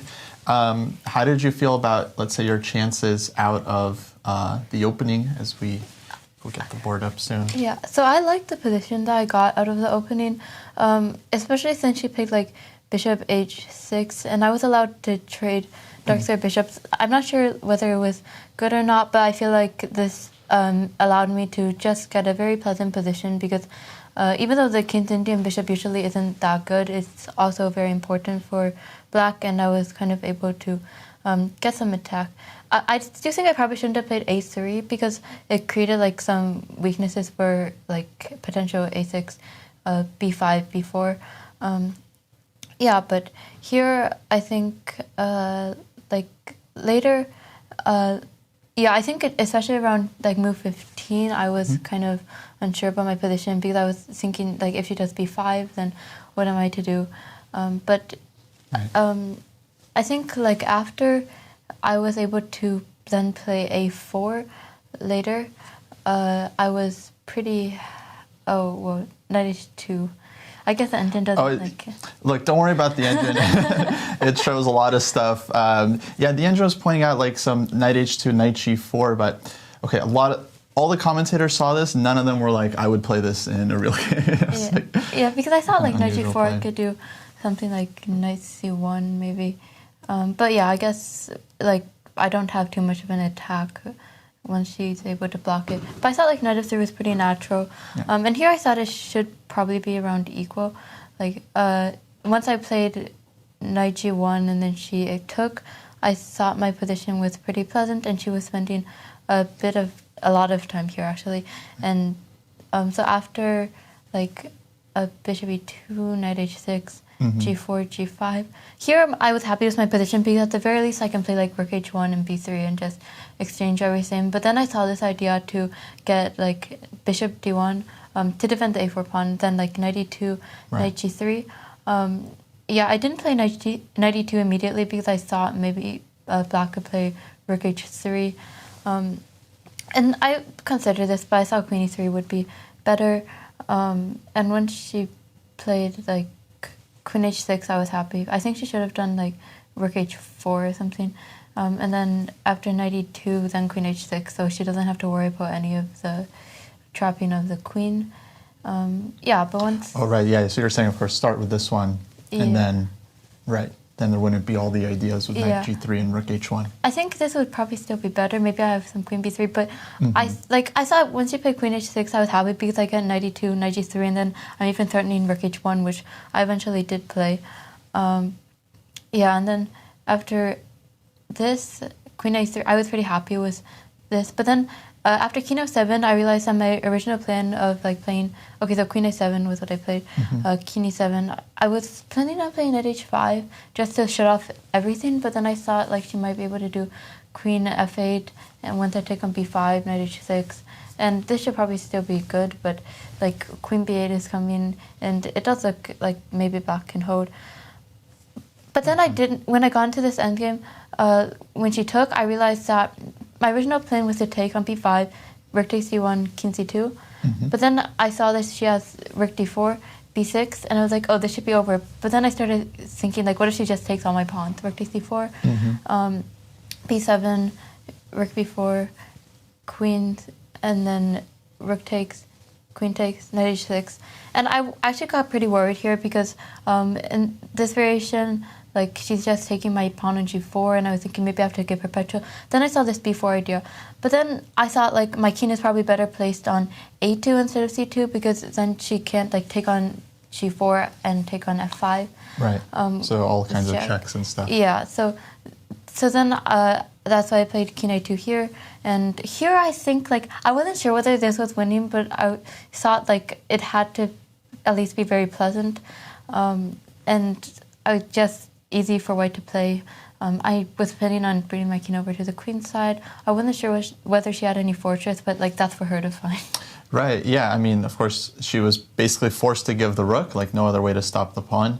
And then, yeah, you mentioned you found this b4 idea, which I think was quite important, allowing like your king to kind of get in. And yeah, at what point, so let me put it up. I assume your plan here was to put the king on c7, as you did. And then, so she plays this move e4 because of bishop e8, queen c8, queen c8, right? And then it's just over. Yeah. So I feel like this endgame probably was winning because, like, if she had the fortress, her pieces are just too cramped.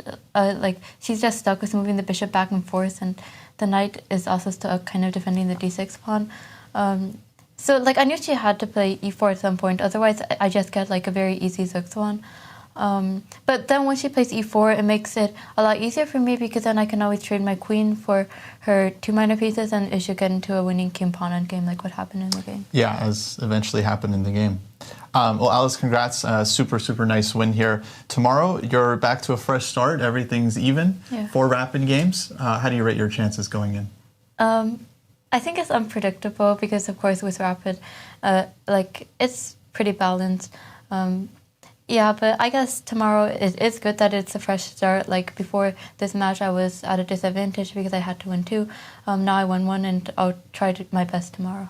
All right, Alice, we'll wish you the best of luck and good luck to you in that match. Thank you. Thanks, guys. Back to you in the studio. Indeed, our congratulations, Alice. Irina Krush has won 8 U.S. championships. How old was she when she won her first U.S. championship? I have no idea, Yasser. You should tell me. 14. Really? 14, Same just like Alice. Maybe wow. The rise of a new dynasty. Predictions. What happened to our predictions? Yeah, well, there we go. We don't need to see this. It's really a pointless graphic.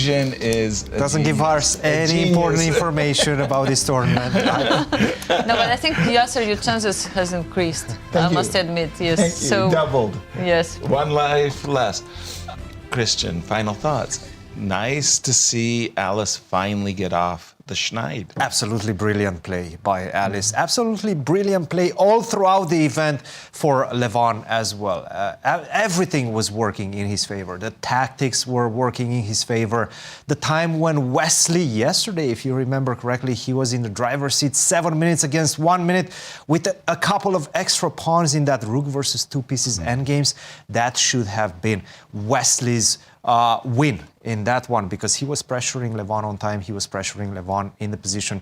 But unfortunately for Wesley, unfortunately perhaps, luck smiles on the brave, right? And that's exactly what Levon was in this competition. He was the bravest one in his opening choices as well, and everything paid off handsomely for Levon. So congratulations, Levon. What an amazing tournament. Another one to his list of trophies, right? Yeah. He's won so many throughout his illustrious career. Just an incredible player, and it's always great to see him back in shape. And tomorrow, I cannot wait for the match between Alice Lee and Irina Krush. It feels like we're starting another tournament. It does, right? doesn't it? Exactly. Huge match tomorrow. Right, and for Levon and his trophy cabinet, he'll like the additional of the new pieces. chess.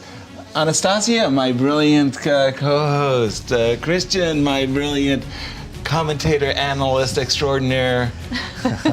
Thank you all for joining us and sharing your day with us. Join us tomorrow as we will crown a champion in the ladies section for the 2024 American Cup. Congratulations, Levon Aronian.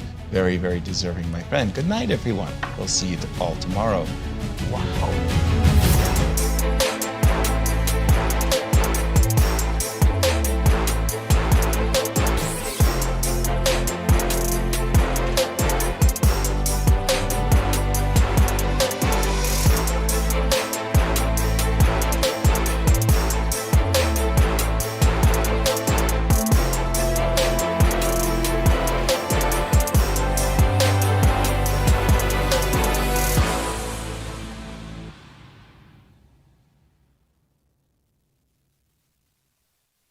This has been a presentation of the St. Louis Chess Club. Any reproduction or distribution of this content without the express written consent of the St. Louis Chess Club is prohibited.